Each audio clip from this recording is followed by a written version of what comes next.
Are you recording? I can't see the TV. The light's flashing Uh, on the screen. I need that light though. Can you fix it a little bit down a little? Probably it's not gonna flash.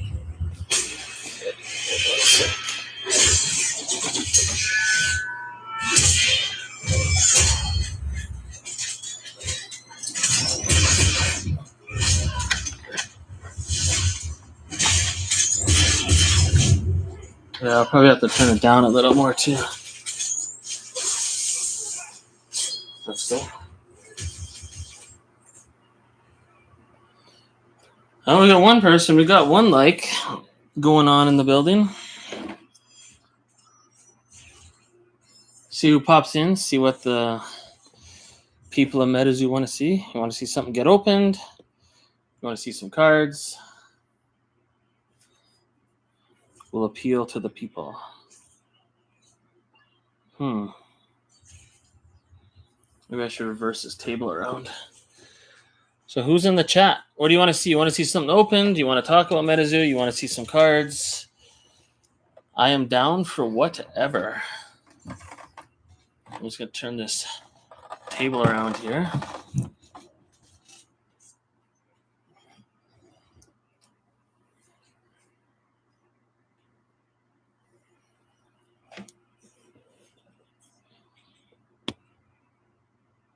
Maybe no one will come in and I'll just go buy some ice cream.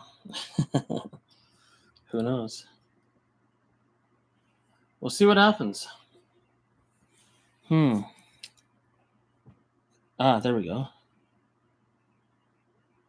Just adjusting the setup. I'm almost glad no one's in here because I'm just getting set up.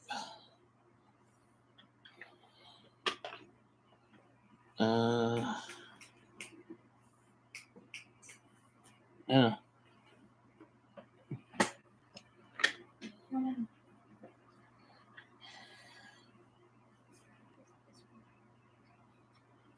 Well, if it's down, then I can't. I got no light then. No, you can bring the lamp up, but facing it down. You put it back to the table. Oh. Yeah, okay, yeah. See how that looks. Or you can put it back to the original place, but just face it down. Yeah, it doesn't look too bad, I think. It's okay, I might not even do the stream. I don't know if anyone's going to come in here. Guess we'll find out. If not, I'll just make a video. It's a win-win situation. Oh, it says we got 3 people in here. As soon as I see someone talking, let me know. Should I open something? Should we look at some cards? What do you want to see on the stream? A lot of Topps Chrome in here. Actually, you know what? Since no one's talking, let's just see how this looks on camera. It's a good time to experiment. Especially the people watching are not my MetaZoo fans. They're probably from my other videos. It says there's 2 people, but no one typed yet. It's interesting. Maybe YouTube's lying to me. Oh, there we are. We got one person. So what do you want to see? Do you want to see me open something? Do you want to see cards? What would you like? Hey, there we go. How to get into MetaZoo? Well, the first time I ever heard of MetaZoo was I was watching Gary King Pokemon. But I wanted to see Pokemon cards. He was in his car and he was opening up some MetaZoo. It was probably Kickstarter packs. And literally, I turned off the video because I was like, what the fuck is this? I want to see Pokemon. Like, what are these other cards? I was like, whatever. And then a few months later, when first edition came out, I was watching Nick Strength and Pokemon because he always opened up Evolutions. And he opened up first edition. I saw Bigfoot, and I was like, then I was hooked because I love Bigfoot. FA PSA 10s. I have no doodles by artists. I have some autograph cards though. Actually, you know what? I do have a cool doodle. Hold up. Here, let me try and put something on screen for you guys to look at while I'm grabbing my other crap here. Let's put these. Where are they? What a time to not know where anything is. Oh, they're underneath. Shit. Here, give me 1 sec. I'll put up some cards here.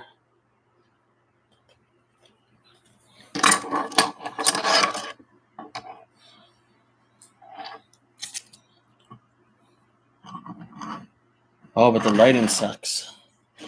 As usual. That's one thing about my streams. The lighting sucks.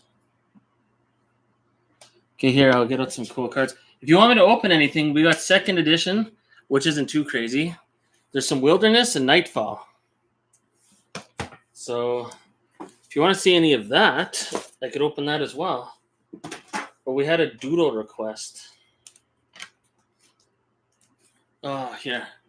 I just got to put the camera. I'm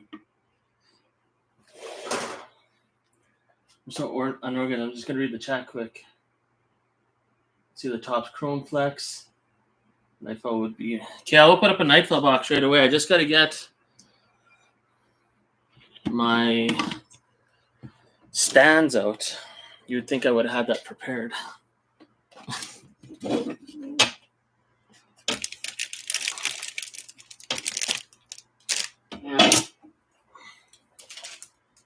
Yeah, I'll get a box of Nightfall out here too. 1 sec.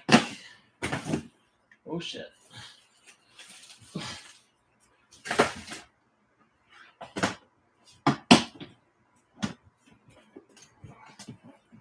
Oh, there's some Nightfall.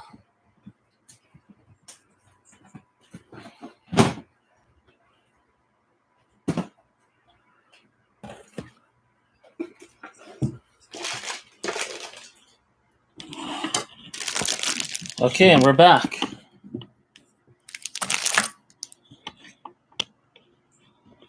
Just going to adjust this camera. There's a Nightfall box. We'll get that opened up right away. Oh, you want to see a Topps Chrome Flex? Well, we came to the right stream. So I was going to make a top 10 video about Topps Chrome. Look at these. You know what? I hate these stupid holders. See these ones? Very cheap. But I found these the other day. Oh, but I got to take them out of the plastic.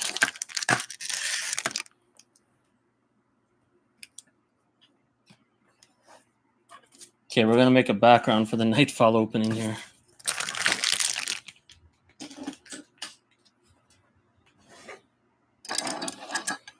Where?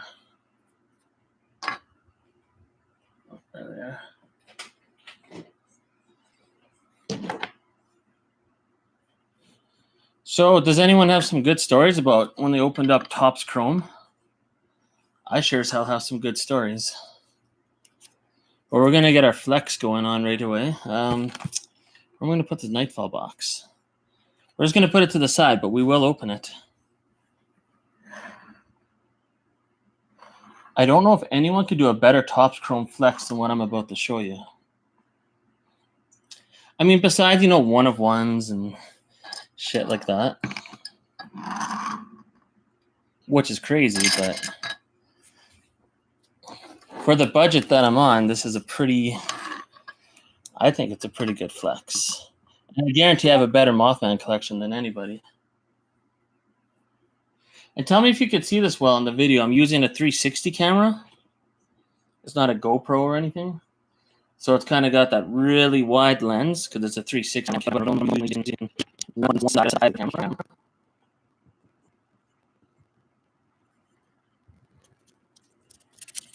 I love this one. I've never seen one like this. It's got the authenticity on the back that this is a real signature, but it's not on the label up here, so I don't know what's up with that. Oh, the audio's messed up now.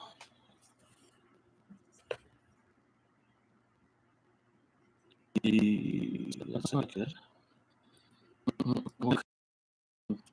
Audio. How's it now? Is it better?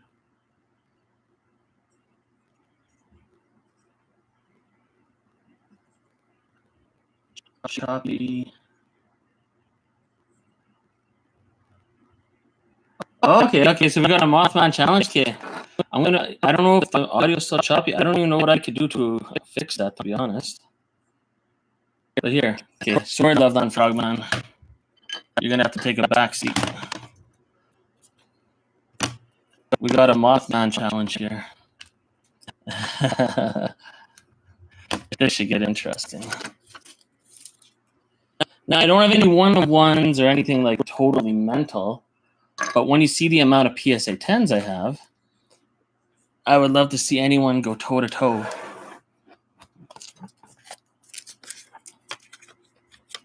So give me your honest opinion.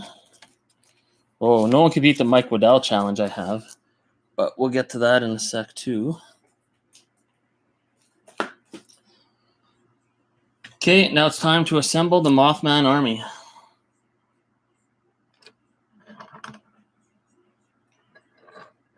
I'm going to need the wide angle for this one.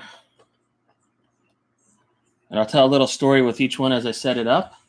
So the one over here, well, we should put that front and center, eh? I mean, that's serialized out of 50. Both of these.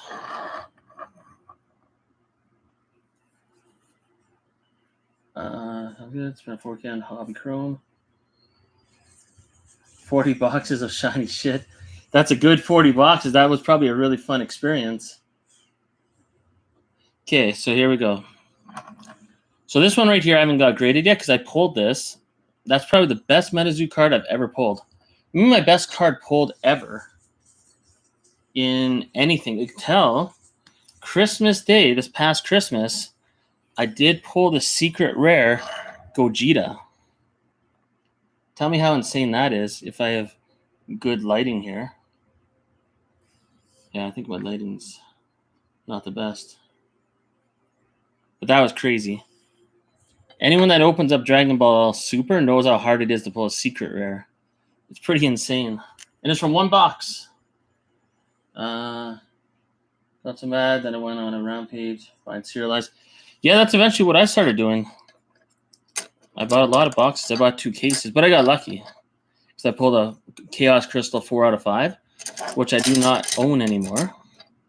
And the reason I don't own it is because I traded it for a PSA 10 Kickstarter Mothman, which was a pretty good deal. And I traded some other cards too. But I don't know how I'm supposed to do this. You know what? We'll put these down here.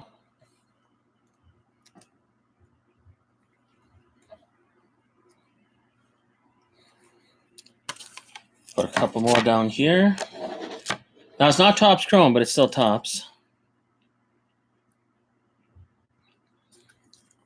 And here comes the Mothman army. I hope you enjoy. Okay, we're going to put these a little farther back. Sorry, I'm just seeing what it looks like on the monitor and trying to adjust how much room I'm going to need for all these cards. I think there's 3 of these ones graded as a PSA 10. This is a PSA 9, but I got it for $117, so I'll take it. That one I opened up out of a pack from Toys R Us in Canada. That one, I think there's only 5 of these as a PSA 10.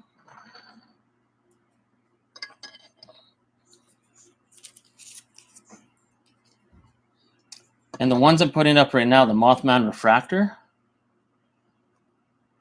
like this one and this one, there's, I think, 9 of them as a PSA 10 out of, I think, I can't remember the number. I think like 52 graded or something. Very hard to grade as a PSA 10 nonetheless. And what's the guy's name? The catcher? The catcher knows as well as anybody. When you open up a case, you only get one of these Mothman cards each, like the original Mothman artwork and the alternate art one. You might get two, but you're only going to get one of each per case. So, yeah. I started just buying singles because I was like, you know what? These are pretty damn hard to pull. And I saw them popping up on eBay for relatively cheap.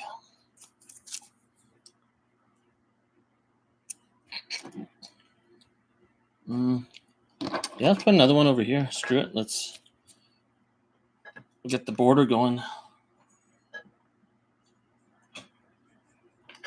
Oh, shit.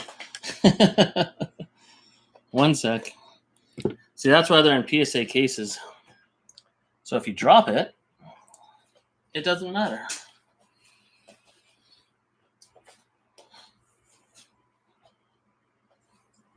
Okay, let's do that again.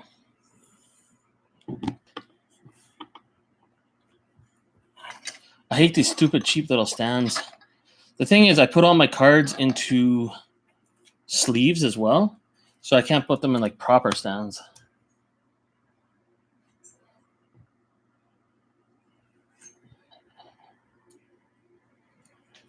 Uh-oh, I lost all my viewers. I gotta work on my live streaming skills. It's probably boring because I'm clearly not organized, but what are you gonna do? All we need is one person, just like Mothhawk said, right? One person. Oh my goodness, again. What kind of clown show is this? Harley in EpicTube HD always talks about dumpster fires, but this is a dumpster fire. Just dropping everything.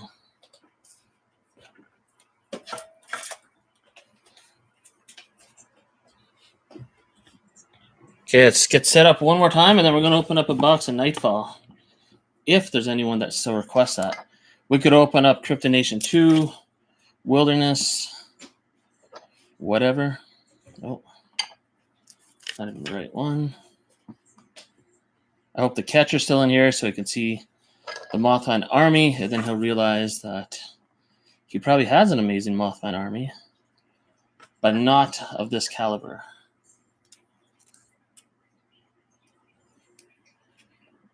Yeah, I love the Mothman Topps cards. Topps Chrome's my favorite set by far in MetaZoo, partially because it's Cryptonation, you know what I mean? Like, this is the OG set, and I mean, you know, there's so many good hits because it's Cryptonation. That's the thing about Cryptonation. No matter what product from Cryptonation you're opening, you're always going to get something good. There's not much to be disappointed with. You know what? Let's get that over here. That here. A couple more right here.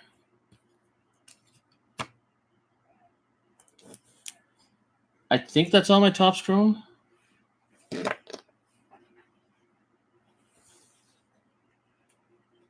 Yeah, exactly. When you open up the hobby boxes and you realize when you open a case, you're only going to hit one of these Mothman and one of these Mothman in a case. Only one of each refractor, and the odds of it grading a PSA 10 is so slim. That's what happened to me. I was just like, you know what? I'm just going to buy the singles because this is getting stupid. Like, it's near impossible to... Well, you can't. They sorted it so well. It's Topps, right? You get a complete set of refractors when you buy a case. What else do we got here? Here, we'll put our Mothman army here. But we're not done yet. This army just keeps growing. Where's the crazy ones? Here's something crazy. You see that Piazza bird there? There's only one of those as a PSA 10.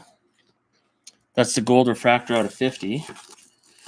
I have another one I need to send in for grading still, but it's kind of a one of one. Where's the other one? Sweet. Where did I put it? And then we also have this Piazza bird out of 99. It's the only one graded as a PSA 10 as well. So that's pretty cool. What else we got here? There's a lot more. The autograph Loveland Frogman. Yo, check this out. Steve Aoki. There's only 3 of these graded as a PSA 10. And there's only 5 of these graded as a PSA 10. Hope you can still see. Here, I'll angle up the camera a bit.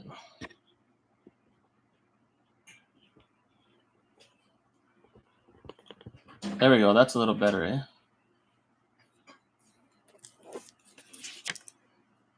We got that Loveland Frogman. Another one of these.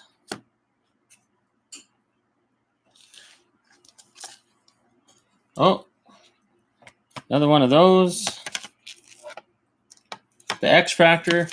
I think the X Fractors are going to be a huge premium in the future because everyone wants to open up the blaster boxes, and one day there's going to be no more blaster boxes to open, and you'll never get an X Fractor out of a hobby box. They totally screwed up the hobby boxes. When people were first opening this, I was like, trust me, I come from the sports world. Hobby boxes are better than blasters. Psh, not with MetaZoo Topps Chrome. Blasters were superior, especially because you get that X Fractor and the refractor card in some packs. Not every pack, but quite a few of them. So it's a pretty good deal, those blaster boxes. Even if you don't get a serialized card, you're going to get X Fractor cards, which don't come in hobby. I don't even know what else to do here. Oh, check this out. You want a good flex, the catcher? Here, I'm gonna look on the screen.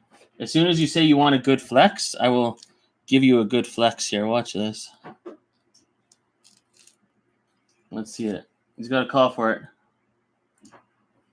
Oh yeah, Star North that had the comic. Nice. Star North has been around, like, I think since the beginning of MetaZoo. Oh, maybe the catcher's not in here. I need to hear someone say they want to see an ultimate flex. It's not bad so far, but if anyone's new to my channel, I'll show you something that literally no one else in MetaZoo has. And probably will ever have, actually. Maybe I'm getting too greedy for that flex. Okay, I'm going to start flexing. Check this out. Just going to see on the screen where it shows. We got 1 Mike Waddell. 2 Mike Waddells. As much as I kind of critique MetaZoo with my videos and when I'm in chat on Discord, obviously I love MetaZoo. Okay, Ultimate Flex is coming out. Check this out. No one has the Mike Waddell collection that I have, except for those business cards, which I'll never own. It's weird. You see these Mike Waddell cards right here? There's only 4 graded as a PSA 10. There's only 5 Steve Aoki's graded as a PSA 10. I got a couple of Mike Waddell PSA 9s. And 2 graded as a PSA 10. So that's pretty crazy. Does anyone else know of anyone in their collection that has this? The Mike Waddell, Steve Aoki, and the Topps Krypton Nation PSA 10.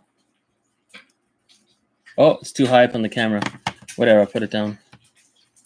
And on top of that, 2 Mike Waddell's PSA 10s. There's only 4 in the world.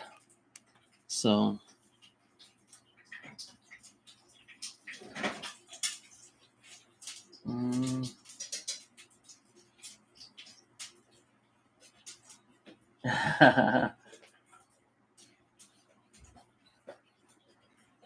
yeah, this is from the original Topps, the Mike Waddell's here. The Mike Waddell's in the other Topps Chrome kind of sucked because they weren't serialized. But this is the Steve Aoki from Topps Chrome. Actually, yeah, let's hear it in the chat. Which Steve Aoki do you like better? The Topps Chrome or the original one? If I'm even showing it well on camera. There we go. Oh, Mothhawk's in here. I think I like the original better, and this might be one of the nicest non-holo MetaZoo cards out there. And you know what? I'll tell you a little story. This Steve Aoki right here, there's only 3 PSA 10s of this card. I think there's like 39 graded or some crazy number. But I bought it for $26. $26. I remember when this first came out, when Topps Chrome came out, people were listing this on eBay for like $400. I don't think anyone paid that much, but just saying, I bought it for $26 and it was already graded as a PSA 10. So it's pretty much free. That's how much it costs to grade a card. That's insane. So should I open something up now that we got the Mothman army out here, giving us good vibes? But yeah, this is my oh, the Mothhawk's in here. I actually have a special message for the Mothhawk. He was talking about Piazza Bird, and he just pulled a Piazza Bird Kickstarter. He was talking about these artworks. I think Hero Quest has the best artwork for Piazza Bird. Native's very close, but if I had to choose, I would say Hero Quest. Sorry, my lighting sucks. I'm not even doing it justice. Let's see. Yeah, I'll put them down. The less I touch them, the better they look. But yeah, I think Hero Quest has the best artwork. What do you guys think? What is the best Piazza Bird artwork? Or is it this? Sorry, I just gotta dig it out of my mess. Or do you like the Topps Chrome Piazza Bird VMAX? And I'm very proud of this. This is the only Piazza Bird VMAX serialized out of 50 PSA 10, and the only one that's serialized out of 99 PSA 10. So Pogo Dad was the first one to say it that I know of, but he called this Piazza Bird VMAX. And yeah, I'd say that's Piazza Bird VMAX, you know, like Charizard VMAX. Yeah, the Hero Quest. I'm going to be putting that in the top 10 video when I make it. Guaranteed. Spoiler alert. Should we get this bad boy open? Should we do Nightfall? Should we do Wilderness? Should we do CN2? What should we do? I mean, we're all part of MetaZoo, and we know MetaZoo puts out their Halloween set during Christmas, so we should just roll with that, right? Let's open up a little Halloween set on Christmas. I know it's a week past Christmas, but... Okay, wait, I just got to get all this cleaned up. But yeah, all these are more or less PSA 10s. There's a couple that aren't, but I love collecting the slabs. I mean, I used to love opening up product only. But when I started collecting singles, I mean, I love my collection. It's crazy because there's no bulk. There's no bullshit. It's all good. But yeah, that's one thing I'm proud of because I'll never own sample cards and all that shit. But I do have 2 PSA 10 Mike Waddell's. And there's only 4 in the world. And they're serialized out of $2.99. And these are the very first serialized cards in MetaZoo. Like where it's a stamped serialized. Because some of the promo cards from the first Collecticons had serialized numbers. But these are ones that are stamped. And good luck pulling this out of MetaZoo Topps Series 0. You'll never pull one of these. It's possible. I seen Pogo Dad do it. But highly unlikely. And to get it as a PSA 10, you need a lot of luck for that. Okay, we're gonna get this open right away. I'm just about cleaned up here. Wait, and I think this is the only Piazza Bird Refractor PSA 10. Not a big deal, but it's cool. So,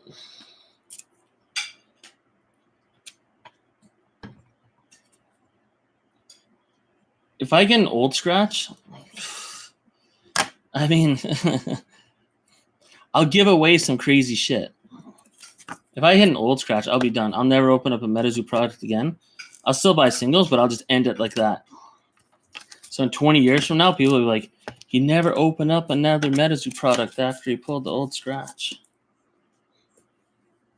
So, if I ever pull a secret rare like that, I don't mean the native secret rares and all that. If I ever pulled like a red ink or blue ink, well, that's a little different. That's not out of a pack. If I pulled an old scratch, that would be the last thing I ever opened. Yeah, let's do Nightfall right now. I just want to make sure I got my penny sleeves ready. Oh, sweet. Got crap falling down here.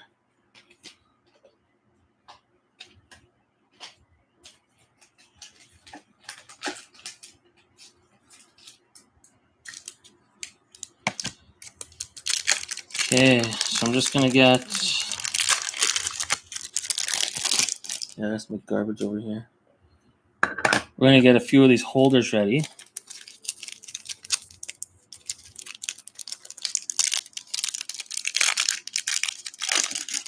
Yeah, I think for a lot of people that have been around in MetaZoo long enough, Old Scratch is the Grail card. You know what? We should get 3 of these up. Like the ultimate is a number one. What am I trying to say? Secret rare to pull. Because the other ones like red ink and blue ink just come out of the single box topper. Green Man, no one cares about. It'd still be cool to pull. I mean, that'd still be epic. And then what else is there? Seance is a little different because they got the serialized star rares. But Old Scratch would be probably the hardest to pull because I don't know. I like the chunky NFT version. The NFT version. Oh, you have a Piazza Bird. Are you talking about the? Where's my scissors? The NFT set where you paid $100 for the box and there's like 5,000 different. Oh no, those are PFPs. You're talking about NFT.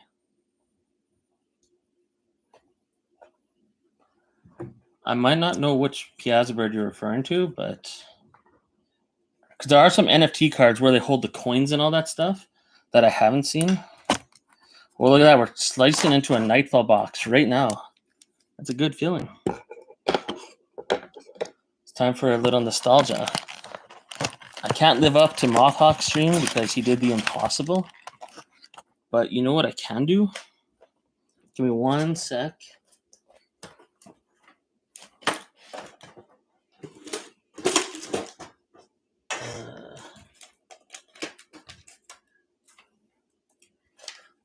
I can cut corners here. 1 sec.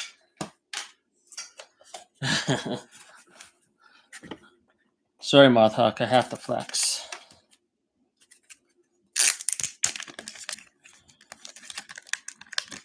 You guys see what I'm pulling out here. You'll be happy I pulled it out.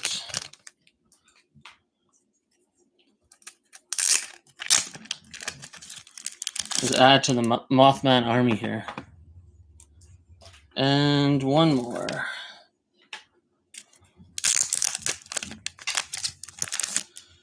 There, we got the tribunal, the council.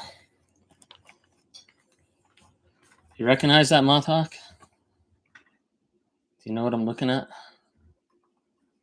Here.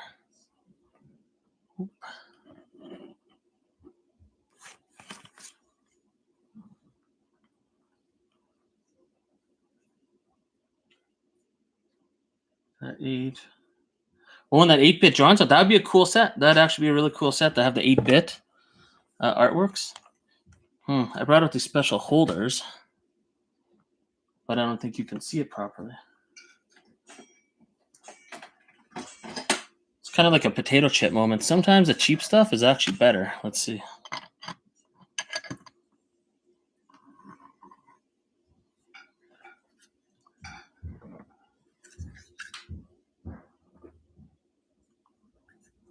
Yeah, I think you can see it. The 3 horsemen.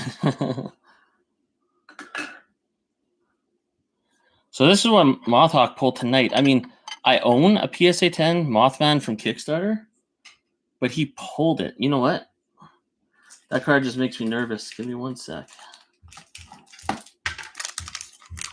the hell is that? Sorry, I'm getting there. Frick. I gotta fresh pack of these graded card sleeves. Just gotta cut it open.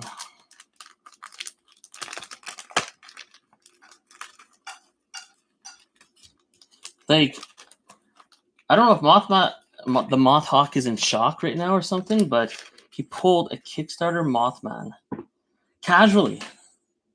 Like, it was no big deal. Like, he's some Dubai billionaire, that lives in a pool of oil. It's just like, it's only the top card in the set. There, I had to get the protection back on it. So, yeah. There's another good flex, I guess. Okay, now let's open up some Nightfall. Stop yabbering. But yeah, so there's the King of Kings right there. First edition and second edition.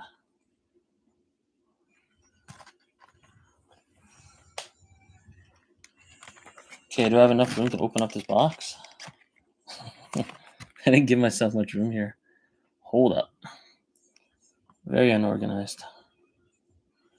One day, hopefully, when I stream, I'm a little more organized like Argos or all the other good ones. Okay, I'm just going to get the packs out so I don't knock anything over. That's the right side. That's the left side. And yeah, let's make some history. I know Argos has a video where he opened up a God pack. So, I mean, even if we don't pull an old scratch, I would love to see a God pack from MetaZoo. And see, that's what MetaZoo's got to do more of. I know they have their different secret rares. They're numbered out of 10, numbered out of 20, whatever. Do God packs, man. And you know what? Sorry to interrupt the stream again. On Christmas Day, I pulled this. It's a special rare Gogeta, right? And not long after that, in the same box, the first secret rare I pulled from anything. This card, I'm probably not doing it justice on camera right now, but this is crazy. Anyone that knows Dragon Ball Z or Dragon Ball Super knows how hard it is to pull a secret rare. So that's the first secret rare I pulled in my life from anything. So can we do it with MetaZoo? Anything's possible. Okay, let's get this open. You know what? Let's angle up the camera just a little bit.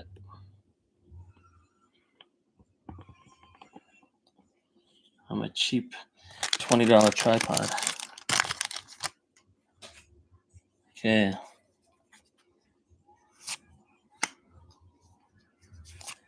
It's time for some Nightfall. Ooh, at least it's a full holo. Nothing crazy. Here, I just gotta get the box.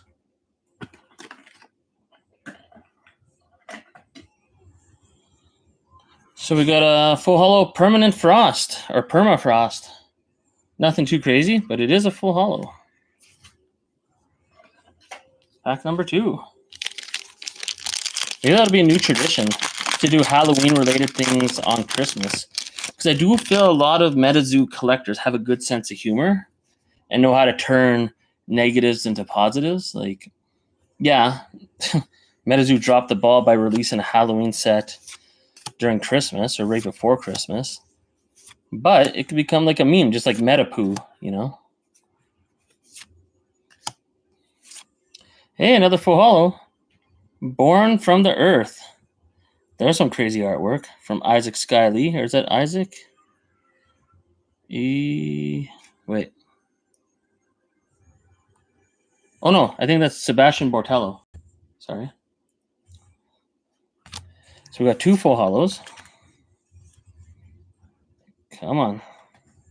Sorry. Good start. Our value is up to, if I put a penny sleeve on these, I don't know, this would be worth about 3 cents total. So, well, if you were here right now, Star North, I would give it to you.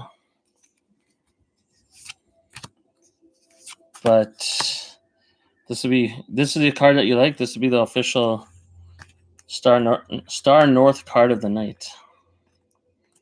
Boom. Look at that. It's a PSA 10. Anyways. Okay, let's get pack number 3 here. I like that artwork. Like cards like this would look so good with a full holo.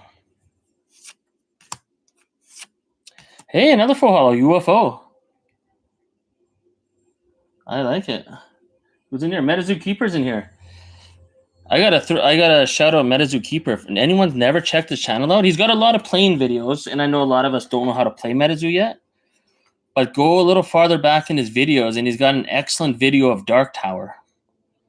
Like probably better than Epic Tube HD's video, to be honest. I enjoyed it more.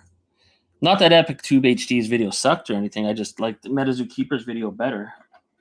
So I like the content better. So that's pretty cool. I like it. I like it. 3 full holos. We know we're gonna get hit with a shitload of reverse holos soon, then. But who knows? And that's one thing I love about MetaZoo. Anything is possible. Let's just skip right to it. Oh, there's our reverse holo Spectre Moose. You know what? Let's get these packs out of here and make room for the hits. Let's put the packs behind the camera here.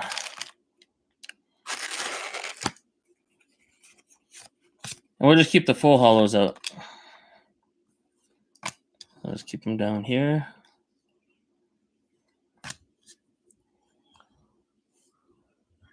I got a first edition moth in the mail today. Oh, like full holo first edition moth, like a PSA 10 or just ungraded? Either way, it's a sweet card. There's nothing wrong with any first edition moth. That's a second edition moth. There's a first edition moth right here. And then the big boy Kickstarter right there, which is insane. Raw, that's cool. Nothing wrong with that. You probably got a good deal on it. You got a better deal on your first edition moth than any of us did in the beginning. I remember in the beginning of MetaZoo, I sold a raw copy of first edition full holo Mothman and reverse holo Mothman, first edition, raw, for $650 Canadian. So maybe about $500 American. Just those 2 cards, raw. But you probably got yours for like $100 or something, right? Or probably less if it wasn't even graded. Oh, Zayden's in here. That's awesome. Zayden's in the building. Zayden's in my living room. How'd you get here? Oh, okay. Nothing too crazy. Where am I going to put the reverse holos? Whatever. We'll just throw them in with the bulk. Some kid will find it someday and be like, what are these reverse holos? I am awesome. $46?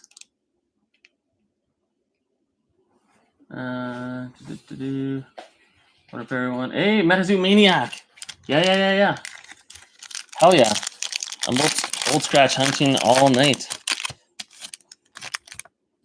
Just in case anyone in the chat doesn't know, MetaZoo Maniac pulled one of the serialized Mothman out of the Hello Kitty set and sent it to PSA.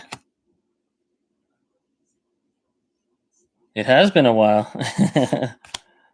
That's because you're doing better now. You don't need to see me anymore. But yeah, he pulled one out of one of those collector boxes that I have. Where is it? See back there? Out of that collector box. But he didn't get it on camera. Or at least I don't think he did. But who cares? I mean, that's insane.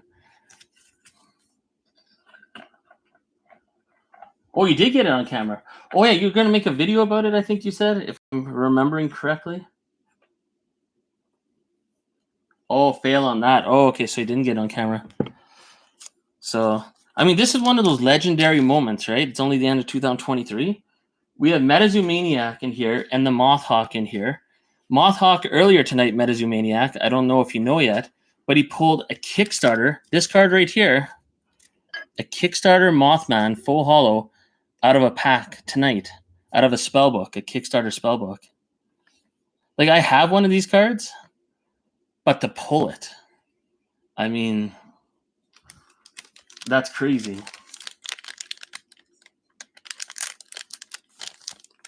Oh, on Tuesday. Okay, good. I can't wait till Tuesday.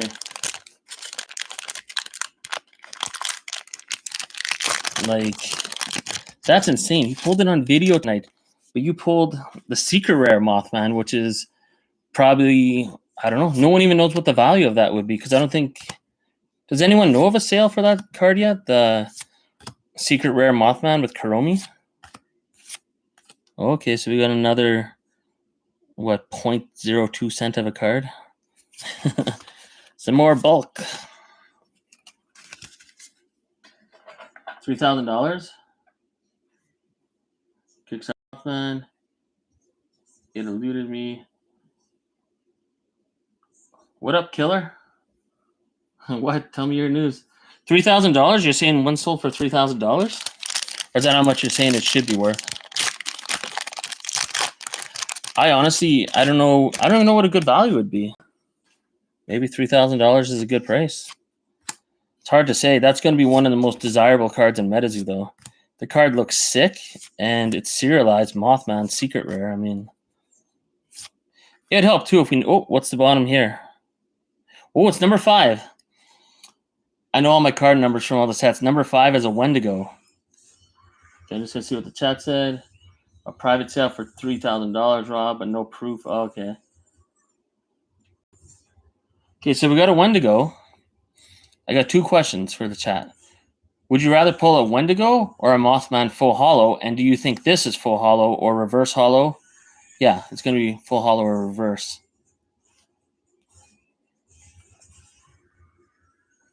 Actually, I'm not even going to wait for the chat to reply. I'm just going to show it. I think it's going to be full hollow. Oh, it's reverse hollow. Still a sweet pull, but you know what? Our first penny sleeve of the night goes to Wendigo. And you know what? Just because this might be the best card I pull, we'll give him a top loader too. Just because. And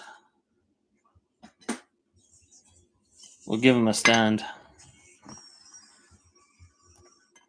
Right there.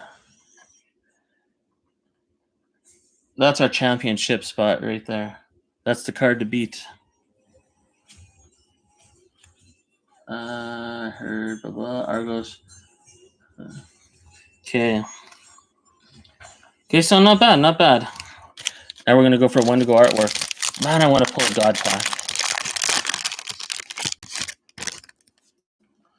I think I'm gonna open up tonight until I pull something crazy, just like Mothhawk.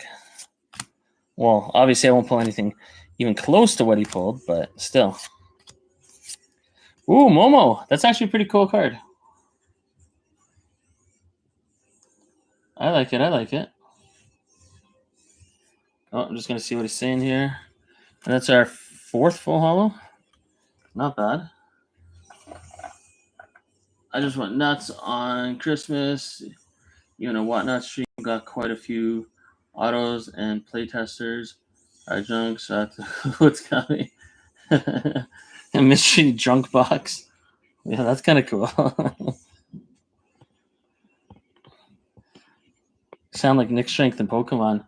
I'm sure he's had a few nights like that where he just started ordering stuff when he was drinking with his friends. Yeah, if you have the money to do it, then why not, right? That's actually a fun way to purchase cards, probably.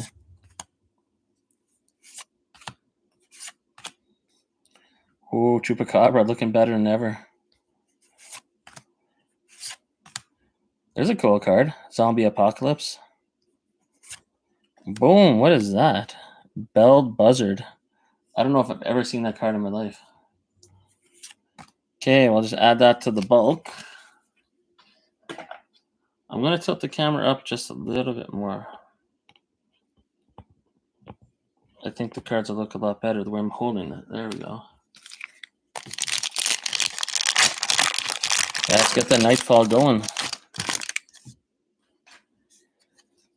Yeah, boxes are so cheap, but I think this dip is exactly why MetaZoo products are going to come pretty expensive in the future because everyone's going to buy it for cheap now.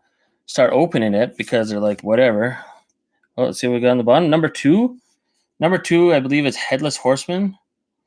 I know 1's Grim Reaper, 2's Headless Horseman, 3's Injured Cold, 4 is Mothman, and 5 is Wendigo. So let's see what we get. Is it going to be a full hollow Headless Horseman? Yes. I think this is better than the reverse hollow Wendigo. I think we just got a new top card here. Okay, we're going to put that on the podium. Where's my penny sleeves? There we go. Sorry, Wendigo. You know what? Yeah, let's just... There we go. Not bad, not bad. I only ever graded 1 Headless Horseman at PSA, and I got a PSA 10. Oh, you know what I didn't bring out tonight? I have somewhere buried in here is my Wendigo army. I think I have 13 Wendigos full hollow PSA 10 cards. Wendigo, to me, I don't know about everyone else in the chat. This would be a good video for Mothhawk. What is the most underrated, like, popular card in MetaZoo? I think it's Wendigo full hollow from Nightfall PSA 10. Like, tell me a set where you pull a Wendigo where you're not excited. Everyone loves pulling Wendigo, but it's cheap as shit, especially the first edition. Oh, what's that? Oh, number 41. Okay, that's not even the hit. Hey, Prism Beam. Another question for the chat, if there's any hardcore MetaZoo people. You know how, what was it? Death Beam in Cryptid Nation, Prism Beam in Nightfall. I can't remember what it was in Wilderness. But do they have a card like this in every set? Like, is there a tradition?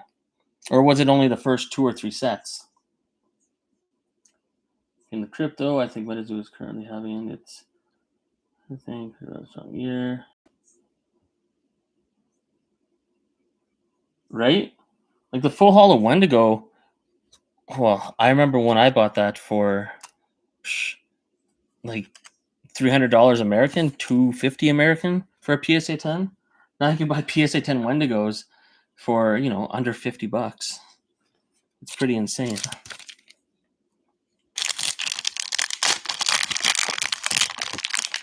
Oh yeah, Hateful Demise. That's the card I'm thinking of. Yeah.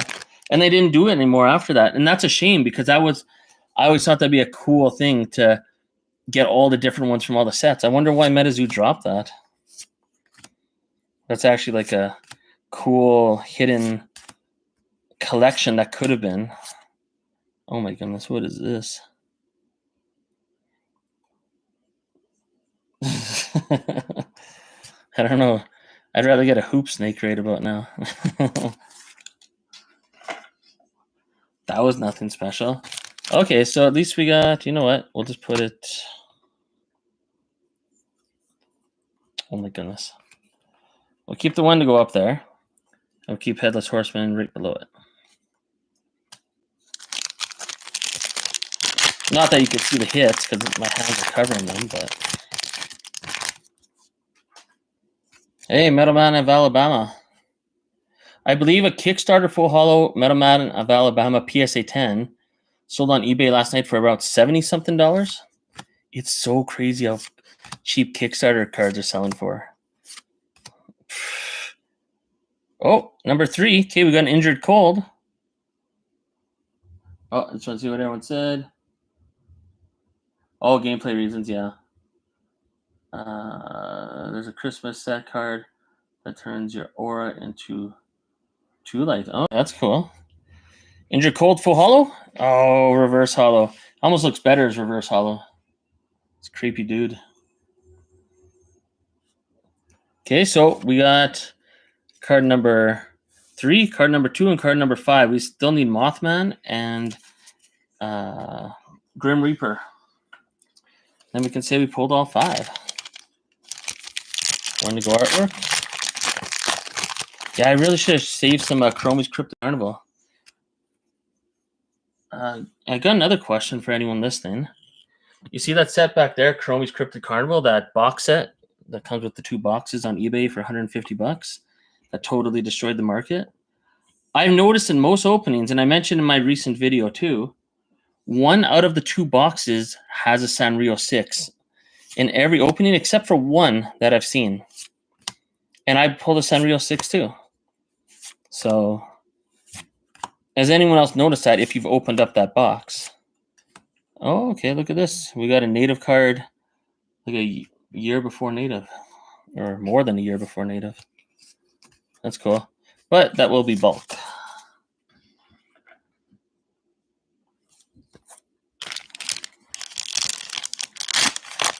And when is TCG Player going to drop that box set to $100? I think a lot of people are waiting for that. Because I mean, as cheap as it is for $150, I think the set's lost so much value that no one's going to buy it at $150 until they drop it to at least $100, which would completely implode the market.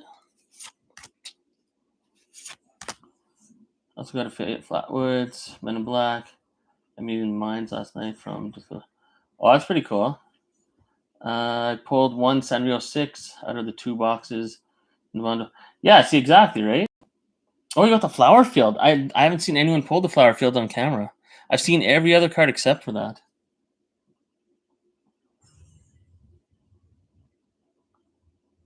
Yeah, at $100, I think it'll sell like hot cakes. Because there's no way they're going to go lower than 100. If they go lower than 100, it's going to sell out pretty damn fast.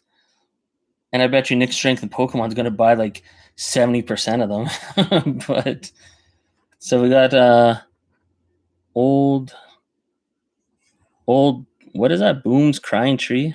Anyways, bulk.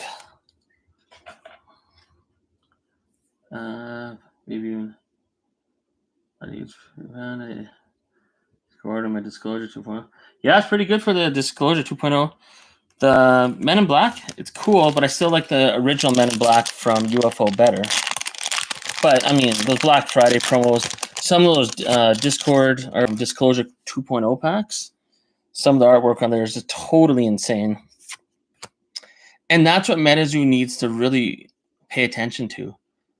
Like, anyone that's looking at MetaZoo right now, if they don't hear all the negativity and they just see the artwork from Disclosure Packs 2.0 or Black Friday, that would have got me into MetaZoo literally within this last month. If I saw those, the first thing I seen, I'm like, holy shit. I'd be like, I don't know nothing about these cryptids, but I want those cards because they look sick. So I'm pretty sure the MetaZoo community can agree that MetaZoo, the company, sold out to get the Sanrio license because they thought that'd be so huge because our community wasn't big enough. And the Sanrio community did not give a shit. So just make more Topps products. Put out at least 3 top sets a year, and MetaZoo will go to the moon again. Well, then again, you don't want to have too much craziness, but if it drops 100, about like 5, yeah, exactly. When I got the Chromie Moth. Oh, crazy. Yeah, there you go. Yeah, and that's the thing. Like, you got it out one of these collector boxes, so it is possible. Underrated. The Bigfoot. Do you mean the Bigfoot from the Black Friday promos? It's pretty sweet. I think it sold yesterday on eBay for like $36 raw. I mean, to put that in perspective, I bought a full hollow. Where is it? It's somewhere here. A full hollow Walking Sam Kickstarter PSA 10 for $39. The Bigfoot from Black Friday sold for $36 raw. So it's just interesting the prices that are going on right now. What? Another Bell Witch? We just got the reverse hollow of this. Anytime I pull this, I'm like, I don't like it. But it's one of the pack arts. But this is like the Hodag of Nightfall. I mean, it's one of the pack arts, but it's not that exciting to pull. I know there's a lot of Hodag, fan people, but it's just not for me.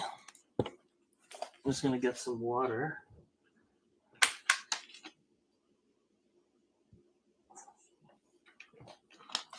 The biggest mistake I ever did doing a live stream is not drinking water. I got the chromium lot. That's crazy. Yeah, that Jersey Devil. I'll admit it, right? I mean, I didn't get anything from Black Friday because I'm just like, fuck pre-orders. I'm not doing anything with MetaZoo anymore, and I wouldn't even got my Black Friday promos because the only thing I would have bought was the hoodie, and who knows when that's coming. But when I saw that Jersey Devil card, I was like, man, that shit's gonna be too expensive on the secondary market. I wish I bought some Black Friday stuff now. I didn't even want to admit it to myself because I was just all jaded, But that Jersey Devil, it's crazy. And I'm kind of glad because that puts Jersey Devil back on the map a little bit. I feel like Jersey Devil is not... It used to be huge with Kickstarter when it first came out. There's old videos where people talked about it was the second most popular card behind Mothman. But Jersey Devil's fallen off the map huge until now. Bell Witch is awesome. You could have all my Bell Witches.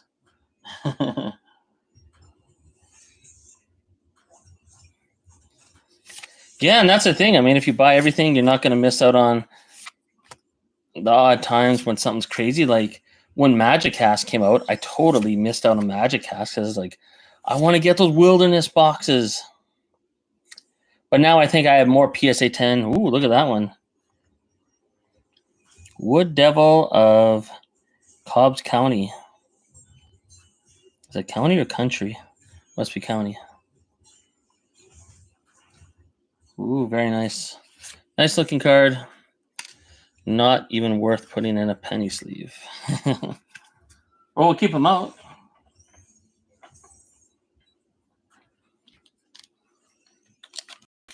I don't know if anyone here's watched my video where I made the video with all the Mothman cards. My Ultimate Flex video. Where I have all these Mothman cards, all the MetaZoo Magicast Mothman cards. The Magicast Mothman is my favorite Mothman to collect.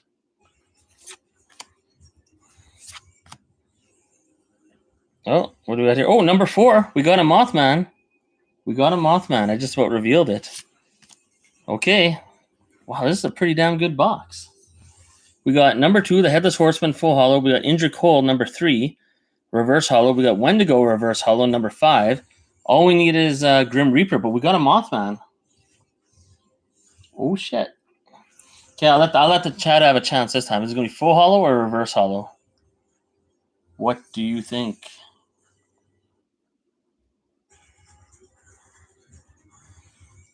Whoever puts the answer first.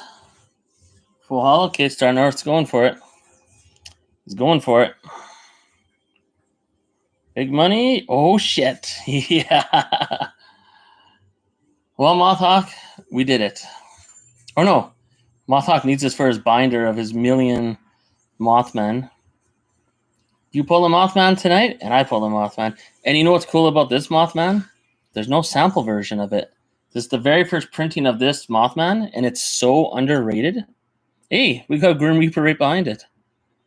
Speak of the Grim Reaper. Okay, we're going to get that in some special protection. We're going to get this in extra special protection. Give me one sec. Well, look at that. See? MetaZoo says magic is real. And it is. It's a pretty good box. It's horribly off-centered. But I've got a few of these as a PSA 10. It doesn't matter. And the Super Saiyan ones. Actually, I can't believe Mothhawk's video where he bought, what?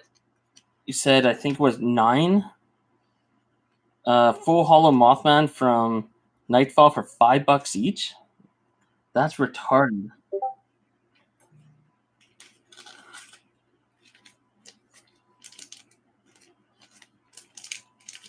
And a local one. Oh yeah, Joe. I forget how to pronounce that, but yeah. $5 each. That's like. Oh, is this the wrong sleeve for this? Whatever. It's crap. Hold on. Well, that was a. What kind of crap is this? Hold on. Let's get a better sleeve for this thing. Whatever. We'll leave it in this for now. Oh, I got the sticky crap on me. Oh my goodness, come on. Okay. That is our best hit of the day. Add to the Mothman army. Oh, yeah. Headless coal miner is... I've only pulled that once. In my last stream that I did with the Nightfall, I pulled a headless coal miner for the first time. And you know what I've never pulled as a full holo in the infinite amount of boxes I've opened? I've never pulled a full holo Jack Frost. Ever. And I do remember watching Nick Strength in Pokemon once. He opened up a whole bunch of Nightfall boxes. He pulled so many Mothman full holos. It was insane. And there was one box. I could be wrong. But it was 4 or 5. I know it was at least 4. It might have been 5, but full holo Mothman cards. But I know he pulled at least 4 in one box. It might have been 5, though. It was totally insane. Anything good coming here? Probably not. Hey, another tree that we don't need.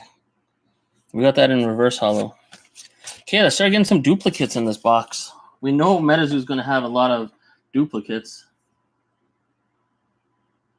And there's Go Miner.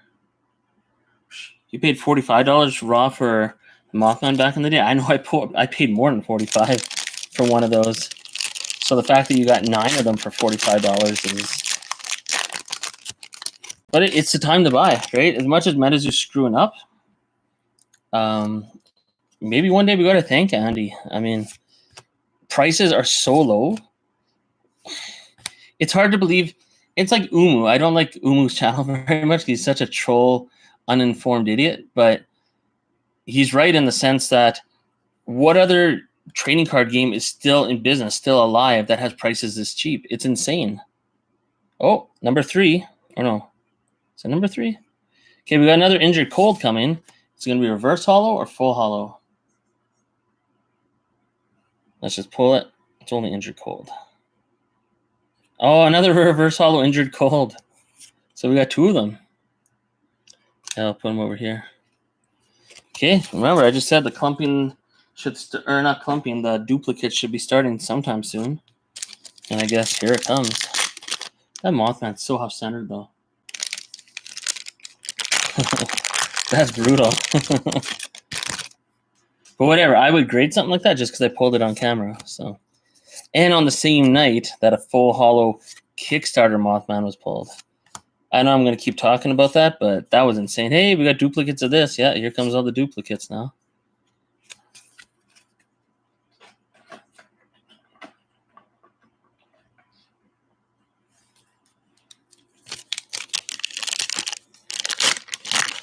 Actually, for anyone in the chat, I'll add... Oh, yeah. Headless Coal Miner comment. What is everyone's best pull, like from a pack of MetaZoo? Not like the best card you own, that you bought or whatever, but the best card you pulled, like out of a pack. I'm pretty sure I know most of the answers of people that are going to reply, but you never know. The Mothhawks obviously was Kickstarter full holo Mothman. What do we got here? Hey, number 5. We got another Wendigo. Okay, come on. I've never pulled a Wendigo full holo and a Mothman full holo out of the same box. Actually, I've never seen that on YouTube. So we have a chance live to do it. We pulled the reverse holo Wendigo earlier. So let's see what happens. This would be epic. Come on. Yeah. Now that's awesome. This is a good stream. I didn't think this Nightfall box was going to amount to jack squat, but how many people have pulled a full holo Wendigo and a full holo Mothman out of the same box? That's insane. Hey, and a non-holo... Now there's a double banger. Where's Pokerev? I know Pokerev don't know anything about MetaZoo, but that's a double banger. That's about as good as you can get for one pack, unless you pulled a Mothman full holo and a Mothman non-holo. This is like evolutions. You know what I mean? With Charizards, where you pull... Anyways, I'm getting too excited. I just got to get this in some protection. Holy shit.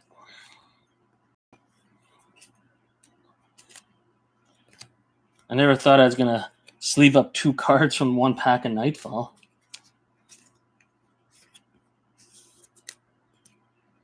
Okay, give me 1 sec. I'm just going to get this in some extra protection as well.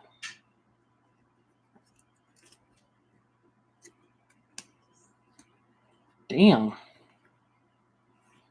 If anyone's still here after I'm done this box, if you want me to open up something else, I will. Why not? Come on. I'm just trying to get this in the thing. Holy moly.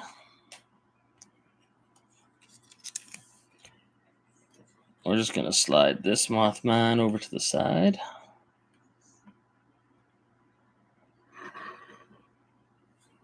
Get another stand out here.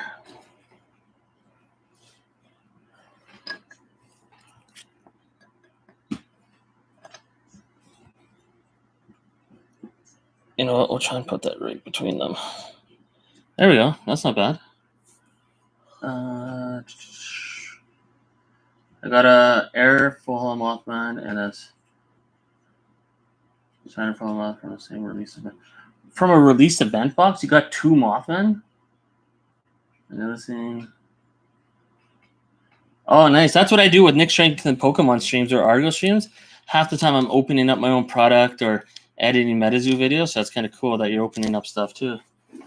Actually, on one of my live streams for, I can't remember which product it was, but there was a guy watching that was opening up Top Series 0, like the original Top set, and he pulled one of the Steve Aoki's serialized less than 10 out of 299.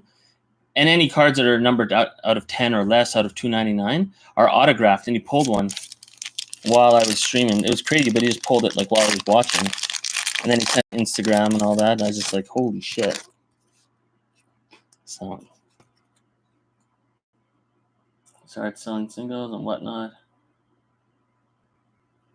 Yeah, I'm never selling these MetaZoo cards until like they're worth shipping.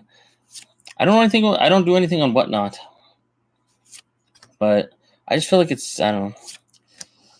Unless they're cards you absolutely don't want and just want to get rid of, it's just prices are so low. Like literally, I bought a full hollow Loveland Frogman Kickstarter, right? Full hollow PSA 9 the other day on eBay for $92. That's insane. Hey, another Mothman. Holy shit. Take it. I mean, it's ridiculous how cheap things are getting. How are we going to do this? It's a good problem to have. I don't have enough room for all these Mothman cards.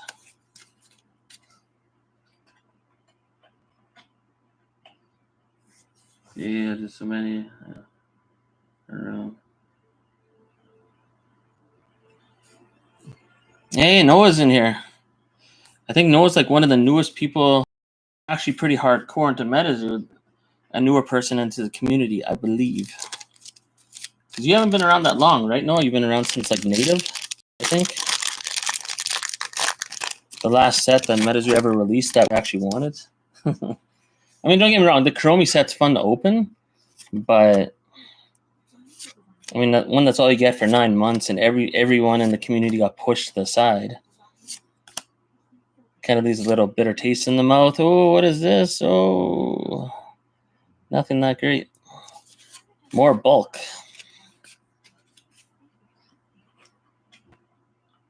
Yeah. You got in this summer. That's crazy. I think most people in the chat right now have been in since near the beginning, or at least from 2021. Maybe during Nightfall or after Nightfall, somewhere in that area. But the fact that you got in this summer and didn't leave is pretty impressive. We got here. Hey, we got another one of these. You know what this looks like? Anyone watch Dragon Ball Z when Gotenks does that special attack and it's got all the ghosts come out of him and they explode? That's what that looks like. If anyone knows what I'm talking about.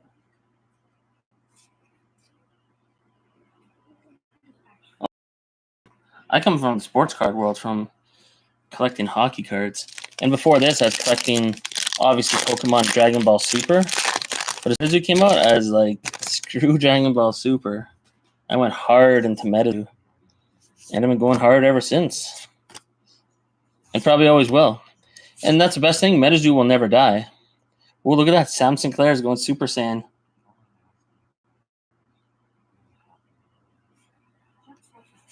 Let's see here. Oh, Momo, what are you doing? Come on. We want to see black. Poltergeist. Okay, another bulk pack. We're doing pretty good. 2 Mothman non-hollow, not bad. But full hollow Mothman and full hollow Wendigo. I'm sure a lot of people have pulled at it before, but I've never seen that on video where you get a full hollow Wendigo and full hollow Mothman out of the same box. This is like a god box for me. I literally opened up probably 10 Nightfall boxes before I hit my first Wendigo. So it's either my second or third Wendigo ever. Oh, another one of these. Oh, creepy crawlies. Year ago exactly. Just in time for the channel Fireball. Oh, yeah. Yeah, the full hollow Wendigo is not that easy to pull. And that's the thing about these boxes being so cheap now. It's like, it wasn't until this dip happened that I was able to have the experience of pulling a full hollow Wendigo. So I'm very happy about the dip. Because if it wasn't for this dip, I wouldn't be opening up Nightfall boxes. Because these were too expensive. But now... Oh, bumped the camera there. Oh, come on.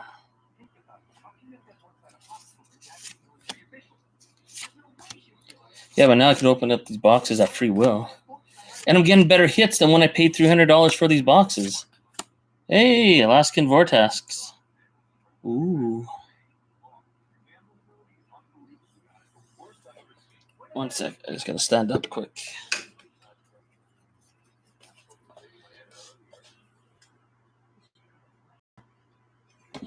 Just going to lift up my seat for a sec. There we go. I don't even know how many full hollows we have yet.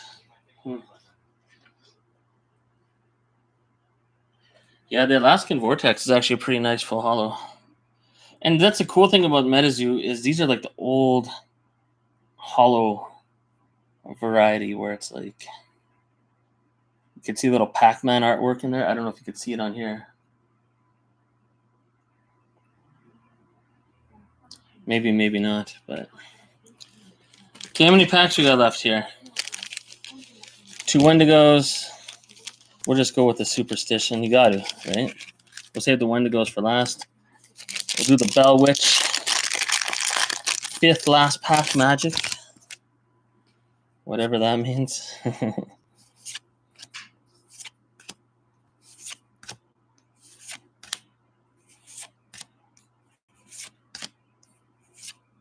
Hey, another one. I know this is someone's favorite. Or, yeah, that's pretty cool. Hey, there we are. Finally got the hollow good. Boom.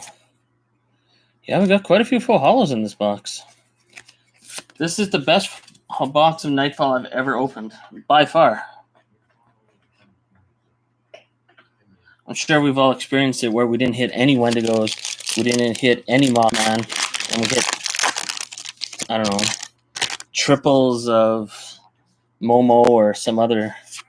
Well, Momo's not too bad, but. Oh, yeah, River of Time, that's a nice one. Little Ghosts and Skulls were top. Yeah. And that's one thing about MetaZoo that's awesome, too. It's just like seeing the hollow, the secret stuff in the hollow in the background. What do we got here? Number 7. Hey! I wonder if this is ever going to be a thing where pulling Adam Ackler from Nightfall is going to be like a massive hit in the future. Like if the story ever takes off, like, I don't know, if you're watching this video in 4 years from now, is this a huge hit? Is everyone like, holy shit, you pulled an Adam Ackler. Sleeve that up. You know? Momo. I wonder if that'll ever be a thing. Because honestly, I didn't know shit about Adam Ackler, but when I started reading the manga, I actually like Adam Ackler a lot. He reminds me of Vegeta in a way. Where he's kind of like, you know, he's his own thing. He's kind of a badass. He's not evil per se, but he doesn't really like the hero. You know, he doesn't like Goku. Just the way Adam Ackler's not best friends with Sam Sinclair. But if anyone fucks with Sam Sinclair or Goku, Vegeta or Adam Ackler will be there to stop the bad guy. You know what I mean?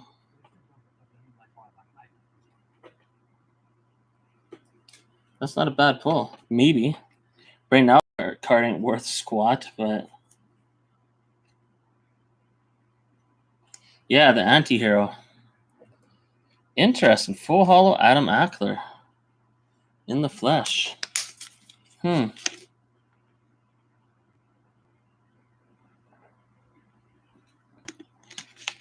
don't know how much that card's worth. Maybe $2. But that might be like a sleeper card. That might be one of the biggest sleeper cards in MetaZoo that we just don't know. That's interesting. And that's one thing that's going to be cool about these older sets. Like, keep your full holos, because you never know. There might be some sleepers because of the story. It's black. Oh, it's number 5. Okay, we got another Wendigo. That's the third Wendigo. So we got a reverse holo, and we got a full holo. Man, if I get 2 full holo Wendigos in the same box, that pretty much matches my total of the amount of Wendigos I pulled ever. And I've opened up a lot of Nightfall. More than 10 boxes. And I've only pulled, I believe this is my second full holo Wendigo I've ever pulled. Are we going to pull my third ever out of the same box? Oh, yeah, and Rose from Wilderness. Yeah. Okay, well, let's find out. Oh, my goodness. We pull another one. Oh, it's a reverse holo. But still, 2 reverse holo and 1 Momo again. And 1 full holo Wendigos. 3 Wendigos out of the same box. Oh, but it's not full holo. I'll give him a penny sleeve. That's still pretty crazy. And now we're on to our Wendigo packs. What else should I open? Or is anyone going to stick around? I know it's probably no one's got work tomorrow. Maybe some people got work tomorrow. It's Sunday and New Year's Eve. But if anyone wants to stick around, I could open up more. Oh my fuck. Now that's awesome. Oh my goodness. I forgot about this card. We got a full holo Mothman, a full holo Wendigo, and now a full holo Righteous Reckoning. Oh my goodness. That is sick. I love the holo on this. It was like ahead of its time. There's just something. Yeah, anyways, I'm just going a little bananas here. Hey, there's another Vortex. Okay, I got to sleeve that up. That is crazy. I do have one seance box, and I'm pretty sure it's going to have jack shit in it because I opened up 3 other seance boxes from the same case, and there was full holos, but nothing good. So I don't know if I want to open up the seance, to be honest, because I'm pretty sure it's going to be one disappointing stream. I got it for $14 Canadian, the box, too. So, I mean, okay, we're going to cover up the Kickstarter full holo Mothman with a Righteous Reckoning. That's awesome.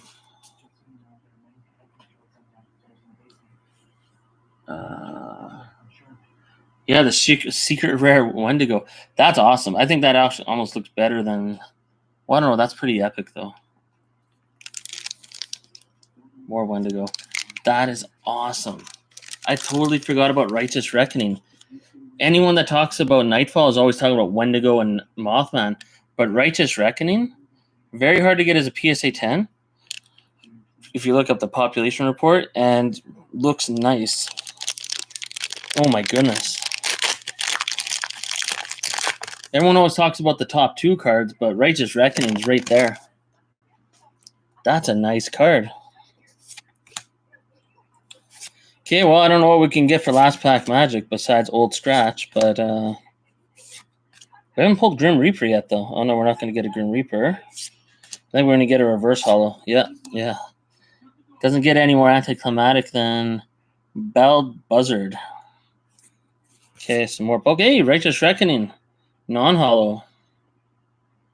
Not bad. Or whatever. Still bulk. Or maybe I'll play the game someday in person. But probably not, because they're going to have the app out. I was telling someone about the app today, and they're laughing at me. They're like, oh, you still collect MetaZoo?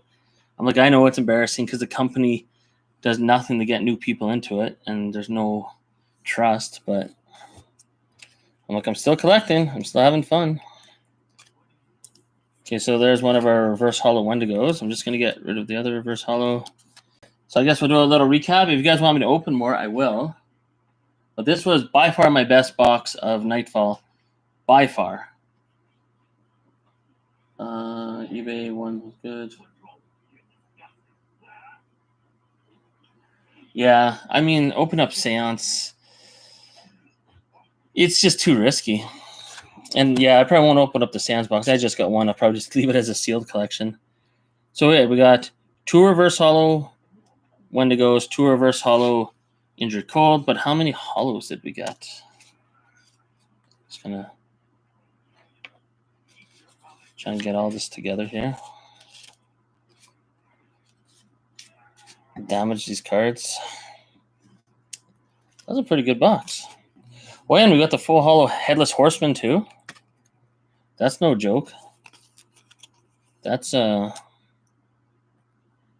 semi hit. Well, that is a hit. Headless Horseman's definitely cool.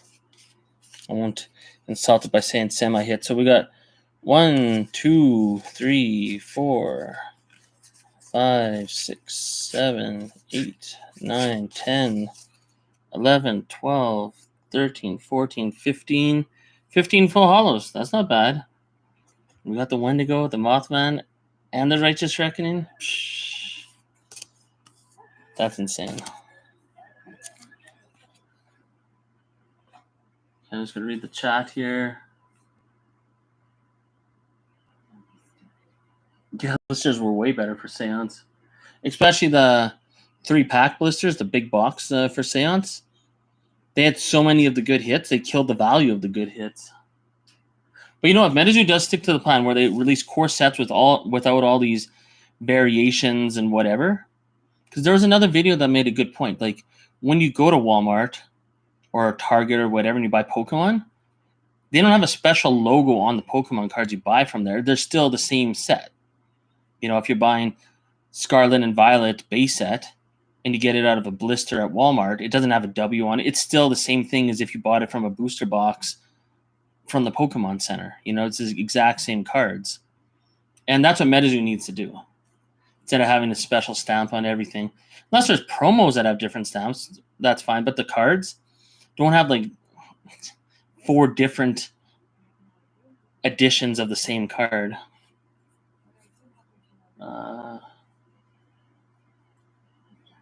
I think the big box ones are probably printed less, but I mean, that's what kills the first edition. First edition, ironically, is worth the least amount because the other big box and eBay editions are printed less. So what should I do? Should I open up? Yeah, what should I open up? So I got second edition. Actually, you know what? I'm gonna choose a box. I'm itching to open up something. Give me 1 sec. It's gonna go into my storage bin here.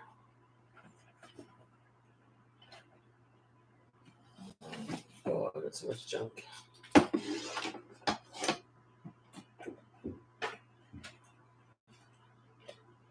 Oh yeah, gotta flex my Kickstarter box.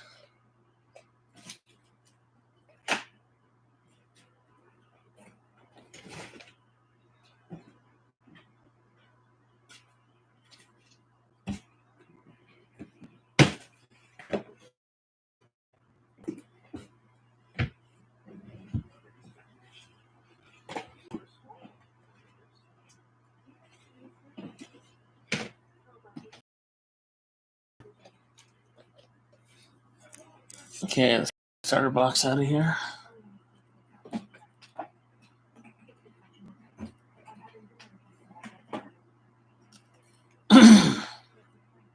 No, I didn't get any disclosure. You know why I didn't get any disclosure packs? Because Andy, I don't know, maybe he's a nice guy in person. I don't know, but I think he's a goofball. Because when they released that drop, they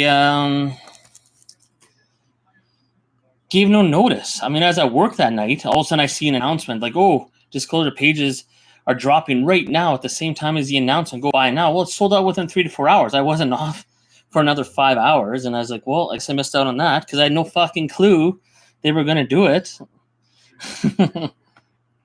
We got 2 eBay ones here. I don't know. I don't think I should open this. I should keep this like for future reference. Okay, if we pull something ridiculous out of this, you know, I'm going to leave this box for if I ever pull something totally insane. Even though that Nightfall box was crazy, because I got this for super cheap. When these first came out, we all know this sold for $50. I bought this for 45, and I'm sure these sell for cheaper than 45. But I mean, this is such an iconic thing. This is the first time MetaZoo changed their hollow pattern. Hey, Mr. Slicks is here. Mr. Slicks, was it you in one of the streams that said, I think it was one of the streams, I can't remember if it was Nick Strength and Pokemon. There, who was in there? What's his name? Joker's Favor. I think you were calling him a yes man or something, and he was getting all mad and shit. I think that was you. Should I open up some Wilderness? You guys want to see Wilderness or more Nightfall? You had a choice. Yeah, right. I mean, the drop. No one like. Maybe some people cracked the code. Like maybe Tormentic cracked the code because he got disclosure pages 1.0, and they knew when the drop was going to happen with all these cryptic secrets. But the thing is, a lot of us do work, and I mean, they dropped it on what, like a Thursday or Friday night. Like, I don't know. Yeah, I would have bought some disclosure pages 2.0 if I knew when the drop was going to happen, and if they didn't announce it at the same time as the drop and it sold out in 3 hours. I was like, well, guess I'm not getting any of those. Yeah, that was you. That was funny. I mean, I like both of your guys' stuff. I'm impartial, but it was just funny to see 2 MetaZoo classics battling it out. But it was for a different reason. Oh, okay. I didn't agree with how they were gathering new artists, and he said it was fine, and we kind of. Oh, okay. Yeah, the artist thing's interesting, but I don't think it's a bad thing. I mean, it sucks. Don't get me wrong. Should I open this or Nightfall? What should I do for my next box? Let's go bananas.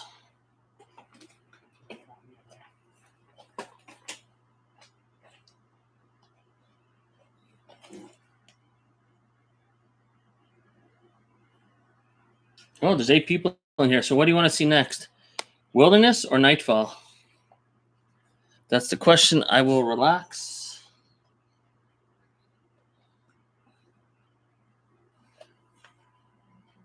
Bigfoot hunting? I think everyone needs a little bit of Wilderness. We haven't seen a Wilderness open for a while. Different reason. Basically, a bunch of people are out.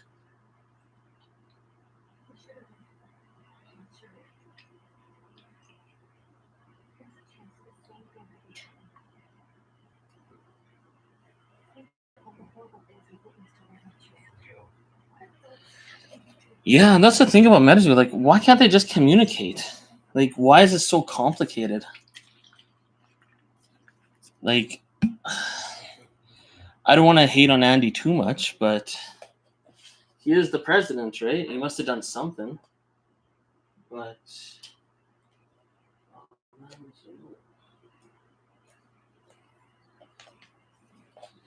like, since he became president, what has he actually done?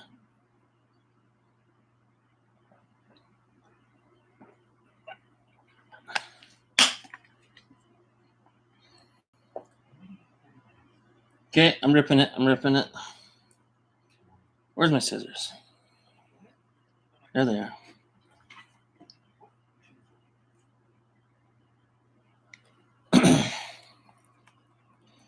I don't know. I hope they get a different president. I'm not saying fire Andy, just give him a different position. Like, I don't know, make him in charge of, cleaning the washroom or something. I don't know. Like, just get someone different in there, and it's just like, no offense to him, but I mean, when your favorite sports team is sucking balls, you fire the coach. Even if it's not the coach's fault. You know what I mean? Like, when your team sucks, you do something about it, and MetaZoo hasn't done shit. Boom. Okay, I'm just gonna get the packs out.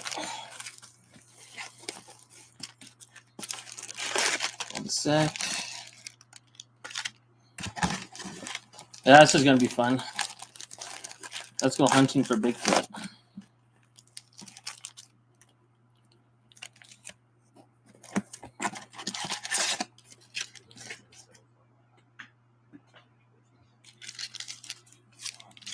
This can only be fun. You know what? I'm going to put my 2 expensive ass Mothman cards here so I don't damage them.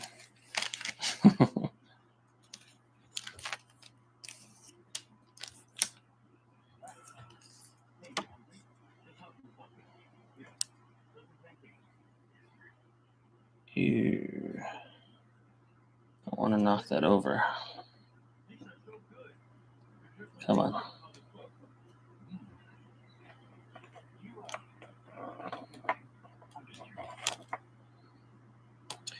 Whatever. Okay. Pissing around too long here.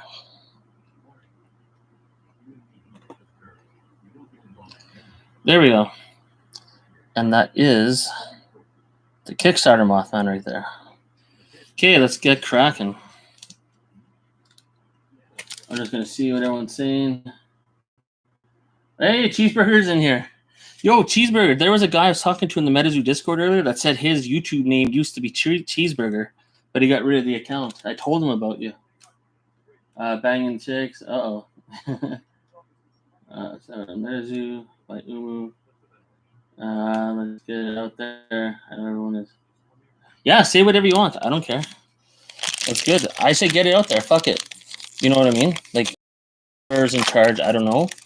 They dug this own hole, right? I mean, if anyone's upset at this point, it's totally good by me. I'm annoyed with the company, but clearly I still collect it and enjoy it. I know I said in one of my videos, but MetaZoo is literally like an ex-girlfriend. So, what is this? Oh, it's number... Oh, no, it's nothing. Hey, Chibi Bigfoot. We're already... What are we? We're hunting for Bigfoot? Does that count? First pack magic. Holy shit. You remember when we opened up Wilderness for the first time? If you pulled this card, you'd be like, oh, shit. So it ain't worth nothing now, but hey, it's fun as hell to open up, though. And that's one thing about this dip in the MetaZoo prices that's so awesome. It's so fun to open, and it's like, there's no risk. This isn't a $140 box anymore. Like, and I'm talking about Canadian money. This is like, $40 box, $30 box. I mean, I can't lose. Yeah, he told me everyone thought it was him. Ketchup and mustard and something weak. I don't need to cut the mustard. What if I'm like, hey, MetaZoo will pull through. Yeah, MetaZoo will pull through. There's no doubt about that. Even Rudy says that, right? And we all know that. There's too many people that love the concept of MetaZoo for MetaZoo to die. It's just going to take the proper management to, bring it back to life. What do we got here? Hey, that's not growth, but it's germinate. Okay, this box is going good so far. Cheeseburger, you rock. Yeah, I like Cheeseburger. Cheeseburger is like a more sensible KFC. So, KFC was funny for a while, but then after a while, it's like, hey, anyone that's not into MetaZoo is going to see your videos, and it's actually going to like hurt the hobby. But KFC was funny for a while. Oh yeah, what are they saying? Like, MetaZoo is like an ex-girlfriend. Like, I don't know if anyone here's had an ex-girlfriend that they would have like angry sex with, but that's what it's like with MetaZoo. You don't want to see the bitch out in public. It's embarrassing to be seen with her. But when it's just you and her and you're, messing around, it's hot. You know what I mean? That's what this is right now. This is awesome. This is the sex part because it's so cheap. It's hot. But when you're out and about at your local LGS and you're like, do you got any MetaZoo? They'll just look at you like, I don't got that shit. Don't talk about that bitch. You know what I mean? Look at this. 3 full hollows in a row. Holy crap. There's a lot of green in this set. But anyways, I don't know if that analogy makes sense with MetaZoo and ex-girlfriends, but that's what it feels like for me. Even finish it up for you. Oh, Pee Wee doesn't like you? Why doesn't Pee Wee's like you? I actually wasn't always a fan of Pee Wee's. I like Pee Wee's now, but there was a point in time where I actually didn't like some of his content. It's a long story as to why, but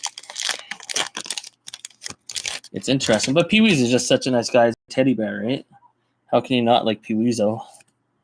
I know it's Pee Wee Zero, but I think a lot of us say Pee Weezo.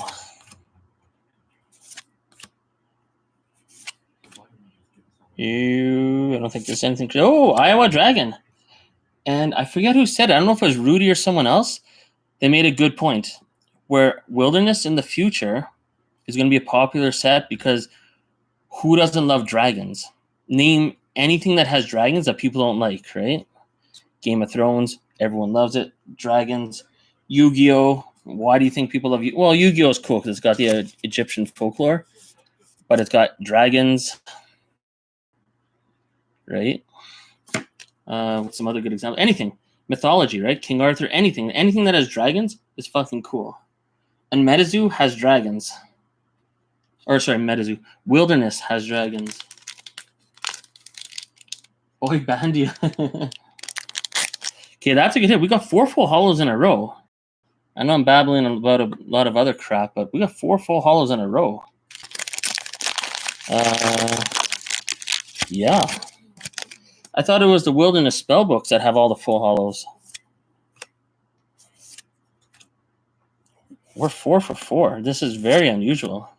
And I didn't mix up the packs. It's the first 4 packs on the left side. And then another full hollow. 5 in a row. Golden-haired girl.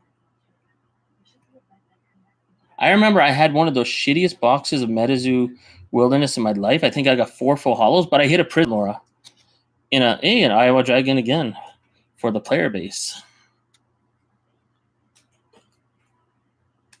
Cryptids guarantees the game will forever be coming on the moss. Yeah. I called KFCB. Golden ticket. Man, you know what? I'll tell you my honest opinions on the golden ticket, silver ticket, and bronze ticket. I know it's a weird theory, but I think it's bullshit. I think it was either planted or whatever for what's his name, Hyperbole. And then the bronze ticket, one of the girls that's going to be making the game Nom Nom. The people that she knew, I know he's a guy in the MetaZoo community, but they said they pulled the bronze ticket or got it from someone else. It wasn't on camera, but they took 4 months or 3 months to reveal that they got it. But they were also a partner with MetaZoo, so was Hyperbole. And I don't know. I don't think you can pull them. I think it's just a scheme to get people to open up more Wilderness, but I don't think the average person can actually pull them. I know it's a weird thing to say, but I think it's all bullshit. Oh, we got our first reverse hollow. Bulk. Even blows up for popularity. Furthermore, it's going to be top cards. They always have. I'd be happy to pull any of the tickets, but I don't know. I think they're like a promotional thing that they sent out to certain people to make it look like they pulled it. Because name someone that isn't, a partner with MetaZoo that pulled it or that got one. So, I don't know. I think it's just a weird marketing ploy. But then again, Mike Waddell did say, check your bulk in this one obscure Ask Mike Anything. hinting that maybe there's bronze and silver tickets inserted in the silver and bronze rarity category. You know what I mean?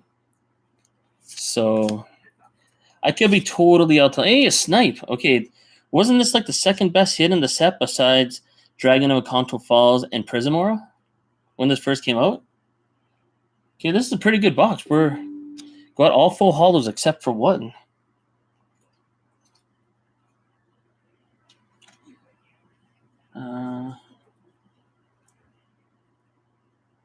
Yeah. 175 Prismoras. We need to spread the word. No shame. Yeah, I mean, as much as I love MetaZoo, I think the golden ticket and all that, I think it's all bullshit. I honestly think they were just given to certain people to kind of create that hype. You know what I mean? To get people extra crazy opening packs. But I don't think they actually exist in the product. I think it's a little bit of a farce, or maybe they put it in a pack technically and gave it to certain partners to say they pulled it, but I don't know. I wasn't there for the hyperbole stream on, I believe it was on Whatnot when he pulled it. So I could be totally wrong and out to lunch, but was this one of those error cards? Why does it have a star on the bottom there? It's one of the bronze rarity cards, but it's got a star, but it's not a hollow. Is that a thing? Is this like a weird error card, or am I just getting too hyper from talking about MetaZoo scamming us? Well, yeah, Misha Pushu is good. Yeah. That's a weird card. Why does it have a star on it? It's not in the rare slot. You know what? I'm going to keep that to the side. That's really weird. I don't understand why that has a star on it. Oh, another reverse hollow. And nothing. Some bulk. Like, see, this is what I'm talking about. This one's got a star on it, but it's the gold hollow. But why? In the bronze rarity, did it have a non-hollow star? I'm going to keep that there for now. I don't know what to say about that. Yeah, here, check it out. I'm here, sorry, my hand's all shaky. But if it's not in the rare slot, or the slot behind the rare, it was just in the bronze slot. But it's a non-hollow star. I've never seen that on a card.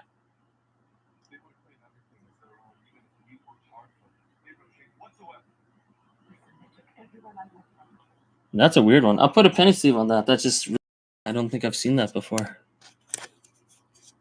A non-hollow star card?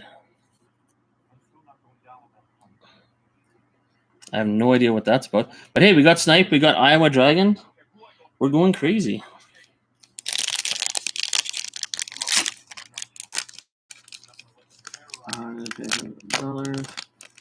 Supposed to be a hollow, but maybe it got skipped over.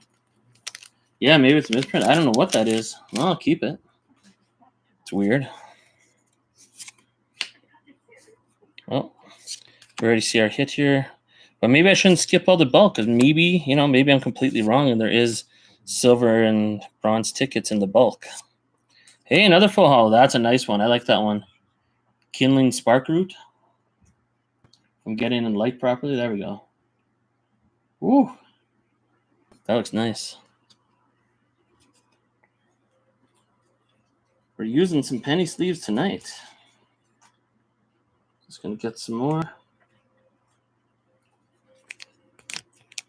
Okay, this is a good wilderness box. Yeah, obviously we want to pull a Prismora. Dragon of Akanto Falls for wilderness is so underrated too. Even the eBay edition Dragon of Akanto Falls. I have a couple of those as PSA 10. And other ones have sold for so cheap that it's insane. But oh, let's see what we got here. Unicorn. Oh, it's green on the bottom. Well, it's not number 1. Oh, it's useless. Chibi Jackalope. Jackalope in the set's a good hit too. But not Chibi Jackalope. More bulk. Oh, I'm just going to read the chat. Weird, even the TCG image of White Screamers has a star on it. Oh, okay, cool. Why was he made president? What made him qualified? Hopefully one day you will be sitting on a gold mine of desirable cards. Yeah, I think I'm already sitting on a land or a bunch of desirable cards. I love these Mothman cards, especially from Topps Chrome. My favorite, though. Hopefully I don't shake the camera too much. But my favorite, by far, like this. There's only 16 of these that graded as a PSA 10. We all know this card, but people forget it's Sam Sinclair dressed up as Mothman. How crazy is that? Someone earlier was asking about like a crazy doodle card. I bought this for $50 about maybe a couple months ago. I mean, it's Gem Mint 10. It's a non-holo, but the auto got a 10 and it's got the doodle.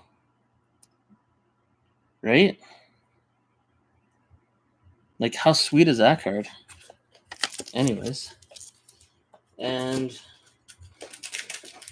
sorry, we gotta take a short little intermission from Wilderness here. But this is my favorite Mothman to collect. Right here. Oh my goodness. I can't get it. I have another one of these coming in the mail. Yeah. I love these ones. And you know what's cool about this? It's mislabeled. It doesn't have Mothman Holo on the label.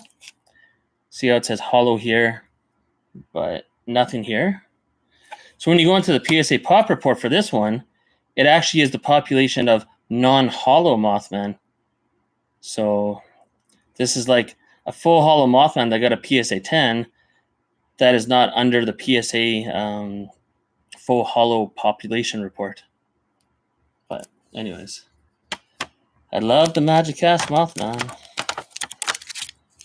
Okay, let's get back to Nightfall, or I mean Wilderness. Just had to show off those guys. Those are awesome to look at. Whoa.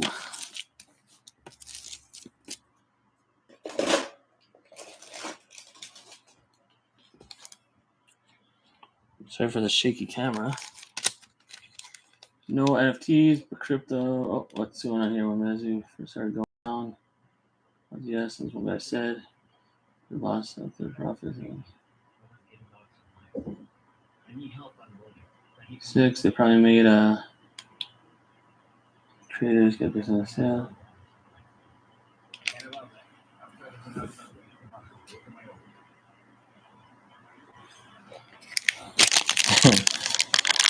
And one thing I've never been tempted to buy is those NFT cards, like those token cards that they came out with.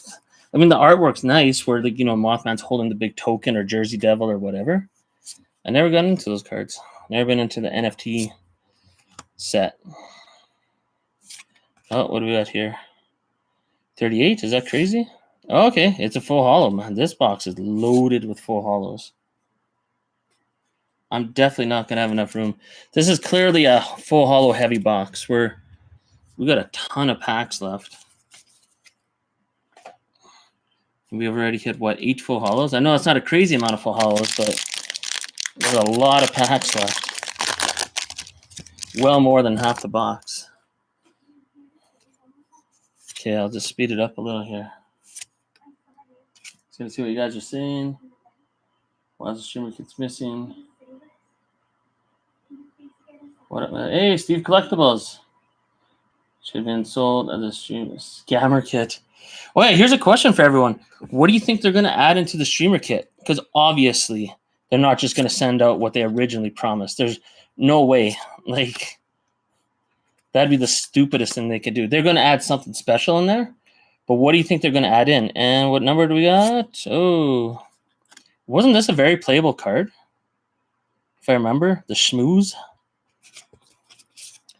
If anyone ever watched Lucky Number 11, you probably heard of the Schmooze from there as well. But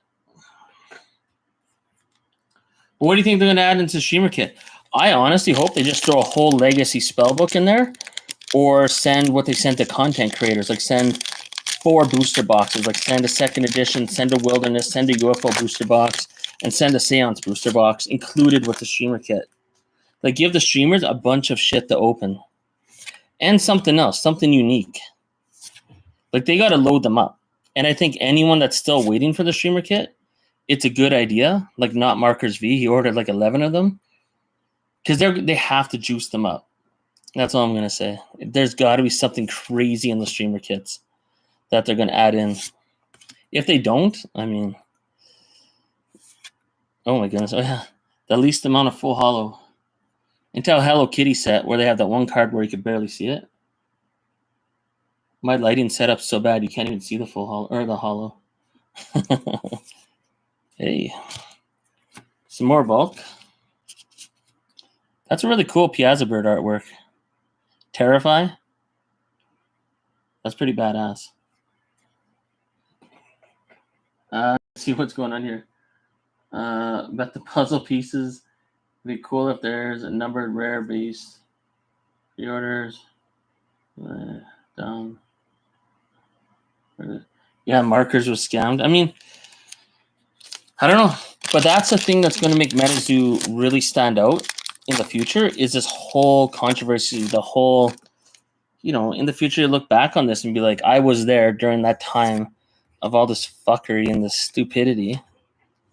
Andy won't be president at that point. And once again, I got nothing against him personally, but it's just clearly he's not doing his job. Oh, that one's a cool. Someone said this in the chat earlier. Joe Magarak or whatever. That's a cool card. I don't think my lighting does it justice, but that's a cool card. But he's still going in the bulk pile.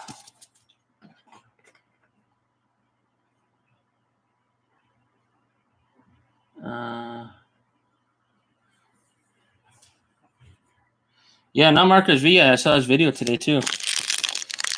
He was talking about like what it's like to be in Discord and all that. Yeah. Hey, I got banned from Discord today. I got muted. And I didn't even say my usual shit. You know what I mean? I usually start getting a little too bold. Someone said, hey, where did the Dark Tower, did the players get paid yet? And I said, well, ever since that letter that Mike Waddell wrote on December 15th, we've heard nothing from except for silence since. And then I got muted. And I was like, why did I get muted? Because I told the truth. Oh, another Chibi Jackalope reverse holo. But I mean, Mike Waddell wrote a really good letter on December 15th, and he hasn't done shit yet. There's no roadmap. There's no updates. He said weekly updates, and the roadmap will be out next week. And everyone was defending him when I said it after 8 days. I'm like, where's the roadmap? And they're like, oh, it means by the end of next week, which would have been 9 days. But now it is 15 days later, over 2 weeks. And we got nothing out of that letter yet. And have the Dark Tower players been paid yet? That's what I want to know, because they said they're going to pay them by the end of the year.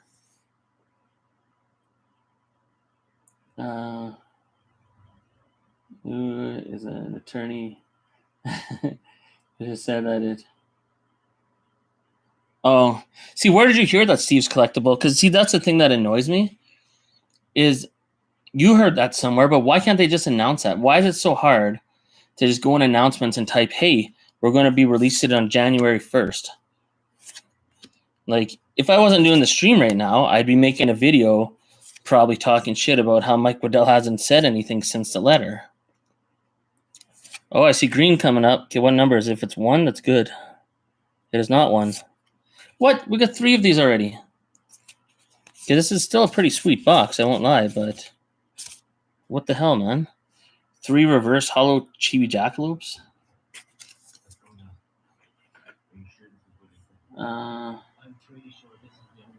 Argos actually said it in the MetaZoo Discord.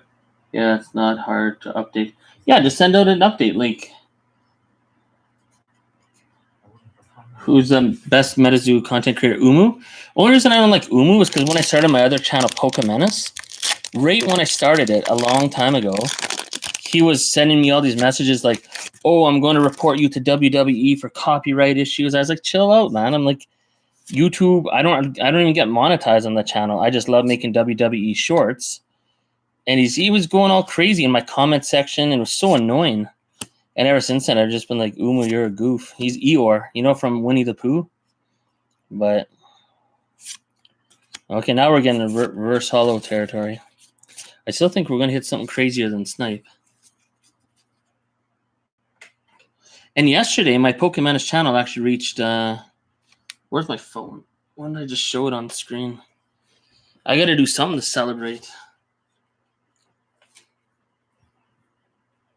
But this channel just trickles along like on such a regular basis. It's not. Where is it here?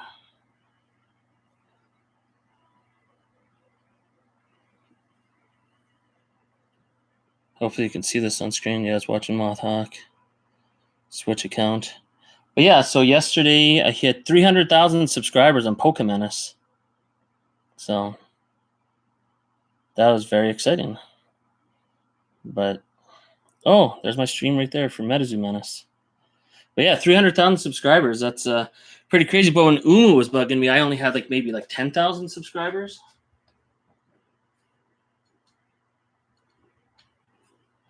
And he was always trolling my channel. It was so annoying. Just the way he trolls Rudy and stuff. But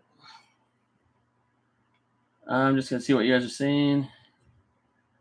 Back when IP drops or points, selling comes. I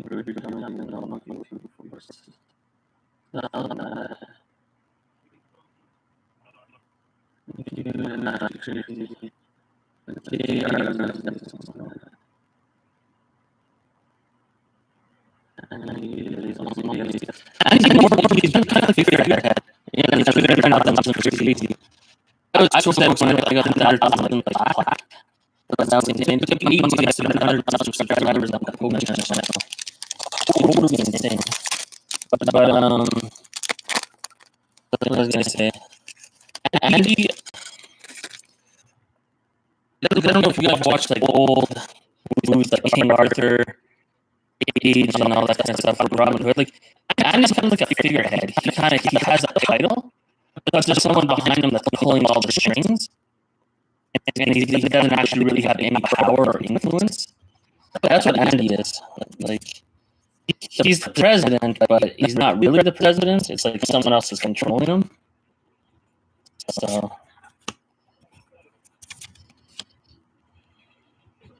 come on, what do we got here? Nothing crazy. Lizard people. Someone was talking about lizard people earlier, too. So, there's your card. Oh.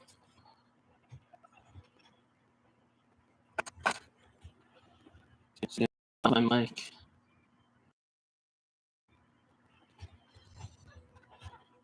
What did you say?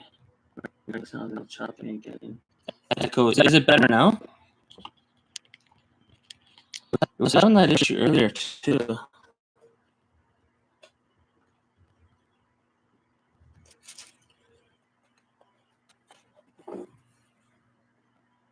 Okay, hopefully it's better now. And that's the thing with my stream. I'll never have moderators. I really don't care what anyone says. Like, have fun in it, right? I mean, if Cheeseburger wants to say Mike's gay, that's fine. That's all good with me. But I think we know if Cheeseburger's trolling that it's just, it's just for fun. I think he likes MetaZoo just as much as any of us. Oh, that's almost like a secret rare. That's almost like Green Man.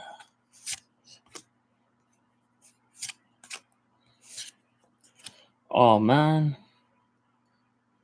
Fur-bearing trout. Okay, more bulk. Mike is 90. I don't know how Mike isn't like...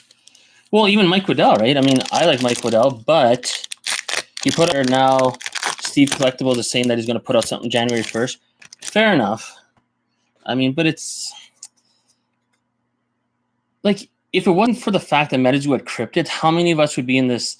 collecting this still? If it wasn't for the fact that these are cryptids and the artwork's pretty badass, MetaZoo would be dead. It would be absolutely bankrupt. No one would collect this. If any other company treated the community the way MetaZoo has in the last 9 months, it'd be over. No question. because they're not paying us. I mean, if you worked at a job or you were volunteering somewhere and the management treated you like this, you'd be like, fuck this, you're not paying me, I'm out of here. You know? Or if they weren't paying you good and you had a better job offer, like something else came out, like, I don't know, One Piece or Pokemon did something crazy or whatever, you'd be like, I'm out of here. It's only because it's based on, we got 2 of these in a row. If MetaZoo wasn't based on cryptids, I hope I get this as full hollow. MetaZoo would be done. That's the only thing keeping them alive is the fact that it is based on cryptids. In my opinion, I'd be gone. Why would I give a shit? But I mean, these are things that I've researched. Well, Mothman not so much, but I mean Bigfoot, Chupacabra, Jersey Devil. Like, I grew up researching a lot of cryptids. So I actually do like MetaZoo, but I have who would cover me legal issues. Great guy if you reach out to him and have argued with him. So I think the reason bigger channels have moderators because I've seen porn creators start sharing links. You know what? My Pokemenace account, like the wrestling channel with the 300,000 subscribers, I get every video I put out now, the first comments are from these porn things. They just say, oh, great content, this and that, but it's a bullshit account. Like, they're fake accounts that always are commenting on my shit and messing up my views, and they're totally messing up my channel. Like, it's dropped down a lot. I used to get about 1.5 million views every 48 hours. Now I'm lucky if I get 150,000 views every 48 hours. It's over 100,000 views every 48 hours still, but it's literally like, it's dropped like MetaZoo basically. It's because I get these stupid spammers and scammers and these porn sites fucking everything up. I know exactly what that's like. But I don't have it in my chat for MetaZoo Menace because MetaZoo Menace is very small and I like it. There's no bullshit in here. Pretty mentally unstable. Joker, sorry for having such. Yay, Joker's favor and Mr. Slick's made up. I like it. Umu lure, mean a lot of shit comes out of the mouth. I think everyone was getting emotional. Well, at least they made up. That's good. See, MetaZoo makes good things happen. Brings the community together. Umu, I don't know. I would like him more, but I don't know. I know how MetaZoo analytics work and how much you make off videos and all that. And I don't even know why he wastes his time making half his videos about Rudy. And he just puts no efforts into his video. And I don't think he makes much money off them. And the thing is that I've learned about YouTube. For example, I have 300,000 subscribers on the other channel. But now I only get about 100 and maybe 25,000 views per 48 hours. But when I had only maybe 100,000 subscribers, I was getting at one point over 2 million views per 48 hours. So all I can say is it doesn't matter how many subscribers you have. It just matters how many people actually are watching your stuff and the watch time. How many people actually give a shit about your channel? Because a lot of subscribers, like Leonhardt, look at Leonhardt with Pokemon. He's got 1.7 million subscribers or whatever. How often does he get more than 300,000 views? Right? Even, let's say, 170,000 views. How often does he get that? Not that often. Hey, golden-haired girl. That's a duplicate. Boom. You know, so maybe 10% of his subscriber total is how many views he gets.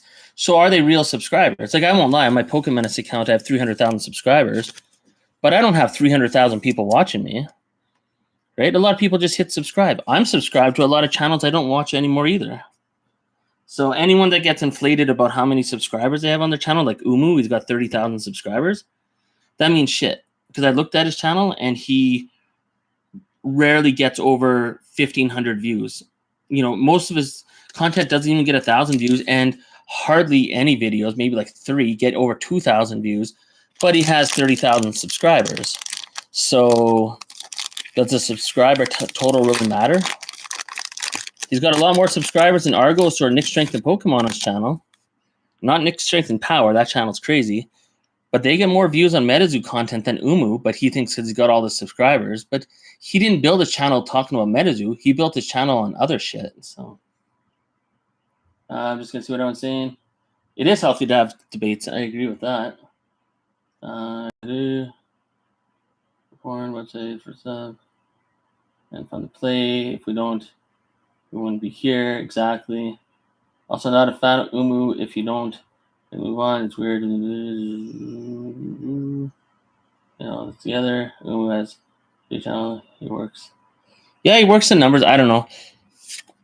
I think if Umu spent the same amount of time making like positive videos, he would do even better. So maybe tell him that sometime. Like, I'm sure he's just a character, kind of like KFC, and he doesn't really mean half the shit he says. But at the same time, he could probably do a lot better. He'd probably get more views. But he reminds me of Franklin Collecting or Frankly Collecting. Half the shit he spewts out of his mouth, he doesn't do his research first. Like, they'll be like, oh, I saw Nick Strength and Pokemon's video. I didn't watch the whole Rudy video. Oh, I didn't watch this and that. I didn't read the letter Mike sent out. It's like, then why are you talking about it? Like, how are you going to give an opinion on something you didn't even take the time to watch or read or learn or whatever, you know? It's not that hard. But I just find half the time those guys really don't have all their facts, and they're not in Discord. You can join MetaZoo Discord or Oasis. You don't have to talk to anyone. You don't have to say a word. But you could just be a member in there, and you could just view all the comments and the announcements, and you'd be in the know. You would know what the heck you're talking about. But those guys they just like skim through other people's videos and kind of think they know what they're talking about, and you know, they get their 800 maybe 1,000 views. And but anyone, oh, what's this? Do we have something good coming up? Oh shit, we got Iowa Dragon. I knew that was a good number. Number 12. Oh shit, Iowa Dragon has stopped me in my tracks. Suck on that, Umu. We got the second best card in the set. And this might be why Wilderness has a resurgence in the future, like I was saying. Wilderness has dragons. And nice dragons. We got Iowa Dragon. We got Dragon of Akanto Falls. We got Snipe. This is a pretty damn good box. The only thing we're missing is Prismora at this point. And Bigfoot, of course. Let's see what you guys said. Yeah, but if you learn that they don't think of Umu as the best hot creator, which might do better. I mean, all I can say about Umu and any haters on MetaZoo, it's fine with me because MetaZoo, they're lucky they have any supporters, to be honest. Like I said, if it wasn't for cryptids and how much we love cryptids and the artwork, MetaZoo would be long gone. We're talking D Spirits, right? Why did D Spirits not survive? Because it was just someone made up some characters out of their head that look like other stuff. But, I mean, MetaZoo would be D Spirits if it wasn't for the fact these are real cryptids. And the cool-ass artwork and the, it's kind of reminds you of Pokemon, blah, blah, blah. The red borders. So, but MetaZoo would be dead in the water if it wasn't for the cryptid aspect. What do we got here? Oh, I like this. Hateful Demise. I was talking about this with Mothhawk earlier. That is very nice. Man, this is a banger box.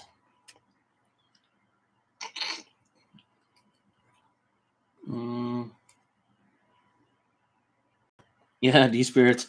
I mean, I did like the main character for D Spirits. I don't remember the name. D Spirits was a pump and dump. That was something that if you bought in the Kickstarter, which I almost did, and I wish I did, because I would have sold it for a lot more, but I didn't. Yeah, but that's literally what MetaZoo would be right now if it wasn't for the fact that these are real creatures with real festivals with a real following. So,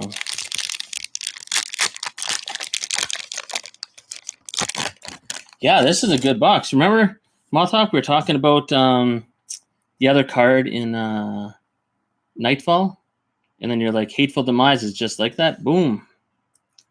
Right there. I wonder, like, what Andy or Mike or anyone that works at MetaZoo, like, that's high up, thinks when they hear people talking the way some of us are talking. Like, are they like, fuck you, we got your money? Or are they like, shit, man, we got to get our shit together. Like, I wonder what they really are thinking. 26 again? What's 26? We got this earlier. Hey, 2 hateful demises in a row? What? I'll take it. Most people's favorite color is red. And that's got a lot of red on it.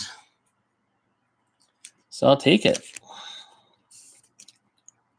Not like we can say anything else, but first edition. The least valuable logo in MetaZoo because they have so many other subsets. Anyways. Just going to read the chat quick. Umu, like troll roadie, people like the troll Umu. Good fun. You know what? I like to troll Umu, and I at one point I was trolling him on every video, but he started deleting my comments. I was calling him Eeyore, and I would, from Winnie the Pooh, and I was calling him all these things and kind of poking fun at certain things he would say, like how uninformed he was, but he would delete my comments. So, tonight follow darker elements. Yeah, well, Corey's nailed it on the head. I know Mohawk was talking about it on his stream. Those Black Friday promos, they're like a darker concept. They're a darker artwork. And that's exactly what brought most of us into MetaZoo, was just how badass the artwork is. And that Black Friday set is the proof. Anyone that doesn't know what MetaZoo is, that sees those cards, would be like, holy shit. Like, I got to have that just because it's really cool. They got to stick with that type of artwork. Hey, that's a cool one. Turbocharge. There we are. Boom. And honestly, MetaZoo would be 100%. Who would have ever thought that MetaZoo teaming up with Sanrio would put them in worse shape than if they would have just stuck, to their core set ideas and stuck with the original community? Like, but you know who was in charge of the whole collaboration with Sanrio? Mike said it in, I have it screenshotted somewhere. He said, Andy is in charge of this whole project and he's doing a wonderful job. Well, not anymore. He's not. So, because, it was told to us that Andy Murat was put in charge of the whole collaboration and he's the one that set everything up. And yeah. And it put MetaZoo in a much worse spot than if they never collabed with Sanrio. It's cool, but we're just leeching off their success. Holy shit. There's a lot of hollow. Wait, let's see if we can get that in the light. Damn, we got the reverse hollow earlier. Okay, this is a banger box. All we need is Bigfoot and Prismora. Whoops. Yeah, this is a really good box. Okay, let's see here. I'm just gonna see what's MetaZoo. Go for some hot pot. Have fun. Hot pot's a good idea.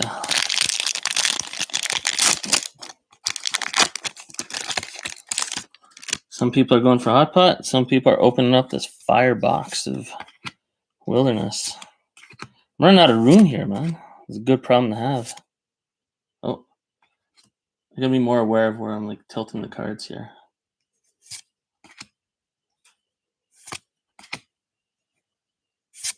Holy shit, another Iowa Dragon. That's 2 Iowa Dragon full hollows. This is considering what I paid for this box, this is actually insane. I think I might have actually made money. Technically, I don't really sell the cards, to be honest. I just like collecting, but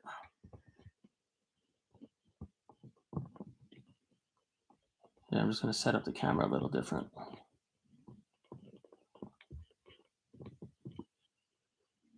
I think that's better. Yeah, tonight's going crazy. Holy shit, I'm glad I got a wide angle camera. And that's the thing, I'm going to start another channel starting probably January 1st or January 2nd. It's going to be a 360 video camera channel. Oh yeah, see, there's the same card with the star on the bottom. I'll put it with the other one. But I'd love making videos with a 360-degree camera. Holy shit, I forgot about Awful. That's my favorite card in the set. Oh my goodness, this box is on fire. Oh my goodness. Okay, now that I got a few people in the chat, whatever happened to Awful? Like, why is it actually awful now? Like, why is this card worth like nothing? I remember I paid $45 for this card, like a few copies, $45 for this card, American. Now this card is worth. I have one that I bought for $5.50 with Poncho's signature on it. It was graded by DGS or whatever, but still, I paid $5 for it. Going. Did you buy my sample deck? You have a sample deck? That's insane. No, I'll probably never buy any sample cards because the money I could spend on one sample card, I could probably buy like the entire Kickstarter set at this point. Sample cards are just way too expensive. I'll probably never own one. But I figure anyone that has a lot of sample cards probably didn't even pay for it. They were just lucky to get them when they first came out. Like, you know, when they got sent to them for free or whatever. But yeah, sample cards. The way I view sample cards is the way I view Illustrator Pikachu, right? First edition Charizard is obviously the best card in Pokemon you could pull, just like Mothhawks, Kickstarter, Mothman, Full Hollow. But sample cards are like Illustrator Pikachu or all the trophy cards. It's not something you could pull. It's something that you had to be in the right place at the right time to get a lot of. Because if you weren't, you're going to have to spend a fortune getting any sample cards. They're too expensive. What's this? Oh, okay, another full hollow. Holy shit, we're getting a lot of full hollows. Field. You have the sample deck. You have a video with that. That's insane. If you have a sample deck, I have a video of Mike and Rudy holding sample decks and talking about it, but that's insane to have a sample deck. Is it the full hollow deck or is it the non-hollow deck? I know there's two different decks, right? If I'm not mistaken. That's insane. I've never seen actually someone show a sample deck on video though. Like open up and then like show, like just reveal it. I mean, that's Grail beyond Grail, but that's like having Illustrator Pikachus and trophy cards and all that. It's just. Oh, it's gray on the bottom, man. What's Prism War? It's like 40 or 41? Oh, 22. Okay, it's still full hollow.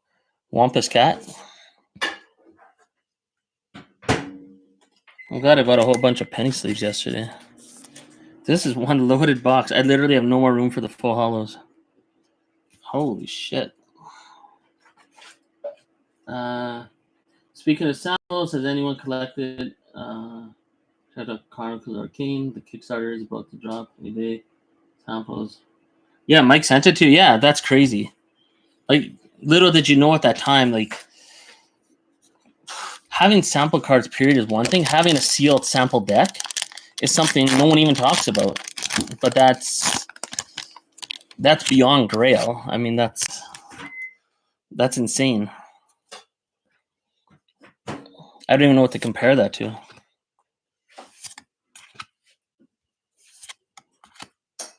Like, Indiana Jones doesn't even know where to find a sample deck. Like, that's crazy. Oh, number 2 is another full hollow. Hey, another full hollow Chibi Bigfoot. That was the very first card we pulled out of this box. Boom. That's crazy. Well, don't ever sell that. That's like, I don't think you would ever get what it's worth. I mean, that's something that should be in a museum someday. Having a sample deck and the original letter that Mike sent, like, that's crazy. Yeah, I don't even know what to compare that to. I don't even have an analogy for that. Because having sample cards is one thing. Having PSA 10 sample cards is a whole other ballgame. But having a deck of sample cards, they exist. But I've never seen anyone post a video actually like showing they have one or explaining it or whatever.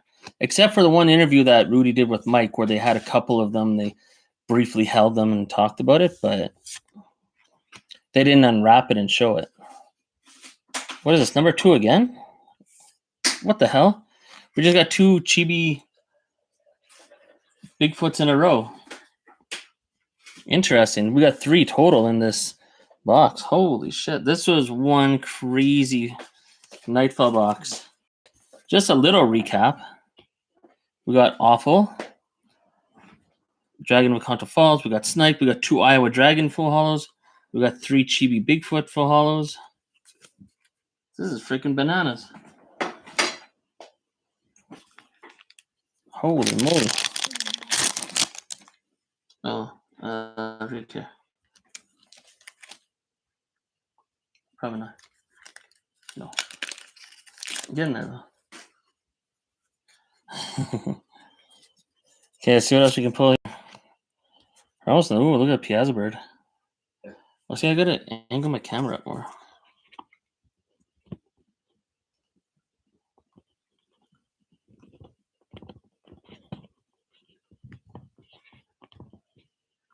There we go. Wait, there's one guy on YouTube who posted a video, opened it, and Mike also sent him. Oh, there is. What's the title of it? Yeah, the fact that you never opened that deck is, I mean, that's, yeah. That makes everything else in MetaZoo look like bulk. Sitting next to that sample deck. What do we got here? Hey, another full hollow. Scorching Rod Sigil. It's a nice looking card. Okay, we're almost there. Should I open up another box after this, or what should I do here? Should we go for more Wilderness? Man, this might be a good batch. I've never opened any of the Wilderness boxes that I bought from the seller. I bought 4 of them, and this box is freaking loaded. We got 2 more packs. I know I'm going a little slow. I'll try and speed it up. I'm yapping too much and reading the comments. Here with sealed sample packs. Let's see. I didn't even remember. I saw it 2 years ago. That's crazy. See, now Cheeseburger went from maybe one of the trolls and one of the haters of MetaZoo in people's opinion. But now that we know that you have a sample deck that you somehow didn't open, I think people are going to view you a little differently now. Anytime you're in a stream. Oh, this one's nice. I like the hollow on this. Yeah, this is really nice. Jellyfish.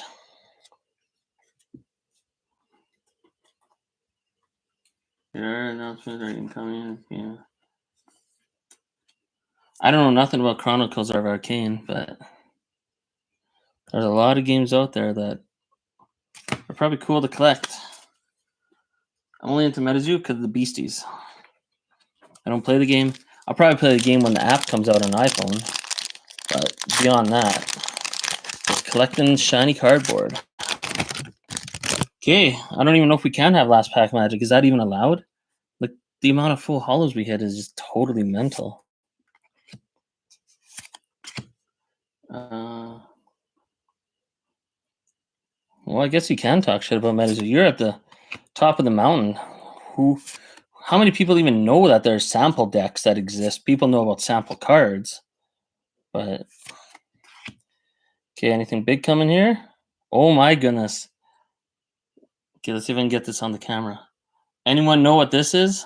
Oh my goodness, this is such a sick box. Honestly, disgustingly good. Am I showing this on the camera properly? Who here? I know the numbers of the MetaZoo hits in every set, so I know what this is. Anyone know what number 12 is? Let's see if anyone can name what number 12 is. This is a big card. This is the second best hit in the set. Boom, we have a winner. Oh my goodness. What a sick box. You know what? How could I resist opening another one? I mean, without the Prism Aura, this is about as sick as I've ever seen. 2 Dragon of Akanto Falls, 1 Awful, 1 Snipe, 2 Hateful Demise, 2 Iowa Dragon Full Hollow, 3 Chibi Bigfoot Full Hollows, and about a million other full hollows too. I'm just going to get this one sleeved up. Holy crap. No Prism Aura. But I mean, this is about as sick as it gets without pulling a Prism Aura. Here, I'm just going to get all this together and we're going to count how many full hollows. This is ridiculous. It's almost making me want to open up the eBay one. Oh my goodness. But then again, anyone that's opened up the eBay Wilderness box, you know, the 10 packs with the box topper, the pull rates in those was freaking horrible. I ordered 2 of those when they first came out, and I only got 3 full hollows out of 20 packs. So like 2 boxes. It's pretty brutal. Okay, I'm just going to count up the hits here. Oh my goodness, come on. This isn't rocket science. Okay. This is totally mental. That box. Epic Prism. You know what? If anyone wants to stick around, I'll open up another box to chase the Prism. We got to complete it, man. This is great. And we got to get Bigfoot. So 2 Dragon of Akanto Falls. So that's 2, 3, 4, 5, 6, 7, 8, 9, 10, 11, 12, 13, 14, 15, 16, 17, 18, 19, 20, 21, 22, 23 full hollows. Damn. Who says all the full hollows are in the spell books? That's insane. Holy moly. And there's some heavy hitters in there. 2 Dragon of Akanto Falls. Awful, I like a lot. I don't know. Awful's not worth anything anymore, but. Of what? Of Dragon of Akanto Falls? Oh, the art card. I did not know that.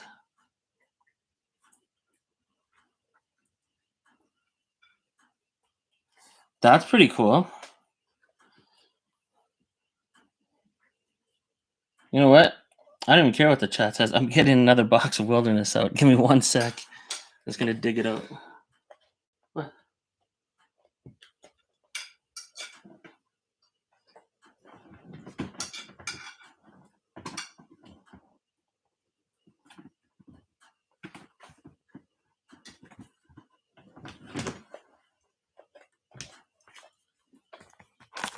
Yeah, let's see what we got in here. This seems like a good batch.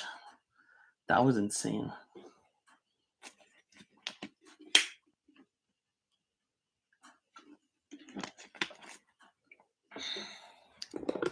Let's keep going. If it wasn't for Mothhawk, I wouldn't be doing this after watching his crazy stream earlier. But these are 2 solid boxes. That might be like the best box of Wilderness I've ever had without pulling Prism Aura.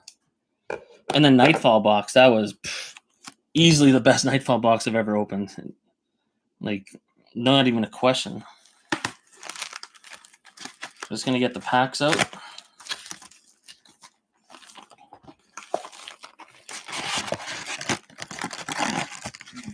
I mean, if we get another box like that and we don't pull up Prism Aura, that's cool with me. That was pretty sweet. I don't know how much I paid for these boxes. Maybe like $50 Canadian each, I think. Not much. And that's what's beautiful about collecting MetaZoo now. It's just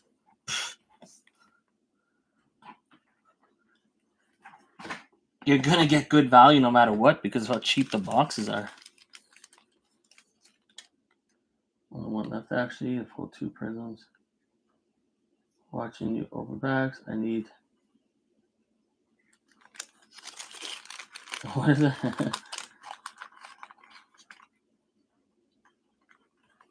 I do now. Awesome art skills, man. I think there's only 1. I missed part of the conversation. What do you mean there's only 1 more left? What were you referring to?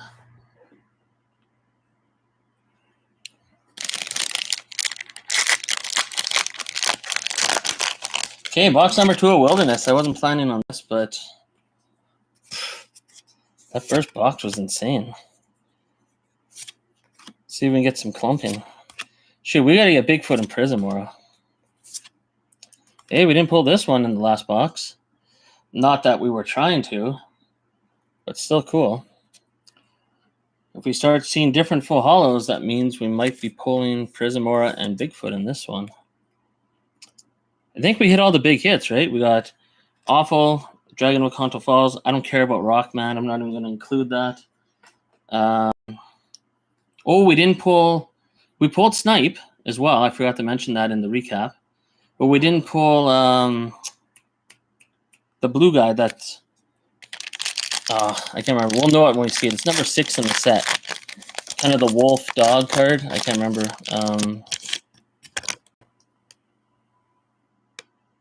No facts. No thanks. Much more.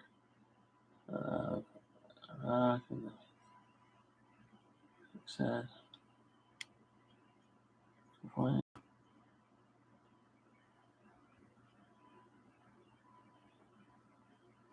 So I'm just reading the comments.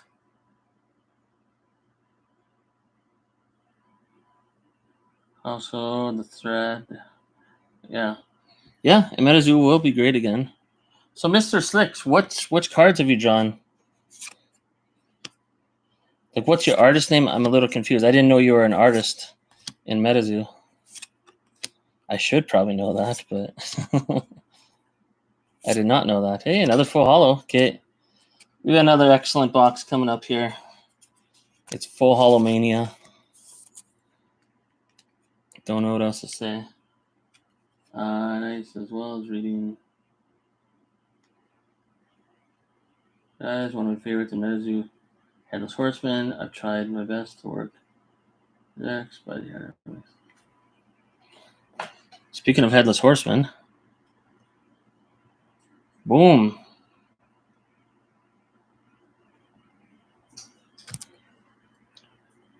Okay, let's get cracking here. 2 full hollows so far. Nothing that we're looking for. It's going to be pretty hard to beat that last box, so that was pretty damn good.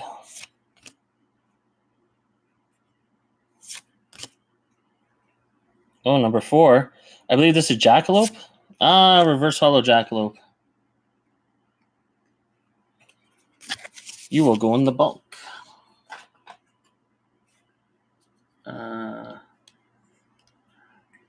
Chronicles of Arcane. Oh, okay, my bad.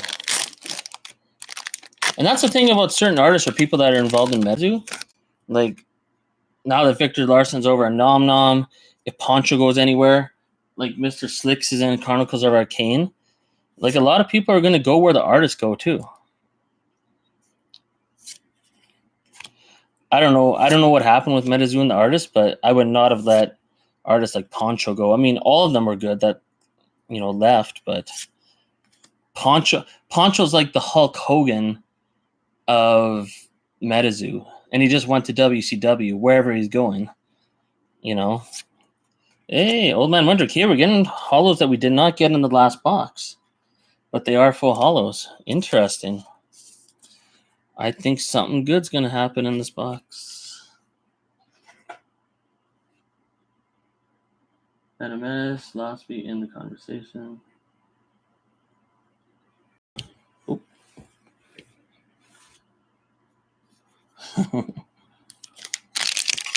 No, I thought you were saying you were an artist in MetaZoo or something. I didn't realize Arcane, but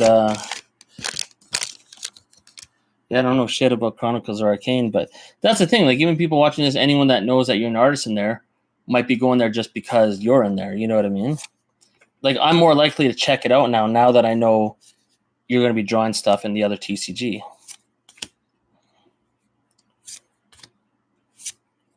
Okay, nothing too crazy there.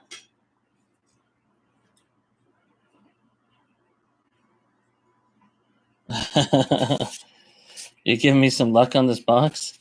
We're going to need it, because that last box was, I don't know, man. Without pulling the Prismora, that last box was pretty top-notch.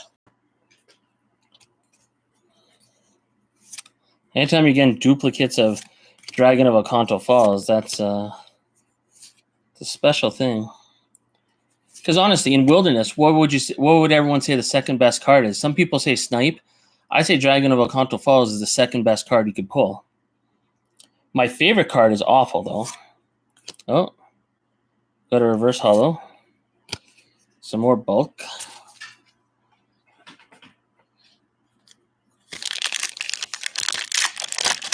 I would love to pull a double Prism Aura box. MetaZoo has sent me product in the past with Wilderness and stuff, and I've gotten Prism Auras out of it. Actually, when they sent me UFO, I got 2 Neutrality Totalities out of boxes they sent me, which was completely nuts. Nothing crazy there.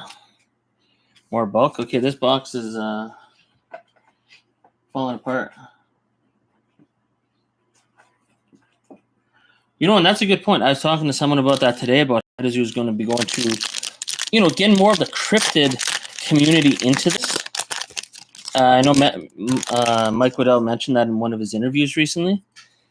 I think that's going to be huge because I don't know about most of everyone else, but the only reason I got into MetaZoo is because I love cryptids. And when I'm opening the cards, I was like, holy shit, there's so many cryptids out here I never knew existed, and I would never have known if it wasn't for MetaZoo.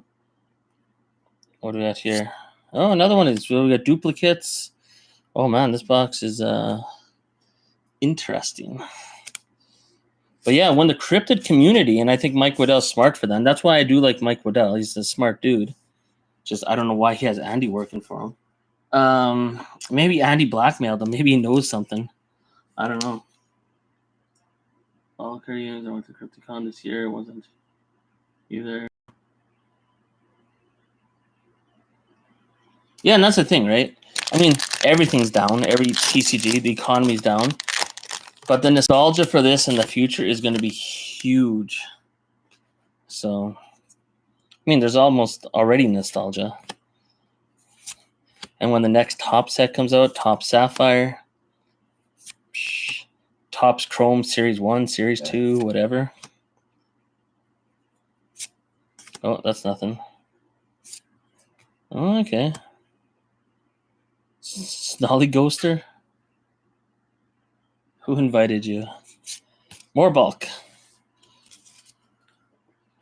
But yeah, when the cryptid community finds out about this, as long as they make it cheap, don't make it $140 a booster box, but get out some blister packs and all that good stuff. I think the cryptid community would absolutely love MetaZoo. So it's smart to do it that way. Let's see. If you read the 48 Laws of Power, you will understand why I had to use them. I didn't give us a quick explanation. I'd love to hear. We'd also love to hear. Yeah, give us a summary of that. I think I know what you're talking about, but if you want to give a good, quick summary as to why what is it? 48 Laws of Power, why Andy's in charge. To me, he's a figurehead. He's not actually in charge. He's just kind of like, oh, it's gray on the bottom. Can this be in Prism Aura? Oh, not even close. Okay.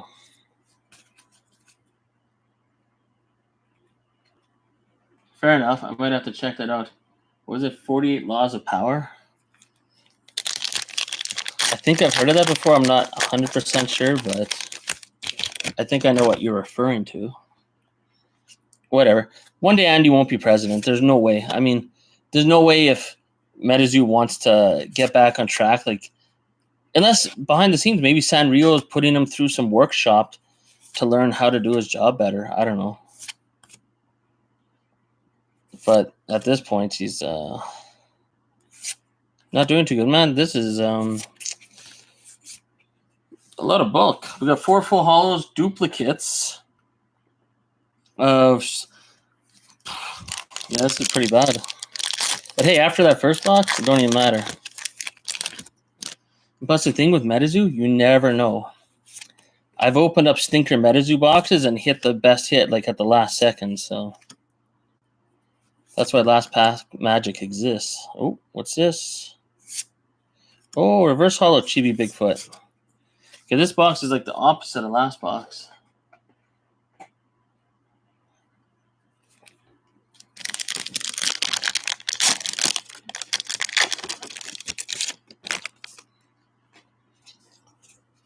I had a random question. I can't remember what it was. That I always want to ask everybody. I don't know. I'm sure it'll come to me. Okay, that's a nice one. Not worth anything, but pretty damn nice to look at. Okay.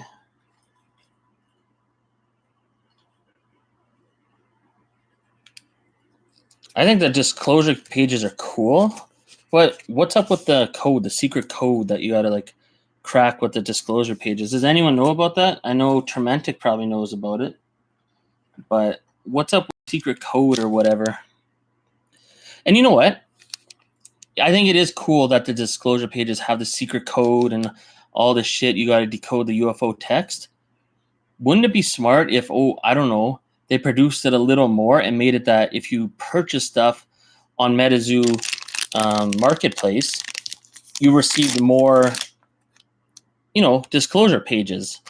So you can crack the code and get it like a community-wide thing. Like, it's so hard to get the set of the disclosure pages. Honestly, I don't even care what the code is because I'll never be able to afford getting all the cards to figure it out myself. They should have made it a cheaper, fun subset to get the community going and get people into it. You know what I mean? Instead of being such a cash grab, they have it up for 3 hours. Oh, what's this? 13? Oh, Golden Bear. Oh, Iowa Dragon. But no one knew when the drop was going to happen. It lasted for 3 hours. If you were at work or doing something else on a Friday or Thursday night, you missed out on disclosure pages, and it's bullshit. But who even has all the cards to crack the code anyways? Because if you didn't, the amount of disclosure pages you would have, or packs you'd have to order to complete the set is insane. And even if you completed it, well, yeah, if you were to buy it on the secondary market, it costs too much. And yeah, anyways, does anyone know about the secret code with the disclosure pages? What's Brandon Pelletier saying? So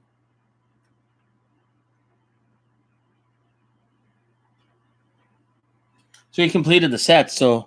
But see, even you have the set, but you don't know anything about the code. And they always talk about there's some secret code. But, to me, it's kind of like the same BS as the golden ticket, right? They're like, oh, maybe it's for stock in the company and all this crap. But it's like, oh, what do we got here? We got nothing. We got a shiny flower. Star power for Super Mario. But what did the golden ticket ever do? Hyperbole sold it on eBay for $8,000, and that's the last we ever heard of the golden ticket. So it was cool. It got a lot of hype into the community, but it just fizzled out.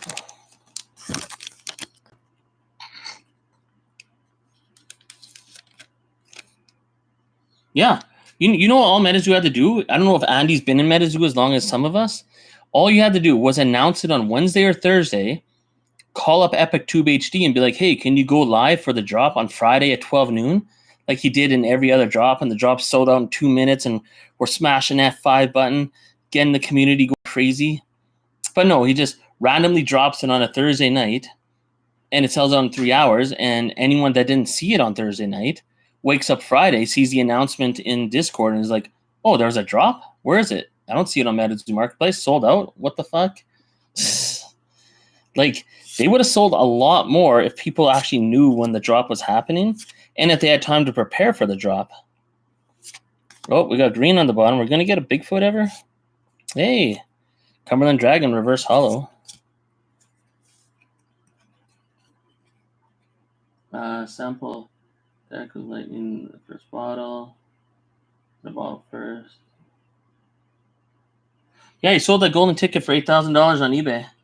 I think it's within the last 3 months, so you could probably still see it in eBay sales or even on 130point.com. But yeah, I sold it. I think it was $8,000. His CGC 10. I love that video though when he got it graded as a CGC 10 and he's going fucking crazy. World heavyweight champion, just going nuts. That might be one of the best MetaZoo videos ever made, but he sold it for a mere $8,000. There's a lot of other MetaZoo cards that sell for more than $8,000. So, hey, finally got a full holo. It's been a while. May as well show it off a little. Might not get another one.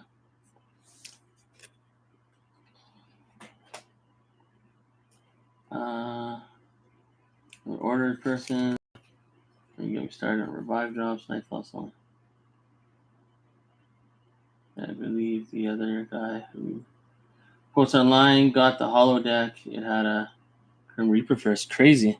Those decks are insane. But that's true. The original drops, it was a little crazy. I remember the first fan art packs. It sold out in like 1 minute. I got 13 fan art packs, but it was a little crazy how hard it was. But all they have to do is, you're right, like make a limit. I don't know. Just there must be someone out there that knows how to sell and market stuff. Like, you don't want stuff to sell out so fast that no one can get it, and then they have to pay stupid secondary prices. But you also don't want to do a drop that no one's aware of unless they're in Discord that evening, and then no one else can get it because it's like, okay, well, didn't see it, don't care. And then when the packs come out and you see cards that are desirable, you're like, well, and then it makes you feel a little jaded because you're like, well, I would have had that if I knew about it. So, yeah. I mean, there must be people in here that have multiple, social media accounts where you post the same thing on YouTube as you post on Instagram, as you post on TikTok, as you post on Twitter or X or whatever. You know what I mean? They don't know how to copy and paste the same thing onto different. Like when I post a video, I put it in MetaZoo chat. I put it in Oasis MetaZoo chat. I piss off Argos when I do that. I post it everywhere because I don't give a fuck. I want people to see my video. So if I could do that, how does someone that's running a company not be able to hire a 10-year-old to do that too? It's not complicated to just make announcements and posts for everyone to see. But I believe the other, I would bet the tickets are in the prizes for Castle Cup prizes, or all the tickets are in NFT boxes and everyone's keeping them sealed. I still think the tickets are all garbage. I think the gold, silver, and bronze ticket are just not real. Obviously they're real, but they were sent out to certain people, like partners with MetaZoo. I don't think you can actually pull them. I hope I'm wrong, but I don't think I'm wrong. I think they were just, to create hype, and certain people got them like hyperbole, and then the other guy with the bronze ticket, like, it could be wrong. But now that I look back on things and I see how Mike and Andy and everyone's doing things with MetaZoo, it makes me really question, like, can I really believe that's real, or was it just all a really smart marketing gimmick to get people to open up 1 million packs? So, tickets are left. Oh yeah. And what's up with the NFT boxes, man? Like, it's just a sticker on the box, but the pull rates it's a normal box just with a sticker on it. And that's so stupid. There should be something special in NFT boxes. The fact that it's no different than a regular box is just weird. Sorry, I'm holding the cards way too high, eh? I'm gonna have to adjust my camera again. Come on, let's hit something crazy. Oh yeah, the Starlight Sigil. At least it's green and it's native. I mean, native. It's wilderness.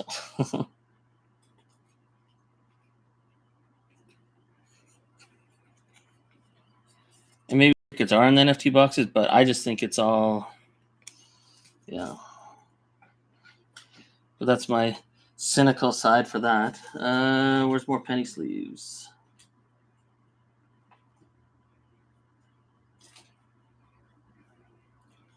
Okay, we're halfway down the box. We got 7 full holos. Really nothing to talk about in this box. I'm glad the chat's talking about stuff. There's some MetaZoo. For the biggest to me.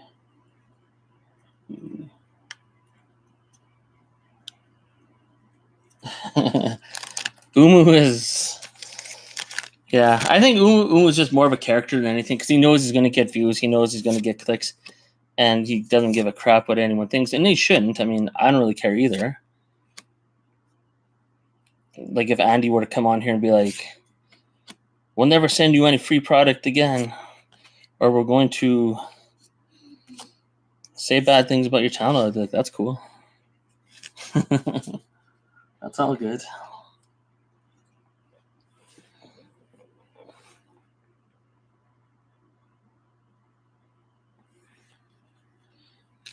I think Umu could do better if he actually did a little research.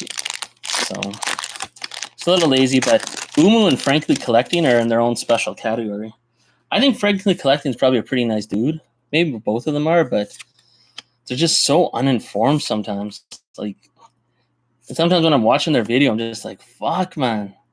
Like, can you do any research? Just join the damn Discord. You don't even have to chat. Just join it so that when there's an announcement, you get it, and you know, won't look like such a idiot when you're talking. Hey, so I got a question. I don't know where the card is, but is this going to be a big hit in the future? Along with here, I'm just going to sleeve this up quick because we all know Sam Sinclair is a big hit in Cryptid Nation, right? Now, is there ever going to be a day if the manga, TV show, video games, all that stuff takes off? I'm just going to get the card out here. I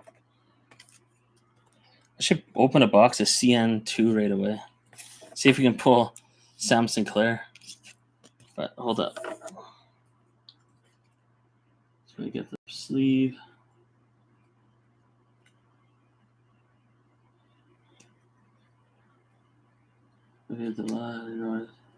Oh, he deleted more of his videos? So do you ever think these pulls are going to be worth like in the future? People are like, oh shit, I pulled an Adam Ackler. Oh shit, I pulled a Rose Robinson. Do I not know how to hold this in the light? Because when you pull a Sam Sinclair, that's pretty exciting. But when you pull these, you know these are main characters, but I wonder if that's going to be a thing someday where that's going to be like a huge hit or a bigger hit than what they are right now. I wonder. But for right now, still get a top loader just in case.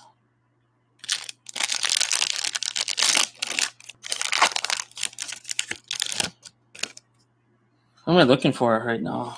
We're looking for Green Man, Prismore, Bigfoot. How the hell have we not pulled a Bigfoot yet?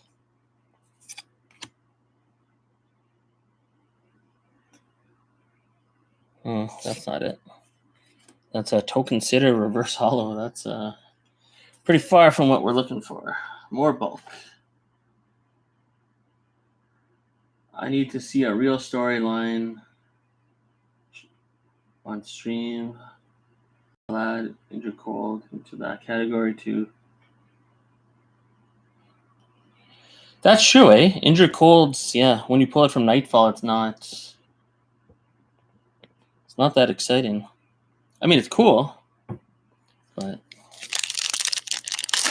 I was hoping at one point in time that Injured Cold, because you know how Red Ink and Blue Ink are the secret rares in Cryptid Nation. I was always hoping from a booster box you could pull like a secret rare Injured Cold, like with the same artwork as the sample. That'd be cool, but clearly that's not a thing. But that would have been cool.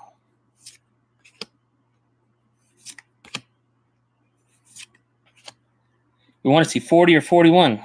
Or I think Prismore is number 40. Yeah, another reverse hollow. Hey, Rose Robinson again. Boom.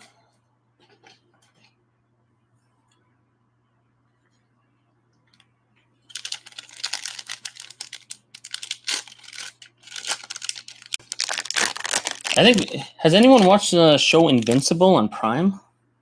It's actually a pretty cool animated, like, I don't know, I watched the first season yesterday. It's pretty cool. Invincible on Prime. Come on, something big. Oh, next one. Oh my goodness, what? 2 token sitters in a row? Get out of here. I'm gonna send all these cards in Nick Strength and Pokemon to Bonfire. That's crazy. And this is why I buy singles now, because the amount of bulk that I have here now is kind of adding up. What do we got here? Hey, there's a cool one. Seafood Barbecue. I think that's a little bit of an underrated card. That's actually pretty cool artwork and just nice looking. Gonna adjust my light up. Oh shit. I realized my light was so hot. Oh, better get that in a penny sleeve.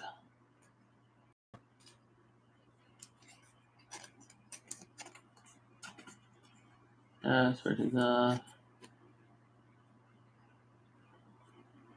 have me watch The Good Doctor. I said no. I love Seafood Barbecue. Yeah, it's not a bad hit. We'll add it to the pile here. Not a crazy box like the last one. But hey, anything's possible. That's one thing I love about MetaZoo. I'm sure everyone's experienced it at least once. Right when you're thinking nothing great's going to happen, something great does happen.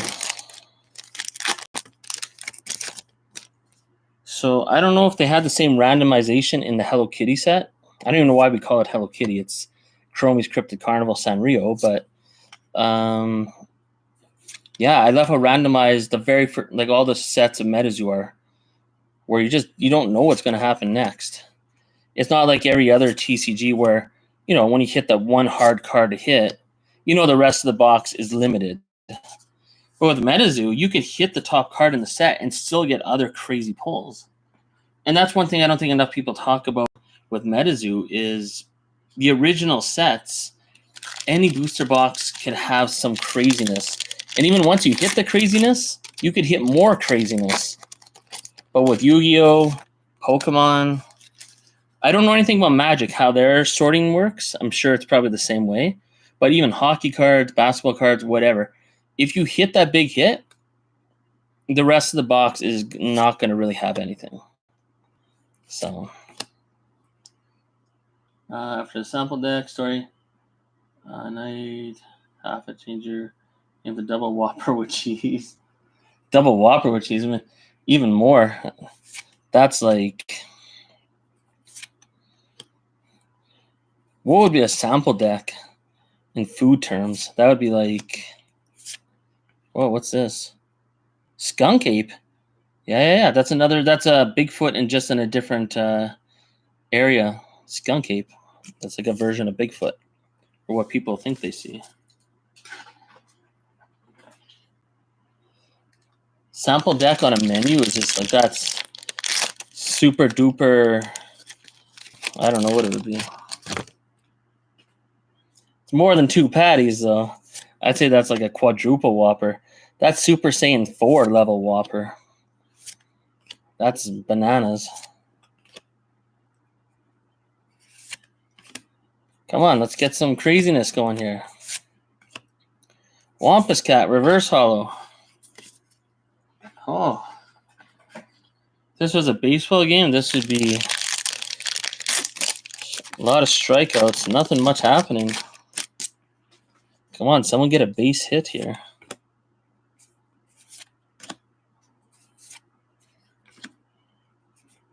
John Henry, I like that card. Oh my goodness. Golden haired girl, reverse hollow.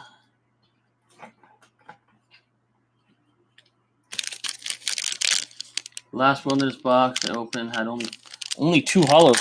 The lowest I've ever had in a wilderness box was 3 hollows, so you beat me. But when I had the 3 full hollows, I had a snipe. So, you know what? Let's just skip right to the hollow. 26. Hey! Finally, a full hollow.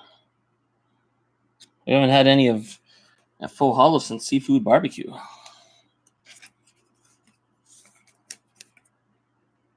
Boom. So that's what, 11 full hollows?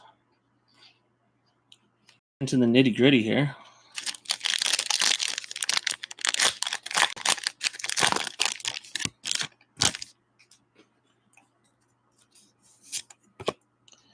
I think I'll open up a... Oh, come on. Is this number 1? Number 4? Ah, reverse hollow jackalope. Oh, look through the bulk in case there's a silver or bronze ticket, which there won't be. That's the last one in the box. Oh, yeah, 2 holes. Yeah, I read that already. Oh, don't knock down the Mothman cards. You know what? I think I'm going to open up something really cool. If anyone's sticking around. Since we're on this wilderness kick, let's just go all the way. Oh, man, this is Roots. Brutalville.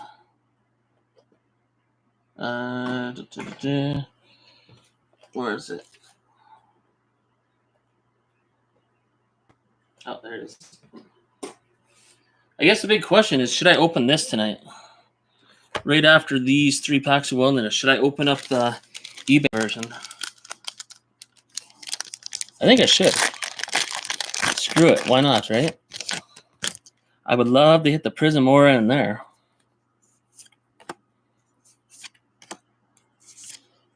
Yeah, we'll do it. We'll do it. We'll do it. Hey, another one of those. The error card. We'll put that over here. Come on. Oh, I think this is Misha Pichu. Are we finally going to get a crazy hit? Misha Pichu's number 6, right? Oh my goodness. All that hype. Misha Pichu's not number 6. What the hell number is Misha Pichu? Okay, that was like... Now I know how Andy feels. I feel stupid for that one. Whoops. I pulled an Andy. Don't know what I'm talking about. Yeah. Let's get right to the hit. Full hollow. Yeah, this box is not too good so far. Seafood barbecue is our best hit. Oh, no. Rose Robinson. We'll say Rose Robinson.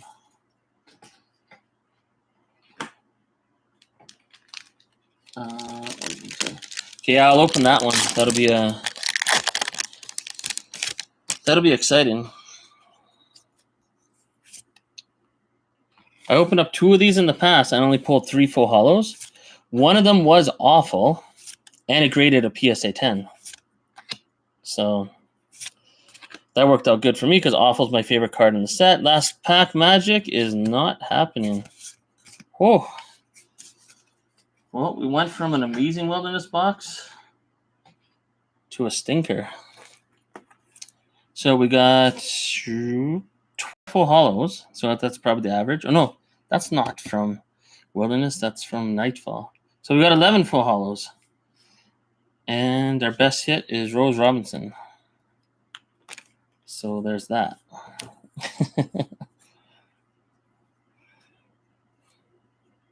Okay, let's get this organized. Oh, come on. Make room, Tops Chrome Mothman. Honestly, I think these are some of the best things you could pick up in MetaZoo. I don't even know if I'd sell these in the future, but I think these are going to be highly sought after in the future. You won't get them from me. I'll be kind of like Cheeseburger. I'm holding on to my prized possessions because I love the cards. I love the artwork, and it's just cool. And these are insanely hard to grade, the Topps Chrome cards. Because we all know MetaZoo cards grade pretty damn good most of the time. Oh, Misha Pichu 7. Oh, yeah. Feature promo, seal from Halloween Pack. Oh, 2020. Those are good. White booster pack. Yeah, everyone in the chat, flex. Like, what's the craziest shit you have? Obviously, we don't have anything like Cheeseburger. He's got the sample deck. But what's like the craziest sealed or graded card, or like what's your grail card, right? It doesn't have to be Mothman. It doesn't have like what's a card that you have that you're just like, you look at it and you're just like, yeah, I'm never selling that. If I was homeless, sleeping in a cardboard box, I would still have this card or product. Like, what is that for you? Was better? Wasn't the worst. Yeah, this wasn't the worst box ever. I've definitely opened up worse. I agree. But when Rose Robinson's your best hit in seafood barbecue, that's nothing Nothing exciting, but this has to be better. So 10 packs. Get a box topper. I wish I did more sets like this with the box topper. This is really cool. Oh, come on. There's our box topper. Boom. I do have the box topper. What is it? Nameless token and the stained glass token as PSA 10s. I don't know where they are right now, but I have them somewhere. Those are really cool cards to see. And yeah, here's our... We'll go left side versus right side since there's only 10 packs. Why not? And this box, normally when it came out, was $50 American. And eBay charges so much shipping fees, it's retarded. But I bought this for $45 probably a month and a half ago. So that's crazy.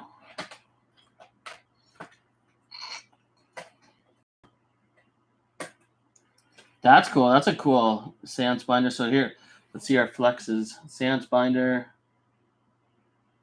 Well, the artist doodles. Sample. Yeah, we got some good grails there. Stuff that I don't have. And that's another cool thing about MetaZoo. There's something for everybody. Oh, yeah, this is the box topper. What should we do? Should we do the box topper? We'll do the box topper last. You know what? If we hit something crazy, we'll do the box topper. So if we hit an awful, Dragon of Akanto Falls, Misha Pishu, I don't know what else is there. Bigfoot. I have a couple Bigfoot PSA 10s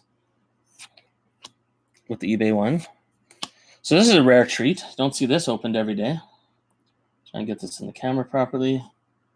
I got a sealed, con-stamped Kickstarter card in the gold pack. Just my cool sealed thing. That's cool. I remember when I first got into MetaZoo, I saw those on eBay, those sealed packs with the one card, but I didn't understand what it was. I was like, what is this sealed gold or silver pack? I didn't understand what it was, and I was just like, whatever.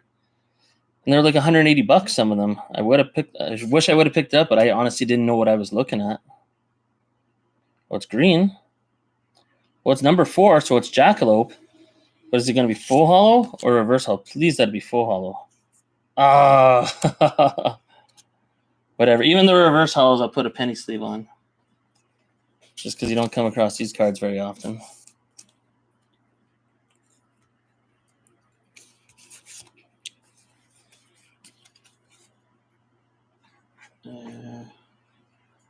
I have both Kickstarter and PSA 10s. Sequential ordered. Ooh, no hickey on the Mothman reverse hollow. I have a reverse hollow Kickstarter Mothman, but it does have the hickey. But yeah, the no hickey is rare. Is the hickey thing only for the reverse hollow Mothman or the regular Mothman too? Because the full hollow Mothman I have right there, it doesn't have a hickey either. So,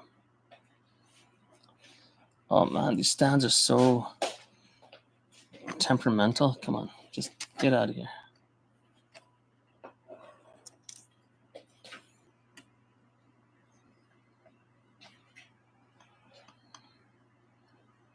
So I have to adjust all that. Oh, whatever. Okay. Next pack.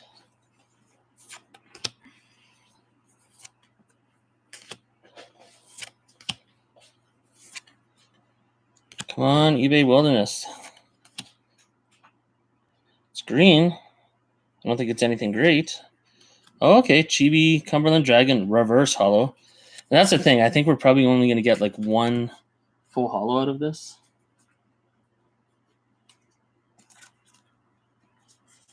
Where's my thing? Yeah, give me one sec.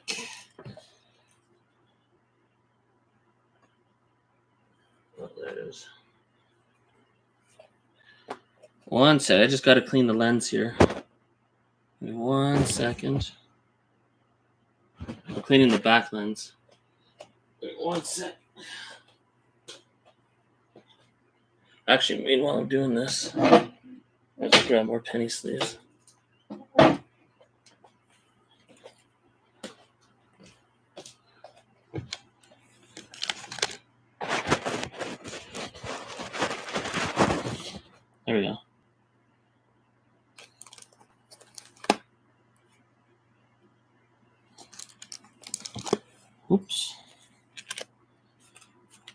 2 reverse hollows, at least a Chibi Jackalope and Chibi Cumberland Dragon.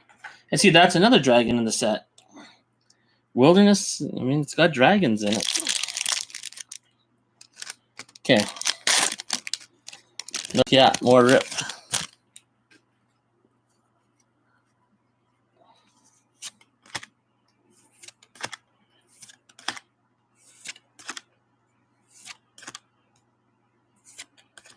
Come on, we want to see green. Oh, come on, 12 would be nice. 29, what's 29? I do not know.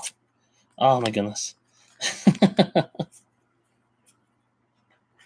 Yeah, this is what I expected. I don't know. Has anyone else opened this? You probably know exactly what I'm thinking, that you get a lot of hollows and better than... What is this? Are you going to...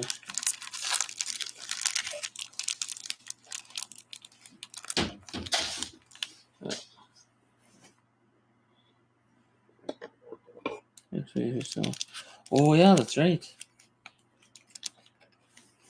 Candy can names. Are you going somewhere? I'm gonna wash my hair. You going to what? I'm gonna wash my car.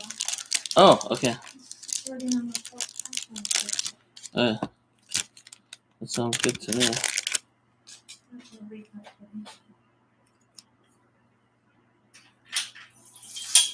Okay, I'm just getting some penny sleeves out here. Oh my goodness, it's taking forever to open up.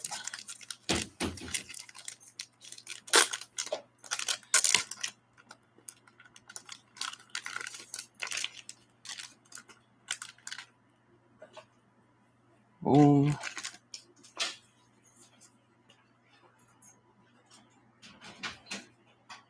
Hey, Killer's back. What's up, Killer? Okay, anyways, let's get to the next pack.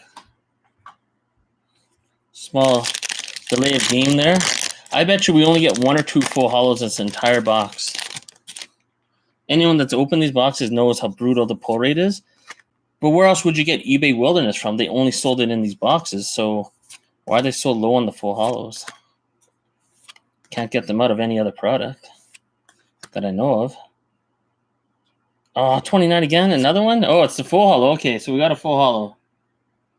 Man, that looks good. Compared to what we were just opening with the old hollow pattern, look how crazy that is. Very underrated set because it's the first time that MetaZoo used the better full hollow.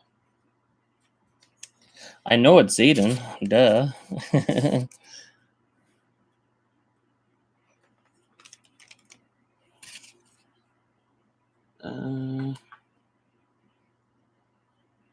It is nice as fuck. Okay, come on, let's get some. If we pull a Prism Aura from this, I don't know what I'd say. Okay, we'll put those, I don't know, right there.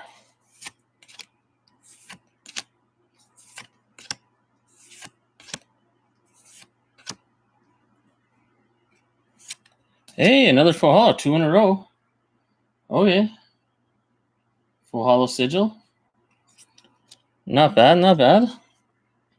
Not what we're looking for, but still, 2 full hollows out of 5 packs. I thought we were going to get 2 full hollows in the entire box, which still could happen.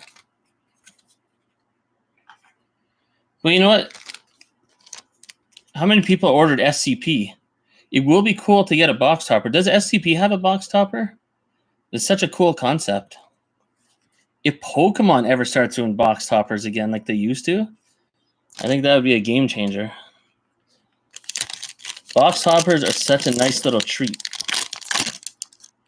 I think except for, I've seen Rudy open stuff with Magic. I don't know much about Magic the Gathering, but I think it was Boulder's Gate or something where the box toppers are just like completely worthless. But such a nice little addition. Just to see what everyone's saying. Fingers crossed. Let's get the Prism. If we get the Prism Aura, I don't know. That's gonna be wild. I ordered a few SCP. Yeah. I ordered 1 SCP, even though I was talking shit about it. But I was like, you know what? I think it might not be too bad. Oh, what's this? Oh, it's nothing. Okay. It's black. Okay. I want it to be number 16. I want to see awful. Come on. Oh my fuck. Did I not just say number 16? Now that's cool when you get a moment like that on camera. Boom. That's my favorite card in the set. I don't know if everyone's been listening this whole time, but I was saying that in earlier when we're opening up Wilderness. This is my favorite card in Wilderness. Woo! It's a risk to open up one of these boxes, but when you pull your favorite card, that's pretty fucking awesome. I'm just going to get that in some extra special protection. Holy moly. And I pulled this the last time I opened up one of these boxes. I pulled this card too, and it graded a birthday 10. So that just happened. Just going to get it in a special sleeve here.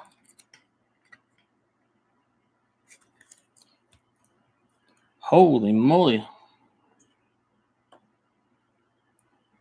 Sorry, first edition Mothman. This is a little more rare.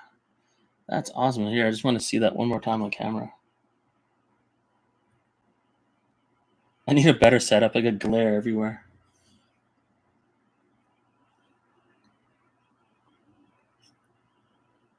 Yeah, it's pretty bad. Not good lighting, but awesome card. Okay, at least we got one good hit. And we got 3 full hollows. Holy shit.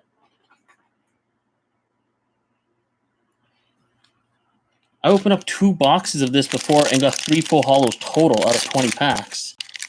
So the fact that I got 3 full hollows already,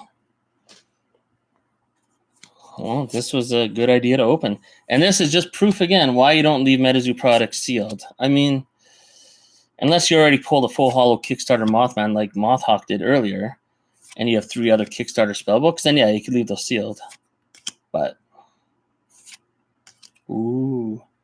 I'm predicting we're not going to get jack squat from the rest of this box. I really don't think we're going to. But it is a MetaZoo product. Anything is possible. Okay, let's see if MetaZoo can like make my words come true. Earlier I was saying with MetaZoo, once you pull something big, that's not the end of the road. You could still pull something else big because of the true randomization. So let's see if that happens. We got 3 packs to prove that.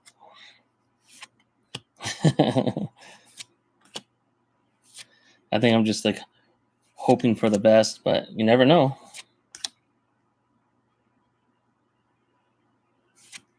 Oh, that's Piazza chasing the State Puff Marshmallow Man. Come on. And jack squat. Okay. Oh, it's not killer. It's pronounced Kyler. And it's Beavis and Butthead. One time I pulled 2 possessed auras in back-to-back packs. That's insane. Was it first edition? I'm assuming it was. Anyone that's pulled a possessed aura like first edition, that's insane. I don't have a possessed aura because they're still too expensive. And I would like to pull one. So I pulled plenty of prism auras and neutrality totalities. But possessed aura, that's something special. Oh, here. Perfect. Look at this. Look at this. Remember I was talking about this card earlier, how it's got the star? I gotta learn how to angle stuff on camera. But see, the eBay version doesn't have the star on it. My hands are so shaky.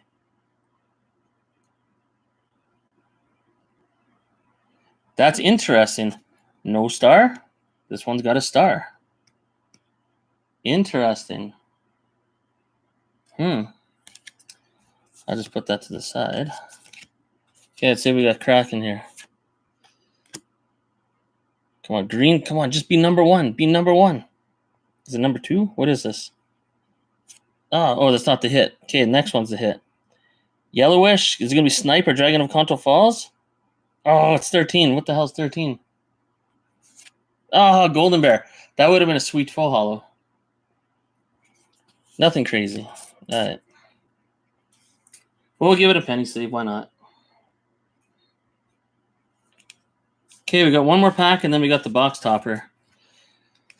In the box topper, I really want to pull the Nameless token or stained glass. I went to pull. Oh yeah, first the box also had a chain old scratch. Damn, and that's the thing they say about seance, right? If you pull one of the satanic, how many is there? 8 full hollow things? I don't know. Whatever it is, if you pull one of those hard to hit cards, you're gonna pull multiple.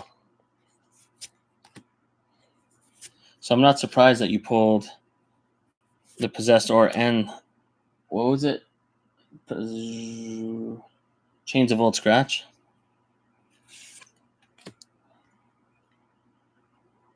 Oh man, I saw gray, but I don't think that's the gray we're looking for. Oh no, that's not even the hit yet. What am I doing? Oh, this is gray. Okay, if this says number 40, I'm gonna trip balls. Oh, it's 22. Yeah, okay, it's a full hollow. Wampus Cat, I'll take it. Man, it's like glass. I love the new hollow. It's like, that's crazy. All right. Okay, so we didn't hit shit except for awful, which I will take. So we got 4 full hollows. Okay. Plus now, what MetaZoo needs to do more with these mini sets, we got a box topper to open.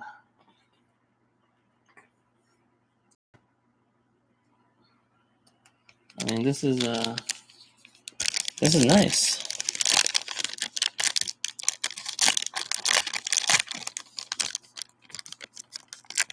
Try not to bend the card. I think we're gonna pull something good here. It's probably gonna be the Beehive one or some crap, but we'll see. Okay, big money. But yeah, 4 hollows in that box. That's actually really good for these boxes. And hit the awful. Oh, pet token. Still cool, but not what we're looking for. But hey, we hit awful. No regrets on that. That's my favorite card in Wilderness. So I'm happy. I will take that here. I'm just going to get all this organized. Put it in the box and rediscover it in my bin of old product in like 10 years and be like, oh shit, I had eBay edition cards. That's cool. I'm just going to see what else I could open. I know the stream's going a long time, but it's always fun opening product. Yeah, that was a good box. Oh, shit. Sorry, Mr. Camera. Let's see what else we got hiding back here. I got a box of Seance, but I don't think we're going to pull anything good out of it. And I bought it for $14 Canadian. So, based on the fact that it was so cheap, I don't think I'm going to pull shit out of it.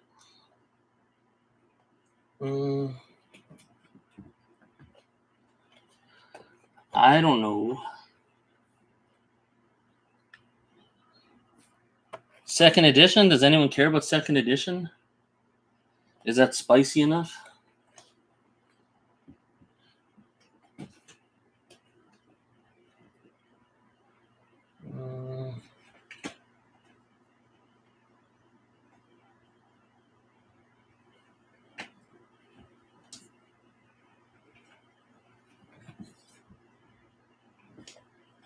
Here, I'll let the chat vote.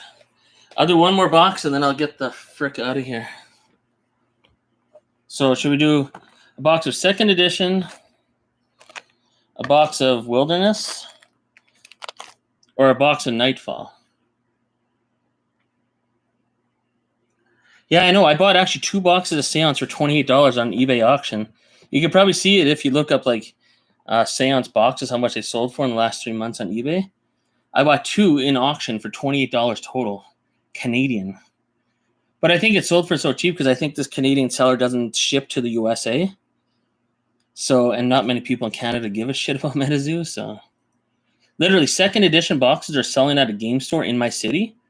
No one wants them. They're sitting on the shelf right now for $30 Canadian. So it's like $22 American.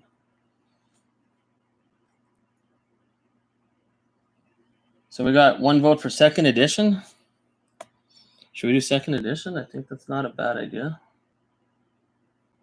Wilderness has dried up. Nightfall, I don't think we can do better than what we pulled already. For anyone that missed it, we pulled a full holo Wendigo, full holo Mothman, and a full holo. Well, it only comes in full holo, but Righteous Reckoning. I guess it comes in non-holo, but all in the same box, and 2 Mothman non-holos. That's pretty sick. Yeah. Okay, let's do second edition. I don't know what can happen with that, but may as well.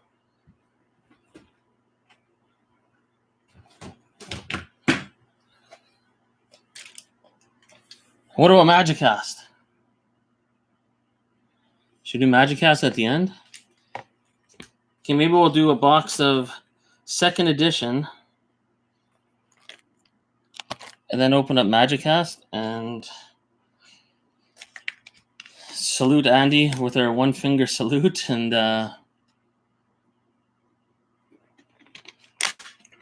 hopefully Mike Waddell releases the schedule and they actually live up to something. Their first promise of 2024, and hopefully in a year from now.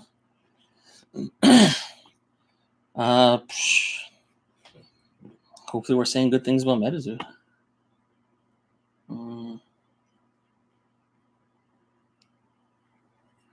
Okay, let's do it. Let's cut this bitch open. Slice. This box I bought for, I think it was $50 Canadian. Oh, there goes awful.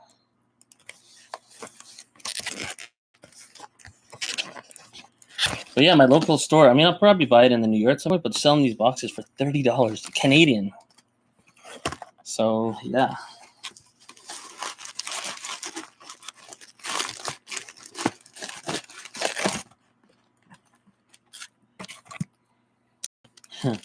Here, watch. Let's see who says it in, let's see who in the chat knows what I'm doing here. I'm not going to say anything.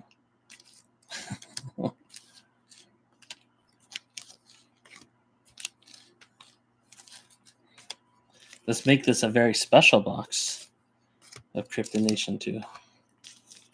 Behind the scenes, how they did it in the factory for Kickstarter.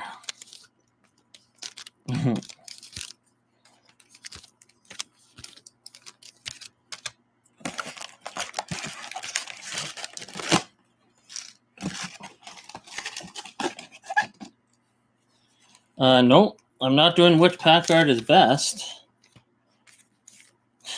I'm adding value to this box.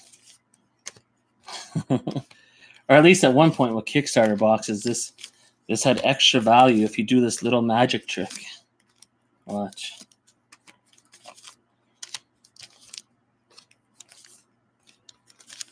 Are you watching, Andy? All you gotta do is release boxes like this and everyone will pay more. Check it out.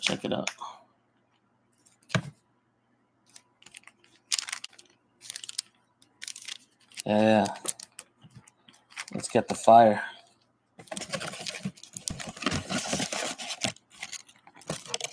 Don't look, everybody. This is magic.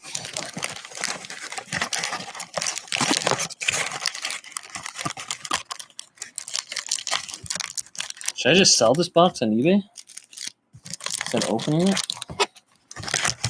I haven't looked at the chat yet. I'm going to look right away. I'm sure someone knows what I'm doing. Oh, yeah. D Elegance. Yeah. Oh, yeah. Mr. Slicks. Yep. I need a piece of paper and a pen. Here. Look out, special magic trick.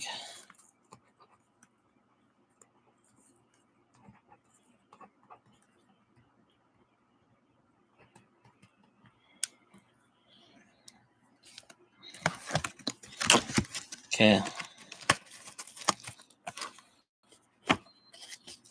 Right? We tape that back up. We'll just pretend we tape it up. Imagine you open this. Oh, shit. We got a non-alternating box. Oh, this is worth so much more. How do they do it? Sorry, anyone that actually paid more for non-alternating Kickstarter boxes, don't get mad at me. I just always thought it was funny that people paid more for those at one point in time. Oh, shit. Look at all these Kodak packs. Oh, and a stack of Mothman packs underneath. Anyways, okay, I'll open it up. Joke's over. But anyways, we got a non-alternating second edition Crypto Nation booster box. That just can't happen. But it did.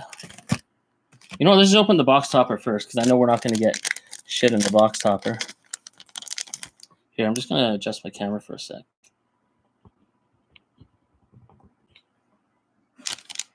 There we go. If we get a blue ink, I don't know, I'll do some kind of giveaway for crazy stuff. Yeah. Boom. Nothing. Okay. Well, let's go do the Hodag first. And then we'll do Babe the Blue Ox next. And then Piazza, and we'll say Mothman for last. I think that sounds like a good plan. Okay, sorry, I'm just getting organized. Where to put all my bulk. Okay. Hodag, what do you got for us?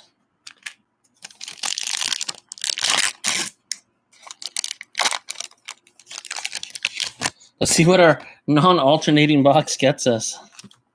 I'll laugh if I pull a whole bunch of Mothman and like, I don't know, but whatever.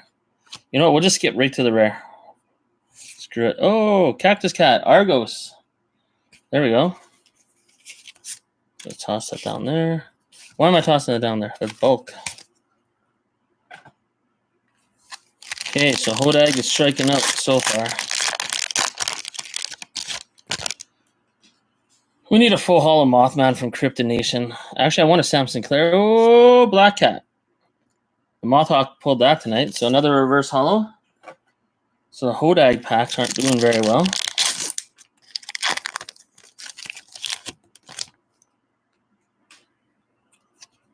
Yeah, you missed the box topper.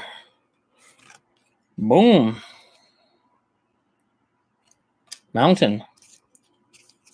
Get right to the hit. It's brown, so it's nothing good. Ooh, Earth's Core. So that's a full hollow. We'll keep that down here. One full hollow. One thing I do like about Crypto Nation, well, not that I like it, but you know you're going to get some of these artifacts and the non-beastie cards, no matter what. But you also know you're going to hit Sam Sinclair's, Loveland Froglands, Piazza Birds, Jersey Devil, Mothman, Power Up Red. Oh, Bunnyman. That's one of the cards that kept me in MetaZoo when I first started. I was like, holy shit, I loved Bunnyman. I always found that to be such a cool card. I always thought he was coming out of a cave and he just murdered Pikachu. I know it's a weird thing to say, but I like that card. That's a cool card. I'm still going to get the Bunnyman from Caster's Cup.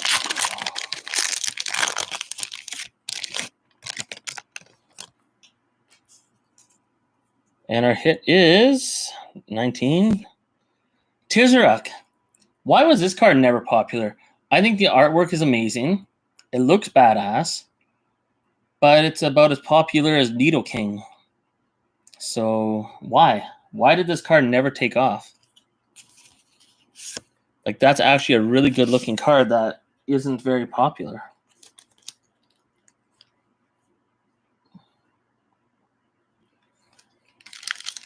Well, that card is for you then. Because, well, no, it's not for you. I actually like that card. I like the artwork. I think it looks really good. Just not many people like it. 7, Snallygaster. Snallygaster not too popular either. Same with Slide Rock Bolter, Lizard Man. Hey, we got 3 full hollows out of Hodag packs. No big names, but it's not bad. See how I'm angling on the camera. 31, that's Chaos Crystal, right? Boom, reverse holo chaos crystal. Oh man, I really want to show a card right now. Hold on. Hold the phone, everybody. Hold it. I can't not show this. Hold up. Where is it?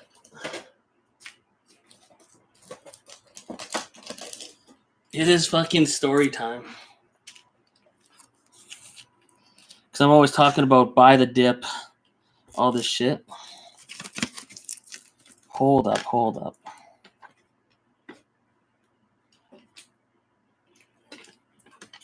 This is what I'm talking about. Okay. See if I can get that on camera right. So Kickstarter, reverse holo chaos crystal PSA 10. On eBay, I bought this for $52. That's insane. Right? Buy the dip. Where's the other one? There's a crazy one here. Yeah. Reverse holo Loveland Frogman Kickstarter PSA 10 on eBay. It was either 45 or I think it was 46. $46 in auction. Like, what is going on? The dip is crazy, but I'm loving it. That's mental. I mean, if you told me a year ago, 2 years ago, I mean, I know they're reverse holo, but who cares? They're Kickstarter cards, Chaos Crystal and Loveland Frogman, both graded PSA 10, so I didn't have to pay for the grading fees. If you told me I was going to buy both of these for $98 plus taxes, shipping, whatever, I'd be like, hell yeah. Someday people sold these. Yeah, I mean, it's not even worth selling. I mean, Loveland Frogman, besides Mothman, what's the best card you could pull out of Kickstarter? Loveland Frogman. It's reverse holo, but for $46, getting the cards graded, it's about $20. So you're telling me that card's only worth $26? There's no way. And it is off-centered. I mean, it should be a PSA 9 probably, but I'll take it. Walking Sam, full holo, PSA 10, Kickstarter, $39. In an eBay auction. It's not like someone posted it and I sent them a best offer and I scooped it up. I mean, these were in auction for a week and no one gave a shit. I don't even know how that's possible. Sinkhole Sam, full holo Kickstarter, PSA 10. I think this was $55. I think there was another sale that sold for $35 even more recently than this one. But that's insane. Full holo level and fragment first edition. Yeah, right? Buy the dips. Sorry to interrupt this second edition box break with Kickstarter cards, but I got to tell some stories here. Piazza Bird, PSA 9. This one was a little bit before the dip, but I think I paid, I think it was $90 for this one. It's a PSA 9, but it's a full holo Kickstarter Piazza Bird. PSA 9, $90. And literally 2 days ago, you could see this on eBay sales. I picked up a Loveland Frogman. Where is it? This one. Full holo Kickstarter PSA 9. This one I bought for $140. I picked up this exact same card as PSA 9 for $92 2 days ago. Kickstarter, Loveland Frogman, full holo. I mean, correct me if I'm wrong, but this is the second best card behind Mothman that you could pull out of a Kickstarter pack. I mean, that's insane. $92 the other day. When I bought this for $140, I thought I won the lottery. I was like, holy shit. I thought I would never own this card. And now I own 2 of them. It's coming in the mail, the second one. No, these are American sellers that I'm buying them from. And then, you know, there is a little more fees. There's the border tax and all this shit. But this Kickstarter, this is actually what got me into MetaZoo, this card right here. Bigfoot Kickstarter PSA 9. I got it for, I believe, $76. Sam Sinclair, I believe this was $115. The PSA 9. But I mean, the PSA 10s of some of these cards are just way too much. But even the PSA 10s are pretty cheap compared to what they used to be. But Kickstarter, Sam Sinclair, PSA 9, $115. Medium's Third Eye, I think it was like $58 Canadian. It was a Canadian seller. I don't normally collect cards like this, but it's PSA 10 Kickstarter full holo. I was like, why not? Oh, Piazza Bird PSA 10. This one I paid a little bit more. It was before the dip. It was about, I think it was $185 I paid for this. But compared to where this card was a year or two ago, I mean, $185. I mean, no jokes. Where's Sam Sinclair here? Over a year and a half ago from Nick Strength and Pokemon, I bought a first edition, not Kickstarter, but first edition Sam Sinclair full holo PSA 10 for $185 American. I mean, do you know how dumb I feel saying that right now? Meanwhile, I could probably get that for like $30 now. So when I got this as a Kickstarter, as a PSA 9 for 115, I was like, are you serious? I'm like, hell yeah. And this was a steal of the century before the dip was starting, or when the dip was starting. It was an auction on eBay, Power Up Red, Kickstarter, full holo. Well, it only comes full holo. And the cool thing about this card is it doesn't come in sample cards. So this is this is crazy iconic card. PSA 10, I got it for $145 American. It was about 3 months ago, maybe 4 months ago, right when the dip was really getting crazy. And I never got the Quets, though. There was one that I had a best offer, whatever, someone was offering me something for, but I never went for it. It was ungraded, though. But yeah. Okay, let's get back to Crypto Nation 2nd edition. I had to show those. And then this one, I don't know if I've told the story enough times, but Mothman Kickstarter PSA 10. Come on, let's get it on the camera properly. Here we go. Obviously, my Grail card. I mean, I don't have a card that even comes close to this. When I was opening Topps Chrome, I have a video. I got to make another video explaining what's going on in the video, but I pulled a Chaos Crystal 4 out of 5 in Topps Chrome. There's a guy in Ireland that saw the video, saw that I had it on eBay for like $20,000, which obviously no one was going to pay for. And he messaged me privately, and he's in the Discord, and he's like, hey, I have a couple Kickstarter Mothman PSA 10s. I know that you want one of these. Would you want to trade with some other cards for the Chaos Crystal?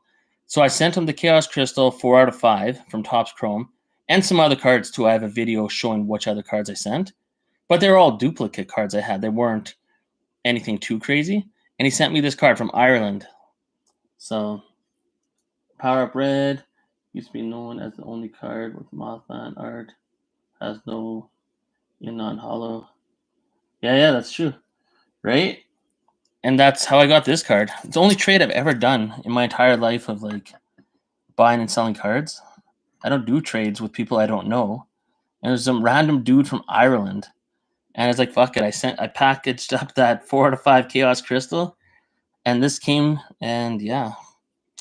It was pretty damn surreal. Anyways, let's get back to the opening.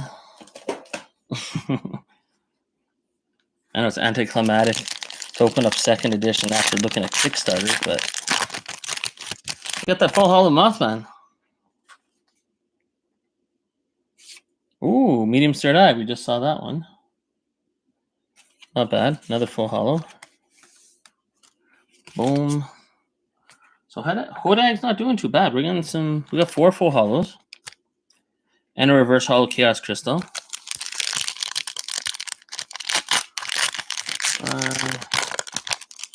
No Mothmans. You don't have any Mothmans in your collection at all? Ooh, black holes. Yeah, okay, what am I even looking at this for? Okay, next pack. Okay, so we're done the Hodag packs. Let's get to Babe the Blue Ox. I really want to pull a Sam Sinclair. So we could look at Sam Sinclair, Rose Robinson, and Adam Ackler together. Ooh, Fresno Nightcrawlers. Hey, there's a question. What does everyone think of the Dim Mock t-shirts still being on eBay, MetaZoo Marketplace for like highly discounted? They have a lot more Dim Mock t-shirts than everyone thought. And the Fresno Nightcrawler is a secret rare. It's such a nice card, but maybe it's not as rare as people thought. Hey, Flatwoods Monster, cool. I don't know if that made sense, but one demo, but I was here's because they, yeah, right. And I feel bad for anyone that paid like huge money at first for those Dimlock t-shirts, because except for when they were throwing Kickstarter packs in them, I'll never forget watching an episode of Nick Strength and Pokemon. He ordered, I think, 10 boxes or 5 boxes, and he got the secret rare Fresno Nightcrawlers, but he also got Kickstarter packs. I think he got 3 Kickstarter packs, and he pulled a Power Up Red. He got it graded, and it graded a PSA 10. And he sold it for like, I think like $350 or something. Even back then, $350 for a Kickstarter Power Up Red PSA 10 was a steal of a deal. So when I got mine for $145, I just about, I couldn't even believe that happened. When I was like, this guy's not going to ship it. He's going to cancel the order or something. I'm like, $145 for Kickstarter Power Up Red PSA 10? That's insane. By 2 Dimax when they were full price, and now I'm kind of pissed. We had 1 on 4 had Mothman. I got hosed. Right? Oh, does anyone know what happened with the M2P2? I saw in Discord that someone posted that they're selling the boxes with just the promo card for $30 or something. Hey, Chessie, okay, that's not bad. I don't know if that's true or not. I don't know what the story is, but I know M2P2 was insanely expensive. But if you can get those promo cards, 2 of them for $30, how pissed off is everyone at that? I mean, holy shit.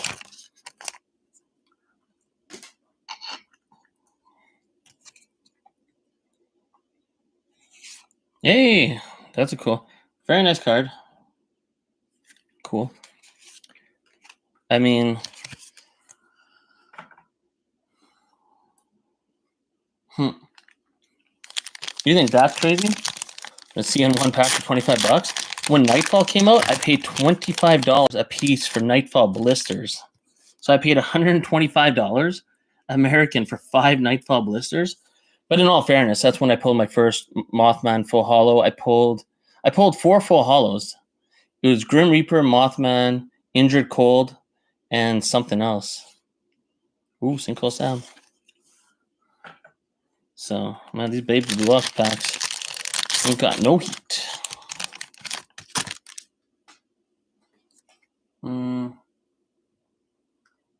Oh, I think Kickstarter packs were even more than that at one point. I honestly never thought, hey, Babe the Blue Ox, there's an underrated card.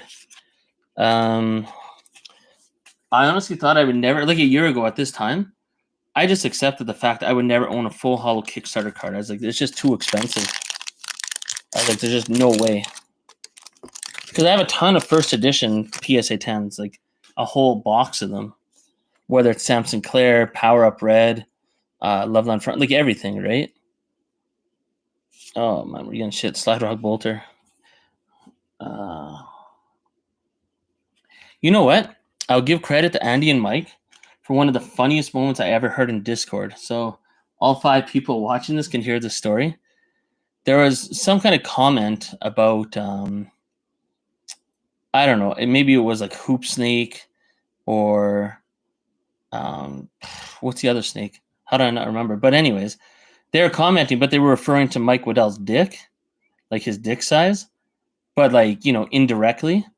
And then someone's like, how big is it or something? And then Andy wrote, like, in regards to Mike, he's like, oh, it's like a hoop snake. And Mike's like, no, man, more like Slide Rock Bolter, right? So it was pretty hilarious because you're referring to his dick isn't like a hoop snake, it's a Slide Rock Bolter, like it's huge, right? It was pretty hilarious, and I don't know how many people caught on to what they were talking about, but it was actually so funny. Be wary of someone cracking loose packs. Something almost want to sure from the spell book, which means. Oh yeah. Never buy loose packs. There's a reason why they're selling them, probably. When there's some legit people out there. Oh, come on. Oh, it's number 1. I hope number 3. Hey, full holo Chupacabra. I remember researching Chupacabra lots before MetaZoo existed.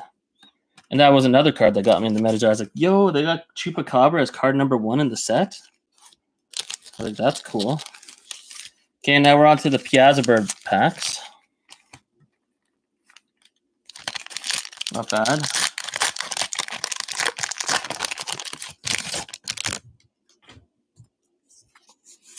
Yeah, let's just get right to the hit. No messing around. Oh, full holo Chaos Crystal. No surprise. Anyone that's opened up second edition knows you're going to get plenty of Chaos Crystals. So, no surprise. But Mothhawk was right. He told me it's hard to pull a full holo Loveland Frogman. Here, let's get this guy penny sleeve too. One sec. Oh, do they have Chupacabra? And when's MetaZoo coming out with those mini cards? I want to see the mini cards. I don't know why I put penny sleeves on these, but I still feel Chaos Crystal is a cool hit. Even though Chaos Crystals dropped off the map a little bit. Actually, on eBay the other day when I bought the Loveland Frogman for $92, like the Kickstarter full holo Loveland Frogman, on that same auction, but I was too busy at work, I missed it. A Chaos Crystal full holo Kickstarter PSA 9 sold for $61. $61. I mean, it's a PSA 9, but who cares? $61? Whoever got that, steal a video. Hey, Bigfoot.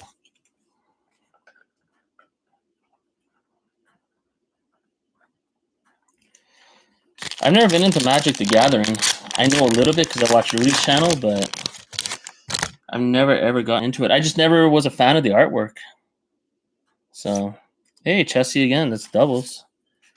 Doubles.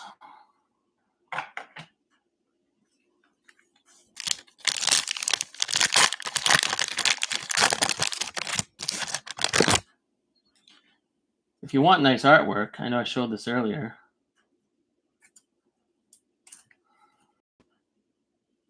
I don't know how One Piece and all that compares to it. If you want nice artwork, oh, come on. Get yourself some Dragon Ball Z. Anyways. Or sorry, Dragon Ball Super. And, oh, okay, yeah. Whoop-de-doo. Okay, we're getting there. We're going to get the Magic Cast straight away. I've only opened up 4 boxes of Magic Cast ever, and I pulled 1 full holo Mothman, and it graded a PSA 9. So then I started buying singles, even ungraded singles, and they all graded PSA 10 except for 1.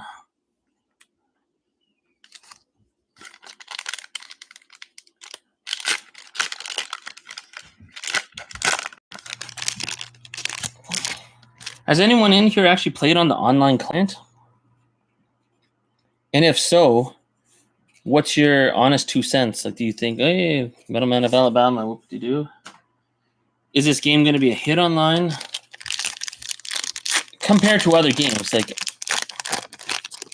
compared to, like, if you play Pokemon online, like, on their app, like, is this something that the average gamer is going to pick up and be like, holy shit, I like this? And remember, I don't have moderators. You can say whatever you want. If you think the online game sucks, say it. If you think it's amazing, then say it. What's your unfiltered 2 cents on the online client? I like the guy that's making the game. I believe his name's Chris. I watched him on Termentic's interview. I think that guy is awesome. Oh, yeah, Beast of Busco. There's another cryptid that gets no excitement anymore. Or maybe ever. Yeah, I really wonder how the online client's going to be. I hope it's amazing. But then again, I just want the little arcade game. And now it's time for Mothman packs. So we got 9 packs left. We haven't hit anything better than Chaos Crystal full holo. But I think like almost every box has a Chaos Crystal full holo. There are a few people who won't buy the card and will play it on client. When it drops, it's really going to rely completely on how good the gameplay is as the client comes out. Yeah, it'll be interesting. I hope it's not one of those games where it's like, you know, where you have to buy power-ups and you have to buy, like, you have to pay to win kind of thing. Hopefully you can just learn the game and just get good at it. You know what I mean? Hey, Phoenix Rain. No one cares about Phoenix Rain anymore. Does anyone here play Clash of Clans? If MetaZoo had a game like Clash of Clans with cryptids, I think that'd be fucking insane. Because Clash of Clans is awesome. Hoorag.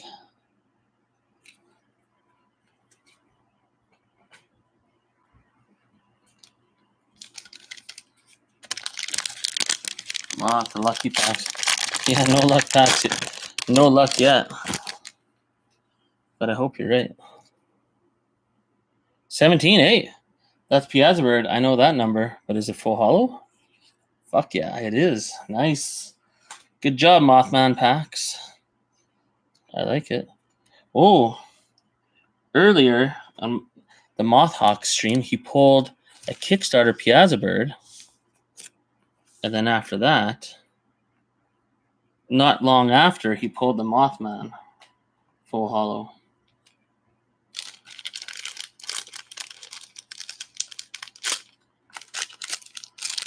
Anyone else, when they open their packs, like when you get to the hit, do you ever like peek at the number of the card before you see what it is? Like this, you see what I mean? We see it 91, so it's not going to be anything good. Giant salamander. Like always peeking at the number. And there's so much hollow bleed on all these cards. I don't know if it's coming through on the camera, but there's always so much hollow bleed.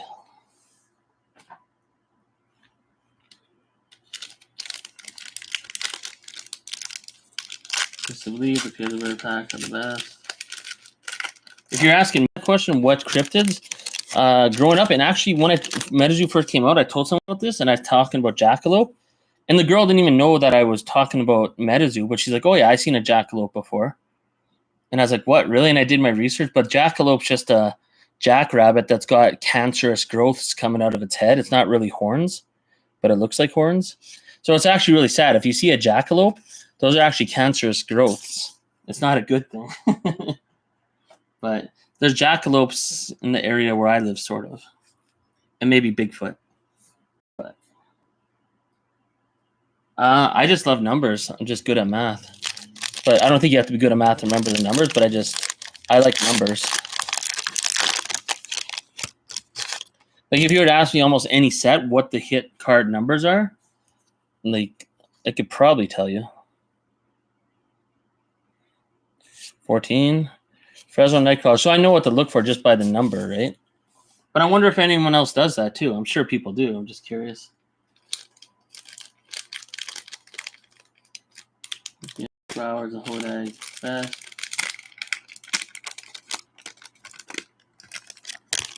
Like for this set, obviously number 3 is Mothman. We want to see number 3. I know Sam Sinclair's 20, Piazza Bird 17. Who else do you want to hit? Loveland Frogman is 11. Bigfoot's number 4. Chaos Crystal's 31. And what's the other big hit? Oh yeah, Power Up Red's 25. And I must be missing one. Okay, Piazza Bird, Loveland Frogman, Mothman, Sam Sinclair. Yeah, I think that's all of them. Yeah, that's like top 6 hit. Plus Power Up Red. Yeah, so that's nothing. 97th. That ain't shit. Okay, we're almost at Magic Cast.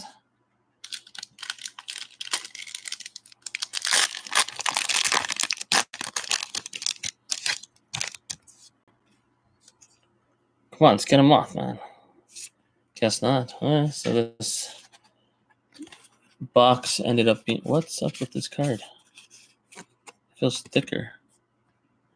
Weird. Anyways. Okay, last pack. And then we're opening up Magic Cast. And this Magic Cast box I bought for... It was $20-something, maybe $22 Canadian. So it's 20-something. Nothing crazy, just more Phoenix Rain. Okay, so once again, the Mothhawk was right. We didn't pull any Loveland Frogman. Just going to get all this out of the way, and we'll get Magic Cast opened. And then I think I'm going to take my 360 camera and make some crazy videos outside in the dark.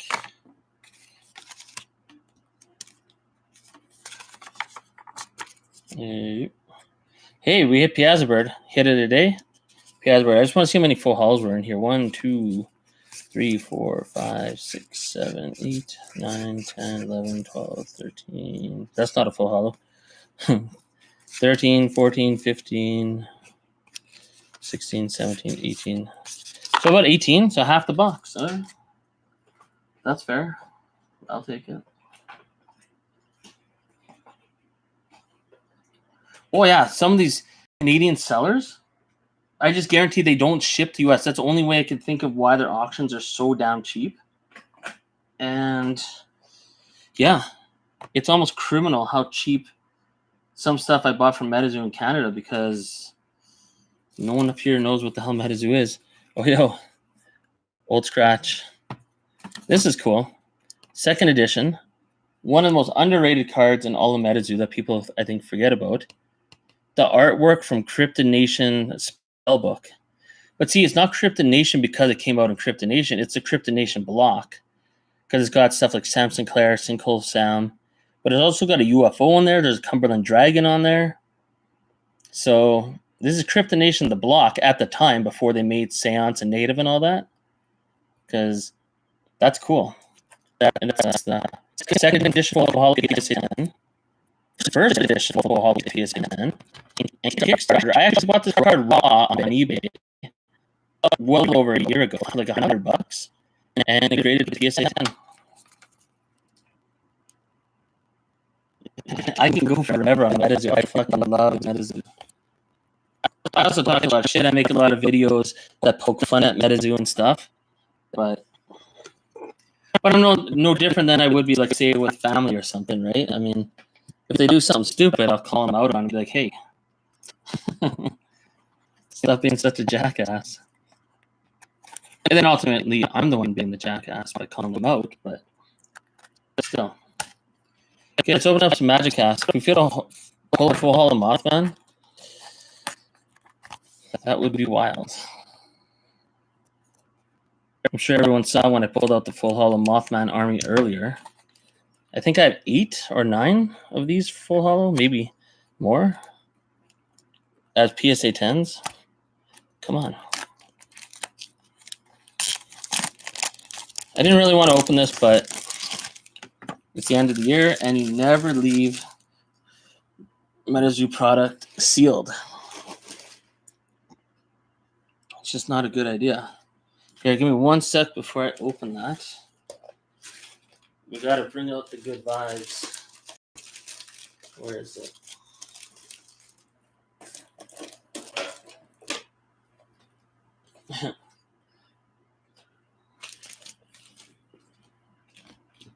I don't even think I have room for all this, but whatever.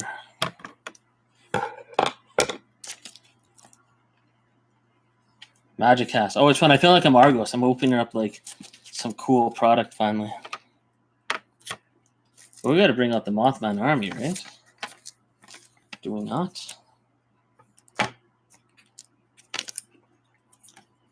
Get some Sam Sinclair out there. Get the doodled Mothman. Lighting is messing that up. A reverse hollow. PSA 10. And then now it's time for the Mothman Army to come out.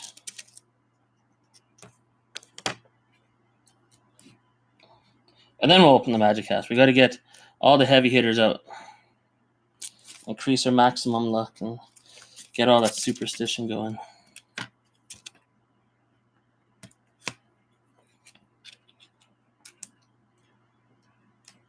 Oh, come on. What the hell, man? Just make room. Okay.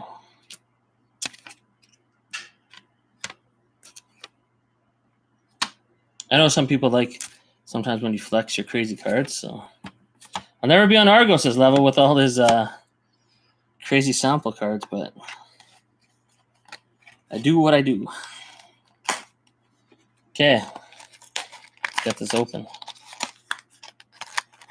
I just gonna see Lamenu, Poncho bleeding, kill me, Poncho. Big blow. Yeah, it sucks that Poncho left. I gotta agree with that. There's no doubt about that. But honestly, I think there's gonna be some new crazy artists that are gonna come along. I think it's gonna be it's not a good thing he left, but it'll be a good thing in disguise in the sense that I think there's going to be some crazy new artist that's going to blow, and maybe even more than one, that's going to blow everyone's socks off. So, but we're in the middle of an old era right now where we're going to look back and be like, oh shit, back then we didn't realize it, but we'll never see sets again with these artist names on it. I know some artists stayed, but I mean, you know, like poncho artwork. So, what do we got here? Hey, full hollow Andy. Should I rip it up? Should I be like, fuck you, Andy? No, I'll give him a sleeve. I'll give him a sleeve. He's probably a nice guy in real life. So that's good. At least we got a full hollow. These are very hit and miss. I once saw someone open up about 14 boxes and not even get one full. They got all reverse or sorry, non-hollows. One of the craziest MetaZoo videos I've ever seen. Just gonna read the chat. Let's see people who have a bigger. Oh yeah, I'm so addicted to MetaZoo. I can't get enough. Oh, I like this one. That's not an easy one to pull. Because this is the only way it comes, right? Yeah. MetaZoo. I love this card. Yeah, because it doesn't come in. This is the only way it comes. Is a reverse hollow. Nice. That is such an iconic card. And this is exactly what MetaZoo is right now. They actually are MetaZoo, even though I love collecting it. I think I have one of these as PSA 10, but very nice. Okay, so we're rolling. I like it. I'll never forget when I got muted in Discord for using the emoji that MetaZoo had in their Discord at the time. They had a MetaZoo logo, and they had an announcement, and I clicked on that. Not because I thought the announcement was shit, but I thought it was understood that when you say MetaZoo, it's like in a way of, you know, saying a good thing. You know what I mean? But the moderators obviously don't know what MetaZoo is or MetaZoo. I was like, what are they, new? I got muted for a week because I used the meta, and then they got rid of the emoji after that. So, what do we got here? Oh, the worst possible card. Non-hollow fourth wall. Ooh. Whatever, I'll give it a penny sleeve anyways. Oh, yeah, the Meta Mick. Okay, we know what we're going for. Okay, at least we got 3 different cards. Anytime I've ever opened a box of these, you get doubles of one of the cards. Okay. Hey! Okay, I'll take it. It's a Mothman. It's not full hollow, but hey. I'll take it. It's a Mothman. I'll take it. Nice. That's always exciting. Where's this is what he's gonna look like in the future. That's the one I have, and that's the one I pulled. And yeah. Cool. And then I know I showed this earlier, but we got one more pack to open. But I love that I got that doodle. Oh, wait, we'll hold it here since it's less reflective light. Like, I'm not even joking. Look at this. Gem Mint 10, Auto 10.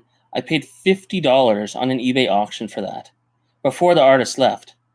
Runes 22, and it's got the doodle.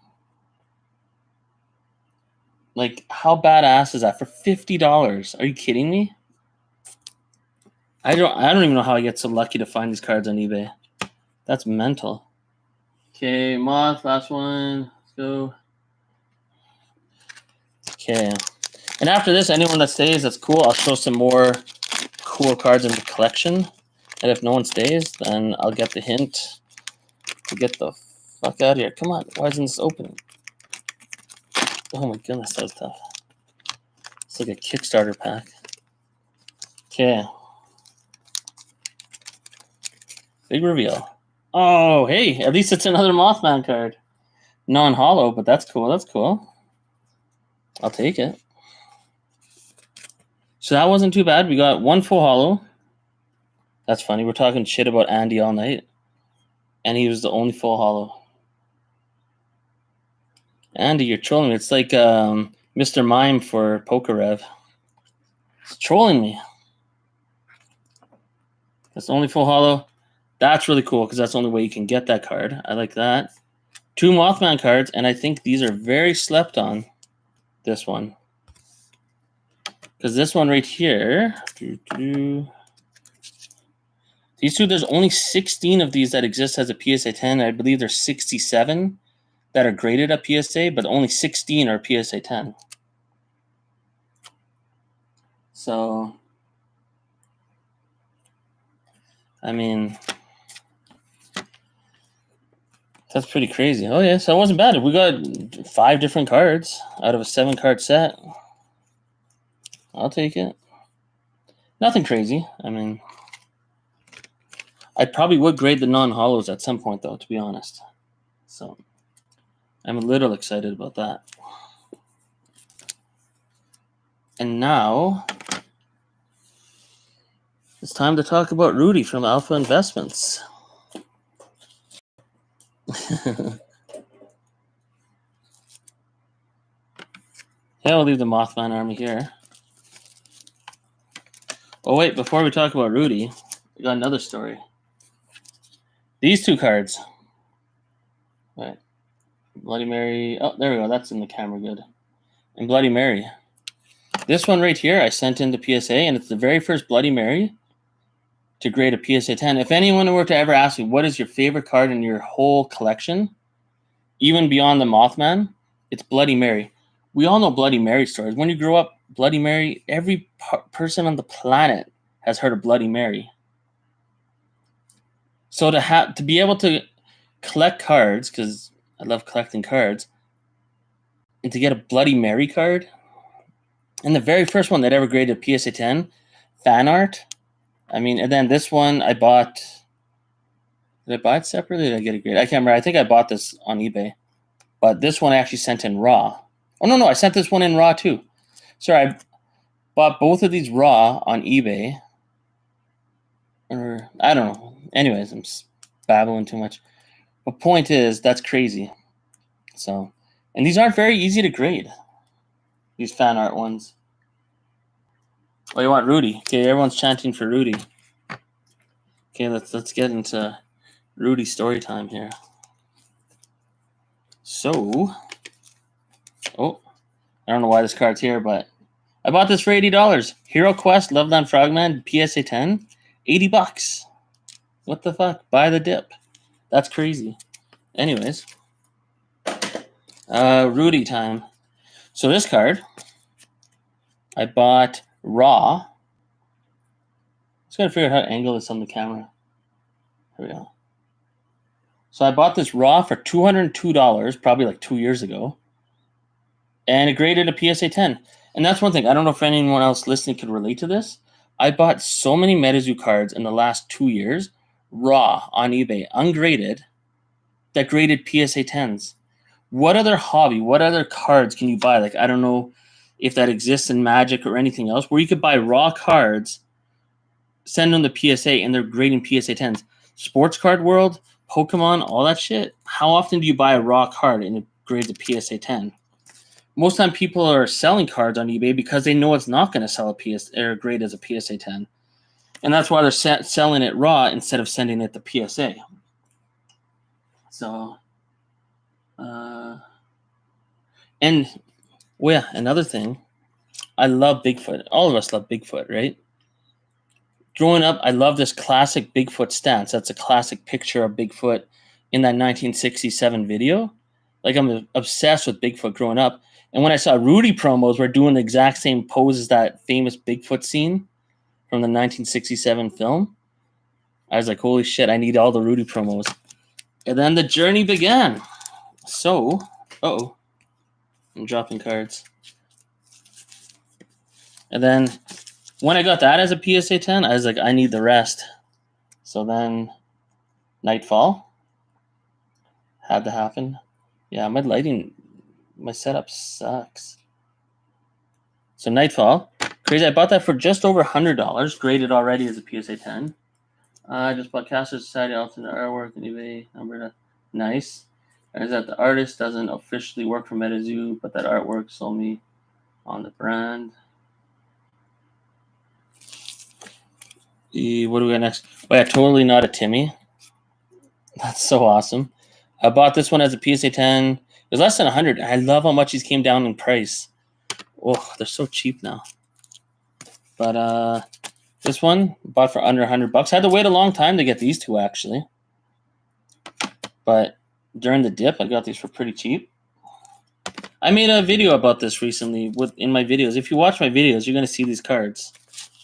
I love showing them off. Yo, you want to talk about buying the dip? Here's a story. So, where is it? This one I bought for $150 raw when UFO set came out with Rudy and all that shit, and it graded a PSA 10. Thank goodness. But I paid $150. That's how far the dip has gone, because this card right here already graded as a PSA 10 literally a month ago. I bought this for $28 on eBay. So this one I bought for $150 raw. Thank goodness it graded as a PSA 10. But this one I bought on eBay for $28. That's insane. The Rudy crayons. I have the Rudy Crayon Eater coming in the mail. I don't have the other crayons yet, though. But if you watch my most recent video with Rudy, I put all the crayons together, and it looks kind of cool, I think. And then this one, I bought raw, and it graded as a PSA 10. So that was cool. It's one of the nicer ones, too. And then this one I just bought as a PSA 10. It was cheap. There's a lot of these. I think there's like 3,000 of these cards, the 69 Rudy metal. So that's cool. And then this card, I had to wait like a year and a half to pick up. But finally, I bought it in auction for $275. Santa Claus Rudy PSA 10. Oh, man, I waited so long to buy this damn card. But I got it. And now that the Crayon Eater's coming, I know that because there's only about, I think, 600 of these that Rudy put into circulation, if I'm correct. But the Crayon Eater, there might only be about 250 or 300, I think. So, but I do have that coming in the mail. I bought the Crayon Eater for only $100. Someone posted it on eBay, and I scooped it up as fast as humanly possible. So, yeah, that was exciting.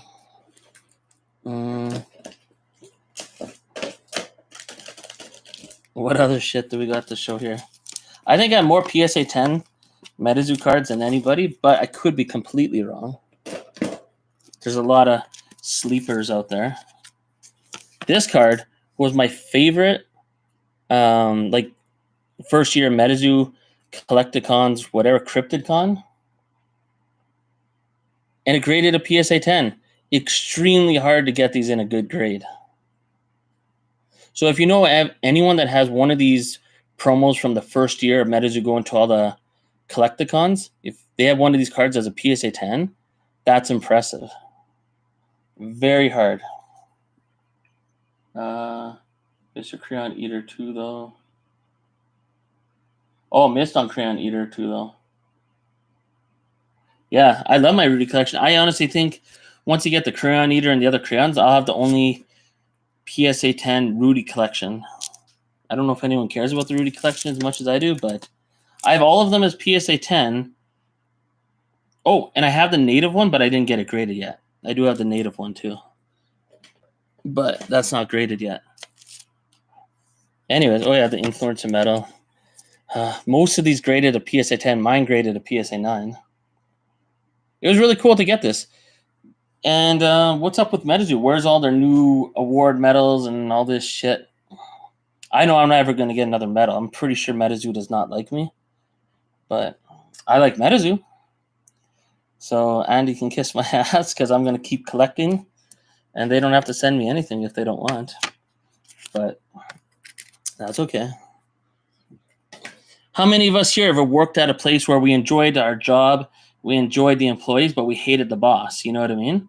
But we kept working there still. You know? So, and that's how I am with MetaZoo, right? I don't really like the guy that's supposedly in charge. Oh, yo, check this out. It's the only invisible ink PSA 10. I'm sure there'll be more in the future, but as of right now, this is the only invisible ink graded as a PSA 10. So that's kind of cool. So I guess that's another kind of grail in my collection. Because, everyone has like, red ink, blue ink, all that stuff. And many people have invisible ink, but this is the only PSA 10. But I think there's only been 2 graded, in all fairness. But why is no one grading the 30th anniversary cards? I think there's only like 50 cards graded or something. But this is the only place you're going to see a invisible ink PSA 10. That's cool shit. This one got hurt in the mail. I don't know what the hell happened. But White Death is the hardest to grade, well, according to the PSA population, fan art card. There's not very many of these as PSA 10. I think there's only like 13. There's maybe only 40 graded, but White Death. I mean, this is a cool fan art card. White Death. That's fucking awesome. Yeah, we saw this one earlier. Oh yeah, Loveland Frogman, of course. Or Loveland Mailman. We all know this card, but a lot of people have forgotten about this card. But this is going to go down in like the history of MetaZoo. I wasn't even part of Discord when this came out. When I found out, they had the first edition promo cards or whatever, you bought 4 of them, you got this card for free. MetaZoo doesn't do stuff like this anymore. But this card's so well, I mean, it's not as valuable as it used to be, but pretty damn iconic, though.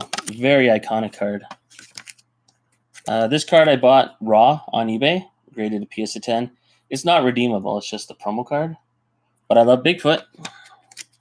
More Mothman. So there's that. What else we got? Oh, shit.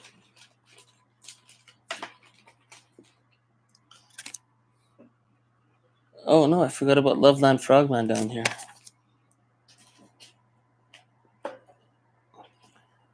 I know this has been a super long stream. Anyone that stuck around, that's pretty awesome. That means you're hardcore, just like me.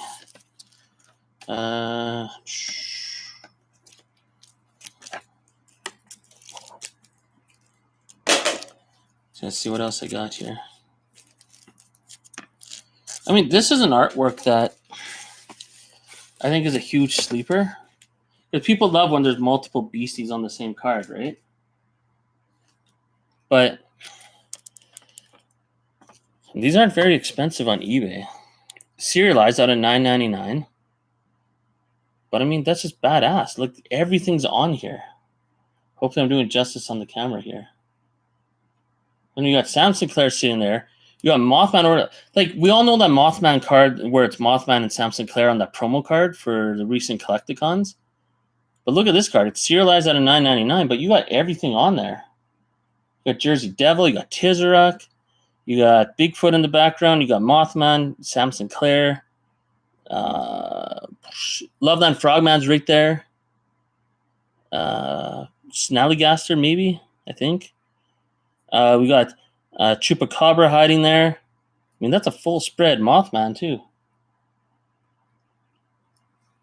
I mean, this is fucking... Oh, Flatwoods Monster. I mean, I think most of the community's forgotten about this card. If this card came out right now as a promo card, people would be going fucking bananas for it. They'd be going crazy. But it's just sitting on eBay, and it's serialized out of $9.99. It's from 2021. Crazy. This one I bought raw on eBay, PSA 10. Right? Oh my goodness. I think this is the only one. No one's really grading the Piazza Birds from Top Chrome, but I believe it's the only one graded as a PSA 10. For the refractor, I know I showed these earlier, but I'll show it again. Steve Aoki, there's only 5 of these graded as a PSA 10, and there's only 3 of these graded as a PSA 10, unless something changed. But that's cool. And then, what do we got here? I mean, the ultimate story time for me is when I did this. Where is it? I bought both of these cards raw on eBay, sent them in the PSA, and they're sequentially numbered, right? And they both got PSA 10s. Like, that's insane. No one else has that in their collection. I guarantee that. So, and that's the thing about MetaZoo. Everyone's got their grail things. They've got their stories, right? Some people got sample cards. Some people have, like, there's something special for everybody, right? I mean, that's cool for me. Some people can give a shit about these cards. They'll be like, I don't want to collect Steve Aoki or Mike Waddell. But I love the Mike Waddell cards. I don't care what anyone says. Yeah, like Mike Waddell's made some mistakes, this and that, and maybe he's been rude to some people. To me, he's like Vince McMahon in WWE. A lot of people hate Vince McMahon in WWE, but he's a fucking genius. And I think Mike Waddell one day can rise to the same level and do for MetaZoo what Vince McMahon did for wrestling. I know that's crazy, but I think it's possible because I think Mike Waddell is actually pretty amazing and pretty smart. I know that's maybe not a popular opinion some days anymore, but I think he's pretty awesome. And yeah, I figure, I don't know, collecting cards that are serialized out of $2.99 might be a good idea. But so I got a few of them.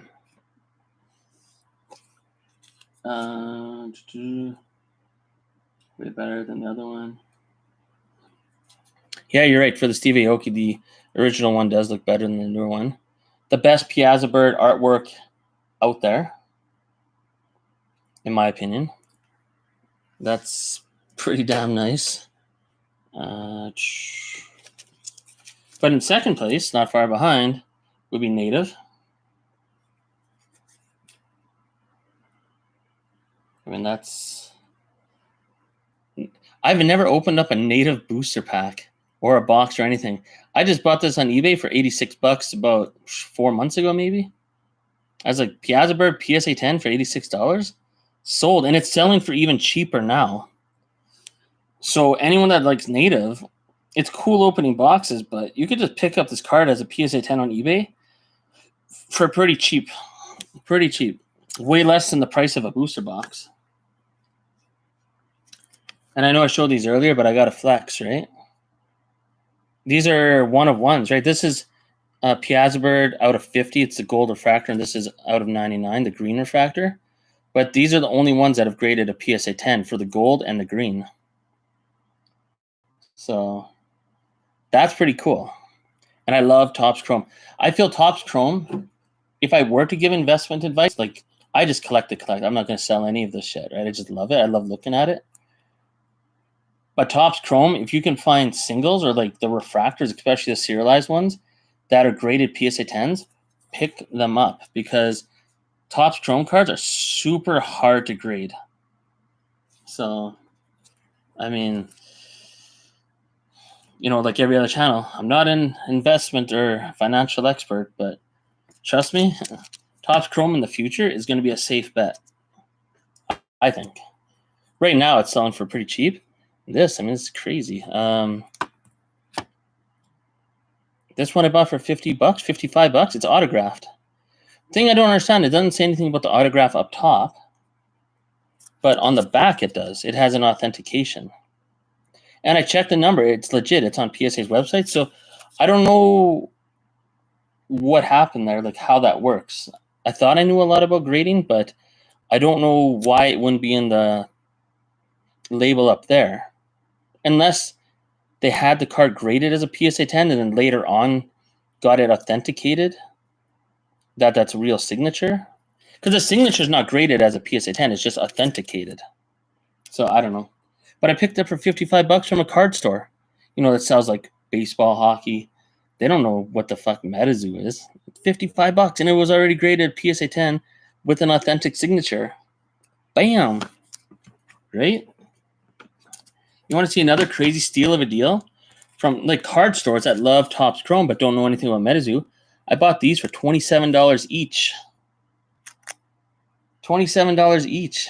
The population report on this, I think there's only like 6 or 7 of these graded as a PSA 10.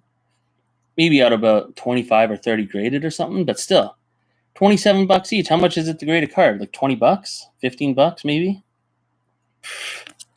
Hell yeah. The alternate art Loveland Frogman. There's actually one on eBay right now I'm bidding on. This one I think I paid $50 for.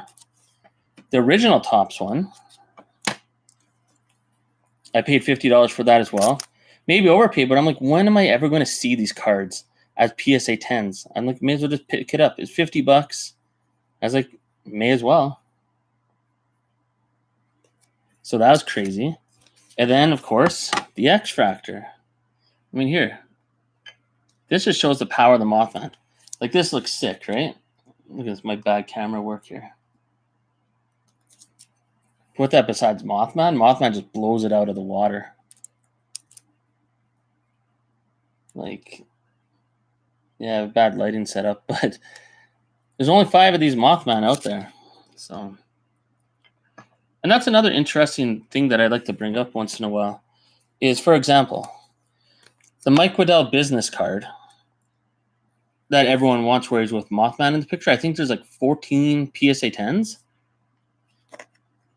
Who knows how many are printed, but this one, there's only 299 of these made because it's serialized. But there's only 4 PSA 10s. So it's serialized out of 299. But if there's only 4 PSA 10s, it's like, I don't know what I'm trying to say, but you know, it's population 4. So why is this worth nothing compared to the business card of Mike Waddell? That's what I don't understand. Like, pulling this out of a top series 0 box, good luck. I mean, near impossible. Pogo Dad did it on his channel, but it's the very first serialized stamped cards in MetaZoo history, except for the the Collecticon promo cards that were serialized, but they weren't stamped like this.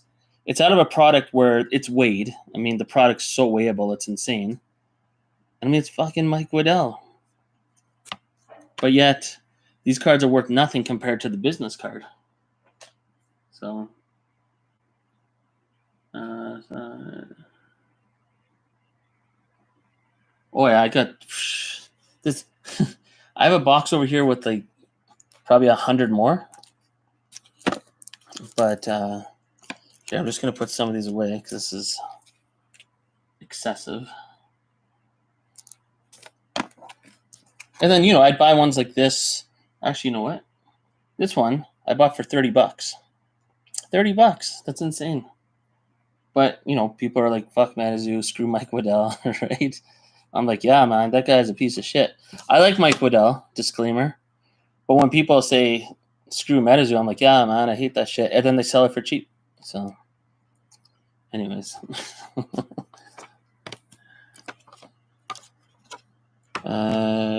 Here, let me just put some of this away. I'll pull out some other stuff. I know it's a weird thing to do, but it's like, if you can't beat them, join them, and then you get good deals. So, and that's the best way to scam the haters. You know what I mean? The people that are talking shit about MetaZoo, just go along with it. Be like, yeah, man, I don't like that shit, but I'll buy it off you for cheap if you don't want that crap. And then you buy from the haters for cheap, and you're like, aha.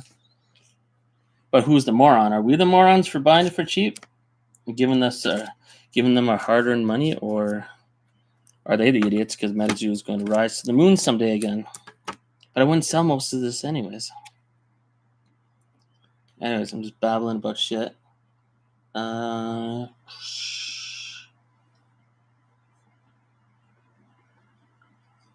I got one more surprise entry here. I have too many damn cards here now.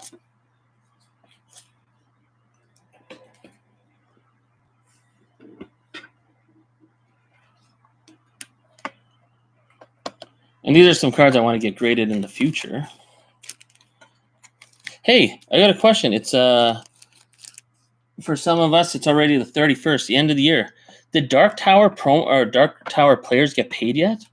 Because MetaZoo said they're going to pay them by the end of the month. So does anyone know if Dark Tower players got paid? Because it took me a long time to get these promo cards. I had to message Elliot in MetaZoo Discord. Elliot's the only person that really knows what he's doing, in my opinion.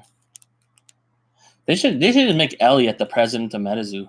I don't know what he would think of that, but when I messaged him on MetaZoo Discord, he did exactly what he said he would do. He said he would look into it. It took him a few days. And I was like, is this guy like Andy? Is this guy like everyone else where they don't know what they're doing? But he got back to me without me reminding him because he's an adult. I didn't have to like chase him. And yeah, he got the promo cards that I won on a giveaway. I think it was on a Twitch stream or whatever. I thought this was Ravenmocker, but that's Awful, which is cool because Awful's my favorite guy from Wilderness. But got the Mothman promo and got all the extra cards that I won. So good job for Elliot. And so no clue if they got paid. And that's the thing too. That's so dirty by MetaZoo. Like, if the Dark Tower players haven't been paid yet, like, what are they waiting until December 31st to pay them? Like, they should be paid right at the time of the tournament. But anyways, here's some more cards I'm going to get graded in the future. So we got. Let's see if I can hold this in front of the camera properly. There we go. So the Caveman Rudy. Pikachu. So many people had such a problem getting this in the mail. I didn't even know about all that drama. I went on there. It took me 45 minutes to choose an item to buy from Pokemon, and finally I did. I cashed out. A week later, I got this card. No problem. But I guess a lot of people had a lot of trouble getting it. I don't know why. Hello Kitty. Awesome. I'll never forget, I was watching a stream with EpicTube HD and Argos. They were doing a live stream. And this card was $100 at the time. And they're like, oh, yeah, it'll probably go down in value towards the end of the weekend because more promos are going to be given out. The next day it was up to $200. I was like, fuck that. I'm buying it. So I bought it for $200. Now maybe it sells for $300. So first edition, Argo sold me on this. He was always hyping this card up on his channel because he was saying this is one of the very first cards that would have been printed after sample cards. So I don't know if that's true or not, but I trust Argos. So I finally got a first edition New Year's New Beginnings. Hey, I should use this in a video since it's obviously New Year's. Okay, I'll put that to the side. This is exactly what I'm talking. Whoa, shit! This is what makes MetaZoo potentially more awesome than any other company. Because you saw how they have like the Metapoo symbol on these cards. You know, it's called. I mean, it literally says on the damn card, Metapoo. Right? And that's crazy. Like, I love how they you have a sense of humor. And look at this. On the road promos, you got Iowa Dragon. Just trying to get that in lights right. Roasting the MetaZoo bus. So why do they care if idiots like me or anyone else is in the Discord, like kind of like making little jokes and poking fun? Meanwhile, they make awesome promo cards where they're literally lighting their own promo bus on fire. Like, this is one of the coolest cards in MetaZoo, in my opinion. And then you have other ones, right? Like Ouga or Ogua. I don't know how to say that properly. Attacking the bus. And Sinkhole Sam completely destroying the bus. And there's more. I think there's Quetzalcoatlus and there's one more. I only have the 3. But that's awesome. Those are awesome. Oh my goodness. Like, this is awesome. What other card game? Maybe there are other card games. Maybe I just don't know. But I mean, it's Gumbaroo literally taking a shit. Maybe it's a diarrhea shit, but I mean, MetaZoo actually sent me a free box. No, 2 free boxes of 30th anniversary, and I pulled this card out of one of them. That was awesome. Yeah, Hello Kitty stonks. Right? Awesome. And then there's another Invisible Ink. I can't wait to get that graded. Hopefully I get another PSA 10. Crazy card. Oh, yeah, these are just 2 Mothman cards I pulled, but nothing too crazy. Oh, yeah, here we go. Where's the third one? I have 3 of these. And people were sleeping on these. At one point, people forgot about Topps Chrome. I bought one from China. I don't know why it was in China, but it was legit. It's real. I bought one for 33 bucks, I think. One for 38, and I think one for maybe like 55 or something. But these are all Piazza birds. Whoops. I'm going away from the camera here. Here, I'm going to adjust the camera. I feel like I'm not showing this properly.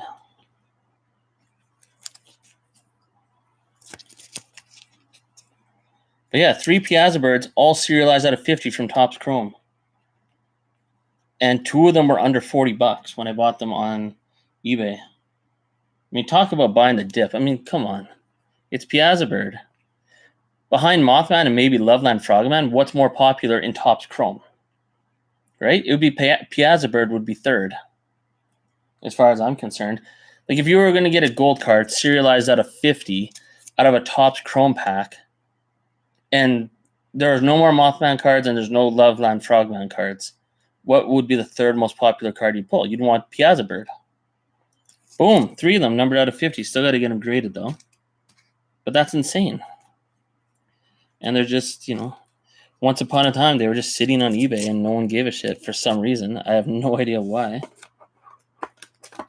I'm just going to see what else is in here. Speaking of Loveland Frogman. So, at some point, I'll get these graded as well. 2 Loveland Frogmans out of 99. Man, these look good. I'm saying, man, I'm not a financial expert or whatever, investor advice, whatever. But anyone, even if they don't know what MetaZoo is, they don't know what Loveland Frogman is, say they can't even read what that says. You know what I mean? They don't read English, whatever. Just looking at these cards, they'd be like, holy shit, man, that's a nice card. Can I have it? Like, Topps Chrome is the way to go. And I got a special surprise for anyone that's still here. I know this is insanely long. I have 2 cards that I'm saving for last that are just mind-boggling. Then we got the Van Meter promo. Everyone knows this one. But not many people have it for some reason, even though there are, what is that, like 1,000 made or something? Very nice promo. I'm just going to put these all back in the thing here. This card took forever to hunt down at a good price. I'm sure a few of you here are familiar with this. The C2E2 card. Man, I don't care what this grades. I'm just happy to have this. It's such a hard card to find. This one, during the dip, I bought it for $123. I mean, $123 is still a lot of money, but first sighting cards are incredibly hard to pull. It is off-centered a bit, but I mean, it's Bigfoot. It's serialized out of 9. I mean, anyone that knows original Top Series 0 knows how insanely hard these cards are to get. $123, I felt was more than fair. This one I actually pulled out of a Top Series 0 box that it wasn't weighed. I bought these boxes for $11 each. I bought 13 of them or 12 of them, and I weighed them for fun. I was like, yeah, the guy would have weighed them. There's not going to be anything in here. And one of them was super heavy, and I opened it. I was like, holy shit, I actually got a first sighting card. So, yeah. I mean, it looks like it's going to be off-centered. Left to right, it's not bad, but top looks like it's a little thick. But, I mean, I pulled it myself. I still got to put that video on YouTube. Yeah, Piazza Bird, horribly off-centered. But this Bigfoot, I pulled these out of those packs, too. It might have a chance out of 10. I mean, the Aura Hollow, very nice. I can't believe there's people still watching. I'm impressed. Oh, someone just left. I was like, fuck this. This guy never shuts up. But Piazza Bird Full Hollow Kickstarter and Kickstarter Power Up Red. Got to get those graded still. I mean, I can't remember how much I bought these for. I think this one was like $73 Canadian. And this one was less than $100 American. It might have been like $90 or something. But cards I never thought I would own. Very excited. As you saw, this is only PSA 10 Piazza Bird numbered out of 50. Have another one I still got to send in. So that's always exciting. Oh, I want to show those cards yet. Where's the other ones? What? Okay, whatever. So autograph card here. One to go. Poncho 2022. Got that for super cheap. That's before the artists were leaving. And then if anyone's still watching, you earn this. Probably my 2 Grail cards. I cannot wait to get graded someday. Oh. Like, am I even doing this justice? Am I showing this in the light properly? Probably not. Black ink poker cards. I don't know what the population on cards like these are, but it's got to be super short printed. Like super, super, super short printed. So if you made it this far in the video, you're seeing cards that I think are even more rare than sample cards. I could be wrong. I don't know everything about these cards, but these poker cards with this special holofoil from MetaZoo, I think are insanely short printed. And I ordered 10 Cryptid Nation ones. It took 15 months to get, or 16 months, some insane number. But out of 10 boxes that I had, I pulled 2 of these. And to me, this is the best card in the set. Because, I mean, when you play poker, Ace of Spades, that's the most famous card. When you think about a deck of cards, Ace of Spades is like the top card. But, dude, I have a regular hollow doodled of PSA 10. Oh, nice. So the regular hollow doodled of a PSA 10. Oh, wow. Okay, that's crazy. Now, here's what kind of pisses me off about MetaZoo is I pulled a Mothman, but it came in the earlier decks because they sent half my order early and half of it came later with this. But I pulled a Mothman from Nightfall, full, like the hollow, but it's not this hollow. It's the old hollow, probably like yours. And it's like, man, I pulled a Mothman hollow out of the deck of cards, which is insane. But if it was this, it would be worth so much more. It looks so much better.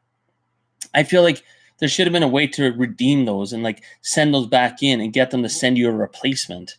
Like for yours, you know, you got the doodled, it's a population 1. That's a crazy card.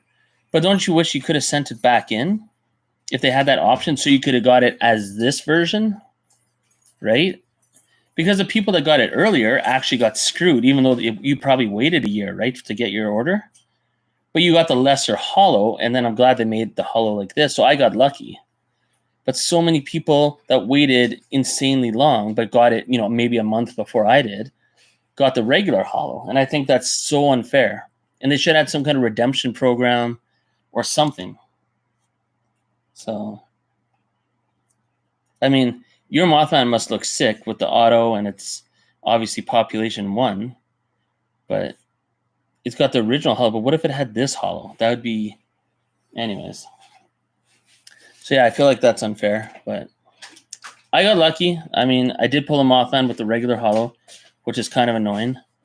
But, you know, I'm not complaining. I got this. But, yeah, so those are 2 Grail cards. Once I get these graded, I don't know if any of these actually have been graded with this hollow pattern. So I know there's probably other ones that exist. I think I saw one other one, but it's got to be low. It's got to be a low print run. Probably lower than sample cards. But then again, you know what the secret 101 cards in MetaZoo are? It would be the What's Your Passion, you know, when they have the jewelry and they have the gold ones, but there's only 1 gold medallion for each beastie. Those are 1-of-1 cards no one talks about. So, but I've only seen 2 of them. I've seen I'm sure everyone has, the red ink, and I think it's Flatwoods Monster is the other one that was pulled, I think. So, but those are 1-of-1 cards. Even the silver ones, I mean, those are 1-of-100s, right? Because there's only 100 of each. So, no, there'd be 99 silvers and then 1 gold. So, and where the hell are my other ones? I have other ones that I do have one of those. I have the Loveland Frogman, but I don't know where it is. Somewhere hiding away here. But yeah, everyone forgot about that What's Your Passion stuff. So that was kind of a bust. Everyone was jumping on that as all crazy jewelry. I didn't think it was that nice when I got it. The pendant, I sold it, but I kept the promo card. But most of us MetaZoo collectors are just in it for the promo cards. So no surprise there.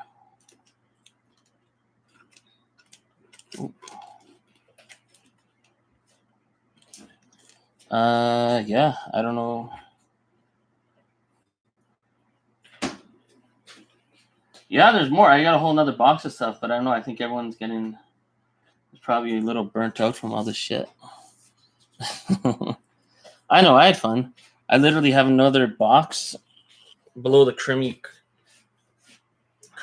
Cryptid Carnival. Underneath, there's probably another 100 PSA 10 MetaZoo cards. So,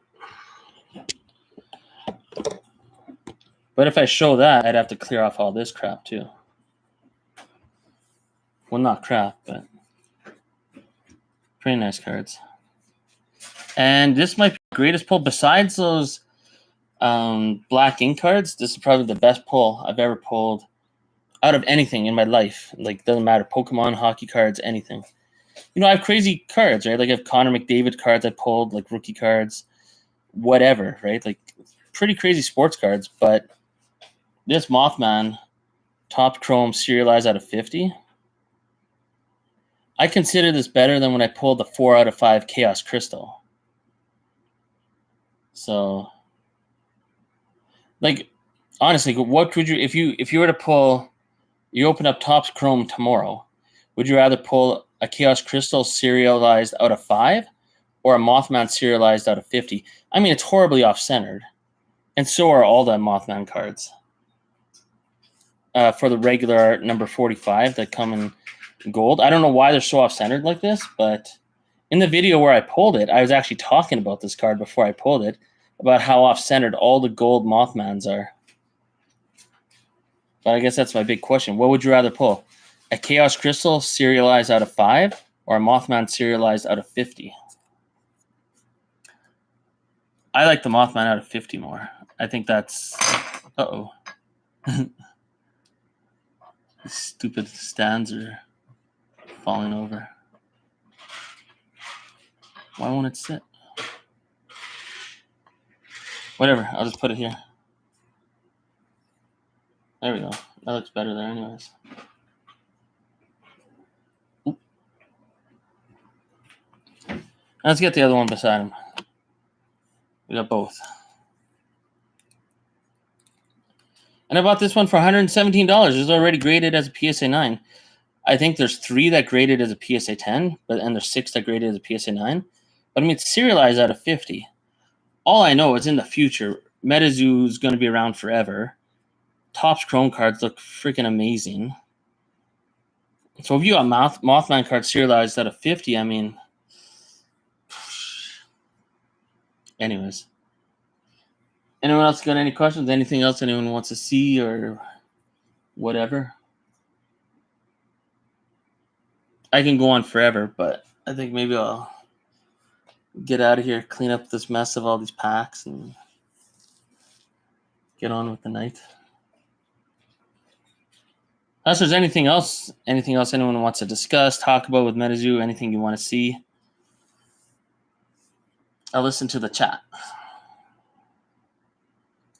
Oh man, it's a 5-hour video. This is gonna take an eternity to edit someday, but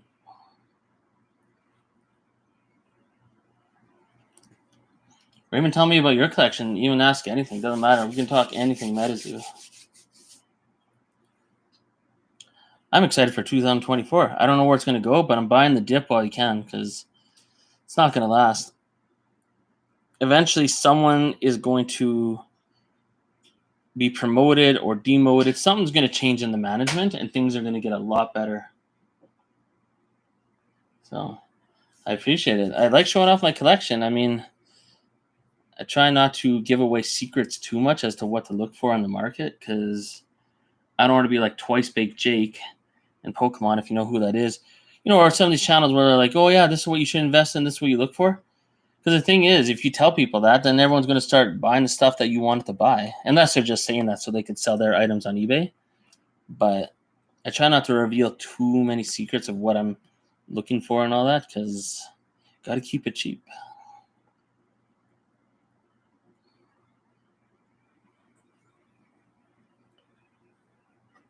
I'm just gonna take some of these down.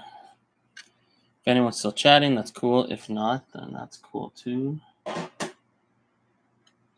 says there's 6 people here, but I don't think there actually is 6 people here. I think YouTube's frozen. I think the Catcher might be here and the Elegance might be here. Joker Favors here. I just wish more people had videos on YouTube showing their collections like this. But I think I might make one early in the year showing every graded card that I have.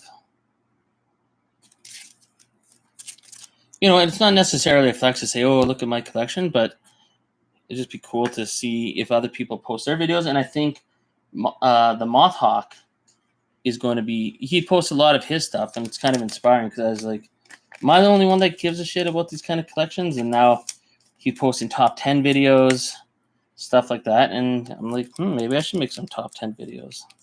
It's not a bad idea.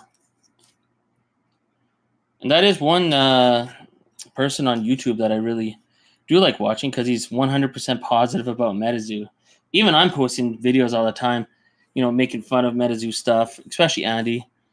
But it's not that I don't like MetaZoo. It's just, you know, you got to keep people honest, right? You can't just kiss ass forever and be like, yeah, man, it's so crazy. Because I don't want it to go to zero. I'm enjoying the dip, but at the same time, you know, I'm not going to back down. Like, what does it matter, right? Let's say Andy or Mike Waddell sees my videos and they're like, or my comments in Discord, and they're like, oh man, this fucking MetaZoo menace, you know, always saying this and that. And there's some other people too, or always making videos like this. We're not going to send them product. We're not going to send them supporter medals. I don't give a shit. I'll support you anyways. I'll buy your cards. I ain't doing no more pre-orders. But maybe that's going to backfire because I do wish I did Black Friday promos. Because those promos, I'm not going to pay secondary market value for Jersey Devil and all that and Bigfoot. Maybe I'll wait till they're graded as PSA 10s. Then maybe I'll scoop some up. But, you know, I do wish I had those. But, oh yeah, I'm going to keep making MetaZoo videos. I don't care. At one point, I was kind of like, should I stop this? You know, am I wasting my time? Blah, blah, blah. But then I keep making them because I actually enjoy making it. I love, like, playing around with the video editor. And, you know, I was like, whatever. I was like, that's how I started my Pokemon channel. That now is 300,000 subscribers. But I started it by just making videos that I liked. And that's the biggest advice I'd give to anyone making a YouTube channel. Don't worry about the subscriber total. Don't worry about anything.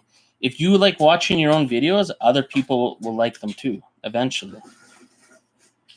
So, because at the end of the day, like if Leonhardt stopped making, you know, Pokemon videos, who gives a shit?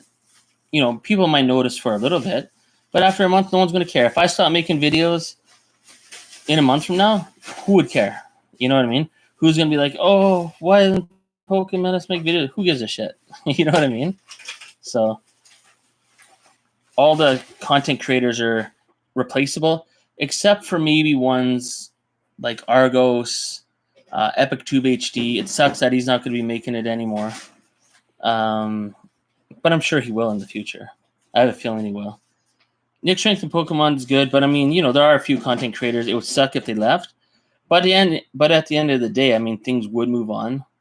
Except for maybe Argos, though.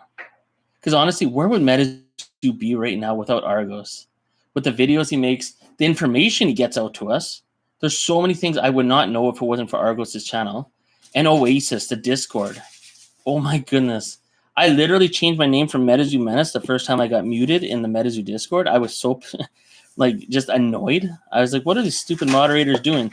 I used the Metapoo symbol on an announcement, and I got banned for a week. I was like, what the hell? And people are always like, go to Oasis, go see, go talk to Argos. You know, he has a place you can vent. I was like, no, man, I'm not joining more Discords. I'm like, if I can't talk in here, I don't care. And then eventually I did join Oasis, and I'm very glad I did because I started talking to a lot of people like me. But I thought it was just full of haters like KFC. But there's actually a lot of good people in Oasis. I was like, oh, shit, these are real people. But by the dips, this company hasn't even started yet. The dips, the market, 100% agree. It's just other people passionate about the brand. I don't meet people. That's the thing. I don't meet people in real life that know anything about MetaZoo. Actually, I don't know one person that knows what the hell MetaZoo is where I live. Like, I have friends that, we collect sports cards, we collect other stuff together. Anytime I bring up MetaZoo, they just laugh. They're like, man, you still collect that shit? And I'm like, it's awesome. But they didn't grow up researching cryptids like I did, so they can't really relate. But I mean, for example, like, how crazy is this shit? I mean, people thought Pokemon cards were evil. Chains of Old Scratch? Are you kidding me? That's a must-have. Like, how insane. I never pulled this. I just bought it as a PSA 10, but I mean, if you're religious, it's maybe not the coolest thing, but I mean, it's the devil, man. It's crazy on a card, just like Bloody Mary. But I like the MetaZoo makes these things a little less like taboo. It's like cool to collect. I don't know. It's not because I'm demonic or I'm fucking crazy. It's just it's cool ass artwork. So, but yeah. So I guess that's my little rant. But yeah, MetaZoo's just awesome. So we'll see where it goes. I feel like we're at the end of an era. We just don't know it yet because we're never going to see artwork like this again after the new artists kick in. I know there's probably a few sets that have the old artists' artwork where they already made it. But eventually, cards like this are going to not exist. They're going to have a totally new style, format, everything. And people are going to look back on stuff like this and be like, wow. And then then nostalgia is going to kick in and people are going to be paying for these type of cards. Anything that's you're looking at right now, I probably won't sell. Especially that one. I'm never selling the Kickstarter Full Hollow Mothman. So, unless it's worth like some stupid number. But it probably won't be. But you know what? Actually, you know what? Fuck this. It's December 31st. There's a video I saw the other day on YouTube. I can't remember the title. This card right here, the Kickstarter Mothman Full Hollow PSA 10. 2 years ago on December 31st, the price going for it was about $13,000 Canadian. So maybe roughly around $10,000 American. Now it's worth what? Maybe about $1,000 American? 2 years ago today, 2021, there is a video on YouTube that's showing all the stats. And that's why I love making videos with like prices or mentioning prices and market updates and all that kind of stuff because it's crazy how things change. This card used to be worth like $10,000 and it's sitting right in front of me and it's only worth $1,000, but still $1,000. That's pretty insane too. I'm just going to read some of the comments. Oh yeah, no new comments. But who knows where things are going to change? I don't know. It's wild. Andy's not going to be around forever. And I can't emphasize enough. Maybe he's a nice guy in real life. I don't know. But, there's a lot of nice coaches that, work for NBA teams, NFL teams, hockey teams, whatever sports team. They get fired if the team's not performing. And clearly MetaZoo's not performing. So maybe it's not even Andy's fault. Maybe it's people that he hired underneath him. Maybe, I don't know what the problem is. But they got to put someone new in charge. And that's going to be... Because Rudy and other videos are always like, there's got to be a catalyst. There's got to be some big change in MetaZoo. What's it going to be? They have to put someone new in charge and have that person have the passion that most people that collect MetaZoo have and get shit done. Listen to the community. Get it done. There's got to be someone out there that they can hire that would be like, yeah, I'm going to take this to a whole nother level. And I guarantee that person exists. We don't know who it is, but it's not Andy. And maybe he's a nice guy, but... clearly he's not right for the job. So, but the client launch. Yeah, the client launch is going to be huge, without a doubt. I mean, I'm going to get a lot of people hooked onto it on iPhone. I'm just going to tell them, download it. Check it out. And, well, who gives a shit what I say? I mean, MetaZoo, it's going to be crazy. So, that'll be fun when they get that arcade game out. That's going to be fun. I don't know how that's going to work.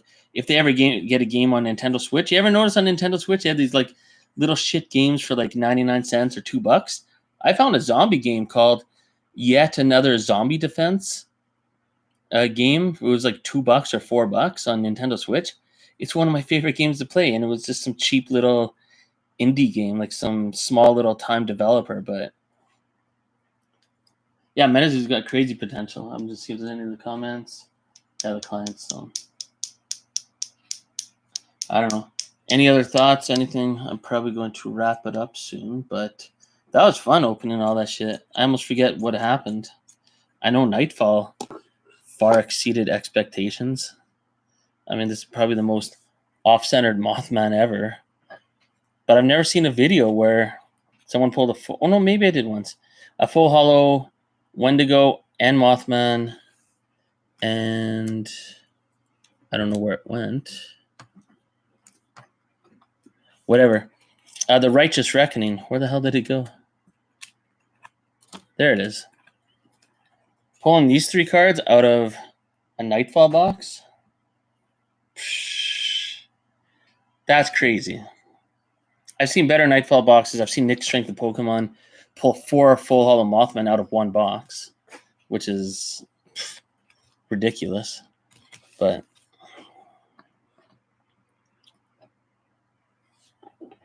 oh yeah, the awful eBay. That's crazy. That's the second time I pulled one of these. That's insane. Yeah, my camera setup's not the best. I gotta get a new iPhone, and then I'll have it set up where it's looking forward. The screen's not so damn wide, and I have a better display. Just messing around with my 360 camera. Actually, I gotta go out tonight and make a 360 video. So I'm wondering if I should post that on MetaZoo Menace because I want to make a new channel. But maybe I don't know. I'll probably make the new channel. But anyways, I want to make a channel that actually gets monetized because none of my channels are monetized right now. Even the 300,000 subscriber one. It's a long story as to why I don't monetize that channel, but it's just not worth it. YouTube Shorts don't pay what people think they pay. It's the long form videos that pay the good money. And with the 360 camera, I have a whole bunch of good ideas this year for the city I live in to make local videos with it. So anyone that's listening to this, if you like making YouTube content, get a 360 camera, Insta 360 X3. Amazing camera, and yeah, there's some crazy shit you can do with it. And not many people are making videos with the 360 cameras. It takes a lot longer to process the videos when you're in the editor, but it's worth it. The video you get out of it is amazing. And if you love editing videos like I do, like when I'm watching Nick Strength of Pokemon or Argos or anyone, all I'm doing is editing videos. So especially wrestling videos, or at least I used to. But yeah. One the thing too is, right, anyone that wants to be a I don't know, influencer or a social media person, like Epic 2 HD, right? That's what he wants. But the insane level of commitment you have to actually make money and consistently make money and keep going, it's crazy. I say just keep it as a hobby. If you ever get monetized, that's bonus. Certain channels like I think Tormentix, anyone that has commercials, they're monetized. But unless you're getting literally tens of thousands, hundreds of thousands of views on a video, you're not going to make much money. If you're monetized and you're getting 1,000 views on a video, I mean, it's a little extra. It's bonus, right? It doesn't hurt. But to make real money, like a living, it's insane what you got to do. So I use what's called Filmora 11. I believe it's 11 or 12. I don't know. It's one of the two. It's either Filmora 11 or 12. And then it's probably like got different updates like 12.1, 11.35. Who knows? But yeah, it's Filmora nonetheless. That's my favorite one. But then for the 360 camera, it comes with its own app. When you buy the camera, it's the Insta 360 app. They give it to you for free. They give you a code that you redeem. And then you get the app for free to make 360 videos. Because you have to have special software to stitch the video together. The good thing about YouTube is YouTube recognizes the code that the editor is using. So then you can put 360 videos on YouTube, no problem. Instagram, all the other platforms don't have that as far as I know. You can't post 360 videos where you can look around. It's like virtual reality. It's so fucking awesome. But yeah, 360 it takes a lot longer to edit, but man, it's so worth it. It's insane what you could do with the video. And when you're editing, you can look around and you can process in 4K, and it's just, I don't know. All I can say is get Insta360. I can't wait to make videos with it. And I know a lot of content creators that make video with that camera. The actual company Insta360 will contact them and actually send them like free product to try it on their channel. So hopefully that's what I can get, because I had that with MetaZoo at one point where Mike Waddell actually emailed me and was like, hey, you want to open up some free product on your channel? And that was on my Pokemenace channel, not MetaZoo Menace, but on Pokemenace. And that's why I think I like Mike Waddell so much, is because if it wasn't for him, I wouldn't have made it to 100,000 subscribers in 8 months on Pokemenace. Not because he did anything for me, but he inspired me, because I was so blown away that MetaZoo, this new company that I fucking loved, contacted me and said, hey, do you want free product? And I was like, holy shit. So I felt like I was doing something good. And that's why I'm glad they do send out bronze supporter medals, silver, like to these lesser known channels and content creators, because even though the medal almost means nothing, it inspires you. It gives you, it motivates you. Like, holy shit, I got recognized. It's such an amazing feeling. And it boosted me on that Pokemenace channel. Because when he messaged me, I only had about 20,000 subscribers. Right? Like, it was just starting to boom, but it wasn't that crazy at that time. I mean, it was crazy. Don't get me wrong. It was mind-boggling the way that channel was growing. But after 8 months, I had 100,000 subscribers. I got my 100,000 subscriber plaque. I've never even made a video about it because I was like, I'm not stopping here. Fuck 100,000. I'm like, it's like that classic thing you see in movies. I'm just getting started, right? Yeah, now it got to 300,000 yesterday. Well, 2 days ago, December 29th. So just over a year later, because it was November 26th of 2022 when I got to 100,000 subscribers, and it was December 29th when I made it to 300,000. So I don't think the channel will ever get to 1 million, but who knows, right? But the algorithm is a bitch, man. That algorithm, oh man. It took me about 4 months of grinding to figure out the right way to edit the shorts videos in order for it to go viral. Like, every video would go viral as soon as I would post it. So, but it took a long time. If anyone ever wants like tips, YouTube algorithm shit, I can give tips. I can't guarantee anything, but I made it work for me, so I feel like I could help people.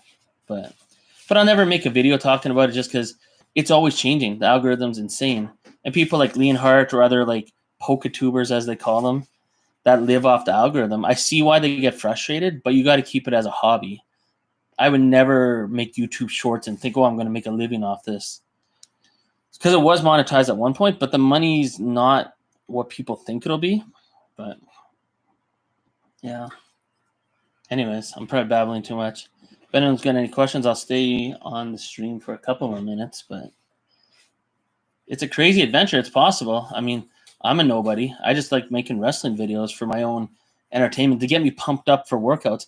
But I am thinking, for the 5 people that are listening, what do you think about, did anyone see Pokerev's video where he was in the gym and he's like, do a set, open up a pack? I was almost thinking of making like a MetaZoo challenge for like workouts, like a push-up challenge or like a superset challenge or a pyramid challenge. Like, say if you're doing curling like a barbell, like you're curling 80 pounds and then you take off 10 pounds on each side, and then you do another set with 60 pounds, take off 10 pounds on each side, curl 40 pounds, you know what I mean? Like, as many reps as you can. Like, making like challenge videos like that for MetaZoo. So, assuming anyone's listening, like, what do you think? Is that, but I might just do it anyways, because fuck it. When I was making those wrestling videos, I did a lot of things that I thought would be stupid. I took risks. I was like, fuck it. If I fail, I fail. But I succeeded, but I didn't succeed overnight. It took several months to get that algorithm working for me. But once I figured it out, I failed many times, but I'm not saying the workout videos will be some hit, but I think it'd be fun just to try different things. Kind of like Mothhawk's doing. He's kind of doing cool new things that a lot of people think about doing, but no one's really doing. Medals are awesome, but to take it to the epic level that it could be, they should come out with Let me set a contact. You guys would like this. We go insane. Should be cool. Do 5 push-ups, open a pack. Do 10 more, open a pack. Yeah, so even anything like that. You know what, the catcher? I mentioned that probably like a year and a half ago. I'd always say on Epic Tube HD streams where I think it would be so cool in the future if MetaZoo made like a content creator set. Like where they have like, you know, like an Argos card, like but it's drawn by one of the artists or Epic Tube HD or, you know, Nick Strength and Pokemon or Collectible Stonks or Pee Weezo or the Mothhawk or whoever, right? To have like a card set with content creators, and that would get probably more content creators into it so they can have their own card in the set. Like say tomorrow Mike came out and said, hey, everyone that makes at least 10 videos or 20 videos from now until April 1st, we'll contact you, send us your email, give us your channel name. If we see that you made at least 10 videos for us and they're positive videos, then send us a picture of yourself as well. Maybe I'll even make a video talking about what we're talking about right now. You know, send us a picture as well, and we'll get an artist to draw, you know, a cartoon or animated version of you and put it into a set. How many people would be going bananas for that? You're right? People would go crazy for that shit. Oh yeah, the hot sauce challenge. That would be crazy. I think MetaZoo was talking about making a line of hot sauces. I'm not doing the hot sauce challenge. I can't handle spicy food worth shit. And afterwards, I mean, I can't even have like a jalapeno without sitting on the toilet for half an hour the next day. So, yeah, maybe I'll do a workout video because I do have a home gym here as well. I think that'd be a lot of fun. It's just I've never recorded myself working out. I think that's weird.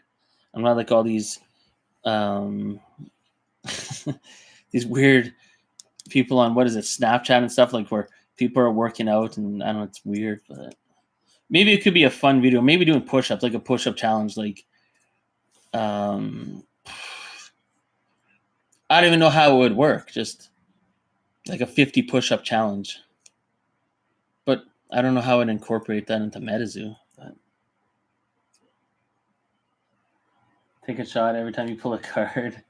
I think a drinking challenge. I'm surprised Nick Strength and Pokemon hasn't done that with like some friends where they every time they pull a non-hollow, like a reverse hollow or a non-hollow or whatever, they have to do a shot. But if you pull a full hollow, you point to a person that has to do a shot. Like pulling a full hollow means you don't have to do a shot. But anything else means you have to do a shot or something. I'm surprised he hasn't done something like that. So, but I talk about Nick Strength and Pokemon a lot, even in some other videos. Because if it wasn't for Nick Strength and Pokemon, I wouldn't know what the fuck MetaZoo is. I've never seen any other channel that I follow ever talk about MetaZoo. And I actually unsubscribed to him when he was opening Pokemon cards. I actually didn't like his channel at one point.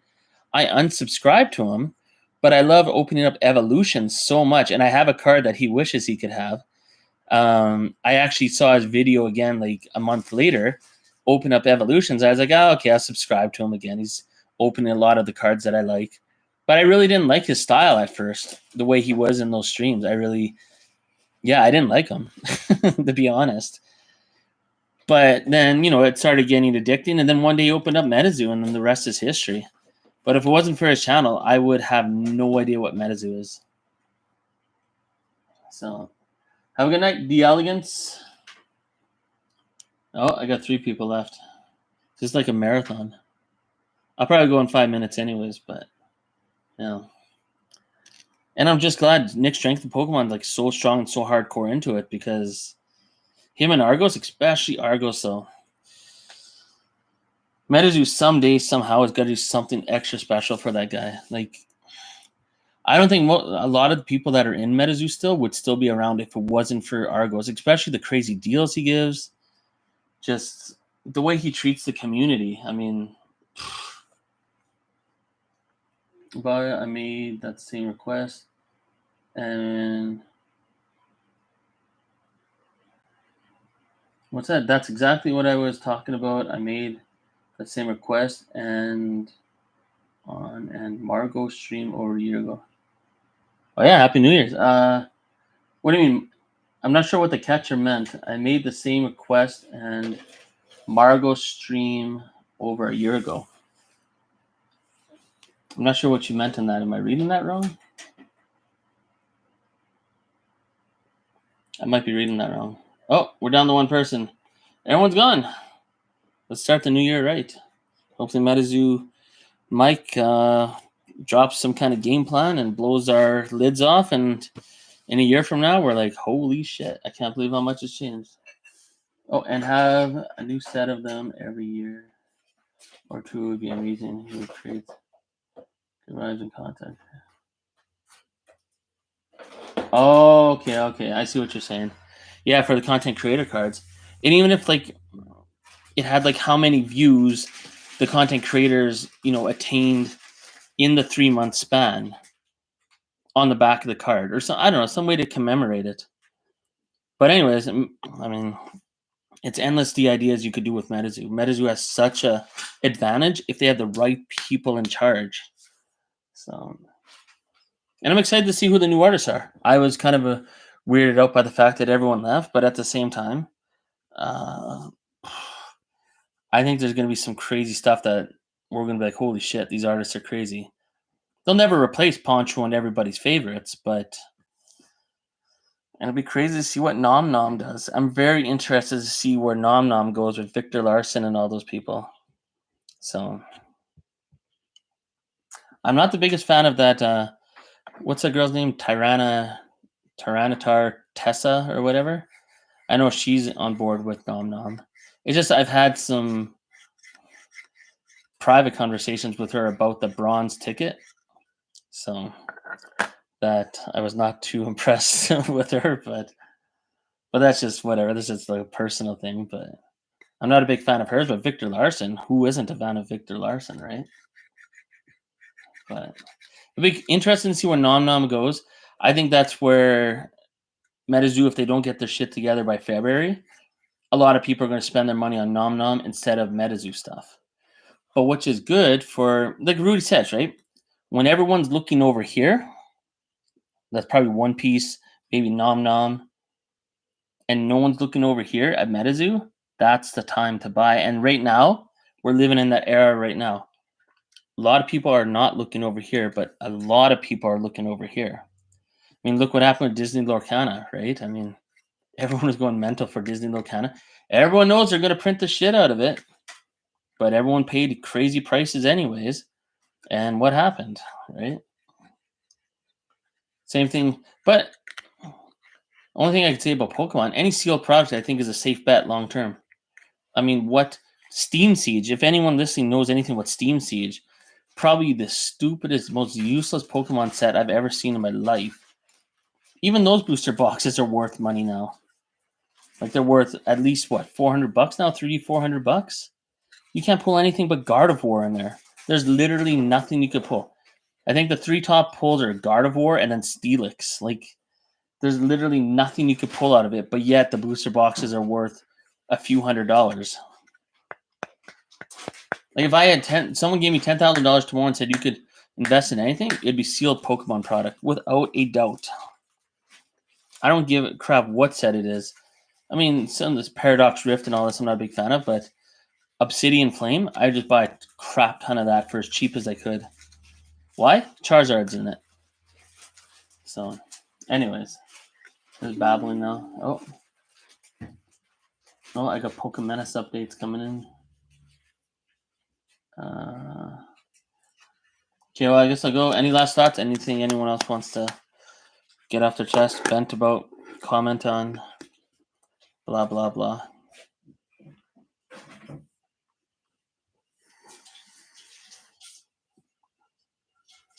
All I can say about video editing, you have to have a passion for it. But I mean, to get anywhere in life, right, with anything, you have to have a passion for it. So, and you can't be afraid to fail. Or care really what other people think about stuff that you like. I mean, if you like something, you believe in something, just stick to your guns. Who cares what other people think? Same request. Meeting, having a card set of Those contact creators, the same as you said. Yeah, that'd be cool. Maybe I'll make a video about that, talking about that. I mean, I don't think MetaZoo watches my videos, so it's like Argos's video, right, where he said haters that come into the comment section, they spread their hate in different videos and they comment. They're like, yeah, everyone's going to see my comment. He's right. Reality is most people don't read other people's comments. I mean, some people do, but most of the time, like when I comment on videos that aren't related to MetaZoo, I don't really look through the comments and read what other people wrote. I just wrote what I wanted, and then I'm out. And if the person that made the video comments on it, that makes me feel good because I'm like, oh, they read it. That's awesome. I like that. And that's another thing. If you're going to make a YouTube channel, you got to interact with the community. Like that's why Argos is a genius, right? He's so interactive. And same with EpicTube HD. He'll take the time to read every comment, which isn't the easiest thing to do because when you get more popular like they are, the comments stream up pretty quick. Like PokerRev, he can only read the ones that people pay for. I mean, it's insane. But yeah, you just gotta show the community you care. But that's the problem with MetaZoo. Like, I don't know what the fuck they're doing. Like, communication, like, it's been month after month after month. This wasn't just like for a few days where they screwed up. It's like any basic content creator knows you got to stay in touch with your community. You have to comment on the comments. You have to show that you give a shit and appreciate that people are talking to you because without your fans, like, say if no one came in the stream for 5 hours tonight, would I have sat here for 5 hours opening up shit, putting these cards on camera? No, I would have been gone in 20 minutes. So you got to show appreciation to the people that are taking the time to pay attention to your product. And MetaZoo used to do that. So I don't know if it's Andy or who it is, but it doesn't seem like they give a rat's ass about the community that built them. It's like WWE. Any wrestler that's popular would be nothing without the fans. It doesn't matter how much they work out, how good they look, how talented they are, how much they stretch, how much pain they're willing to endure. If you're not showing appreciation to the fans that are there to support you and they leave, then who are you? You're nobody. You're literally jack shit. So you're a big meta poo. Where's my meta poo? Yeah. This is what you are if you don't want to pay attention to the people that support you. So you're just a Gumbaroo Metapoo. Such a nice card though. But anyways, maybe I'll make a video ranting about this kind of stuff, giving tips on how to show appreciation and blah blah blah. So, or I could just clip what I just said right now. Anyways, I guess I'm out of here. It was awesome that some people showed up to watch the stream. It was a long time. It is 11:23 p.m. on the West Coast. And, well, yeah, Happy New Year to everyone. When it gets to Happy New Year, it's still another 24 hours for me. And I'm sure I'll be making tons of more fun, exciting videos. Hopefully people like them. If they don't, that's okay. I like the videos I make. So I always go on my Poke Menace channel and I watch my MetaZoo Menace videos and I click like. So I always get a like from me, you know what I mean? Any more likes I get, that's cool. Anyways, I'm out of here. And shit, I forgot to make predictions for what's going to happen this year. But who cares? Fuck it. I'll make that. I'll post it like January 5th or something. But we'll see you next. Am I going to post a video tomorrow? Actually, I want to start making videos like Rudy, where I just sit in front of the camera and I just talk for like 20 minutes. And I get a whiteboard and I write down some shit. That's one thing I'm going to try in the new year is do videos like that because I 100% love the way he makes his videos. I'm going to make a video for tomorrow. I don't know. We'll see. Maybe not. I don't. Who gives a shit? Everyone's going to be partying anyways. No one's going to watch a video if I post it tomorrow anyways. So we'll see you in the new year. It's going to be exciting. I can't wait to see what happens. Hopefully in a year from now, here I'll make some general predictions. In 1 year from now, Andy Murat will not be the president of MetaZoo. Second prediction,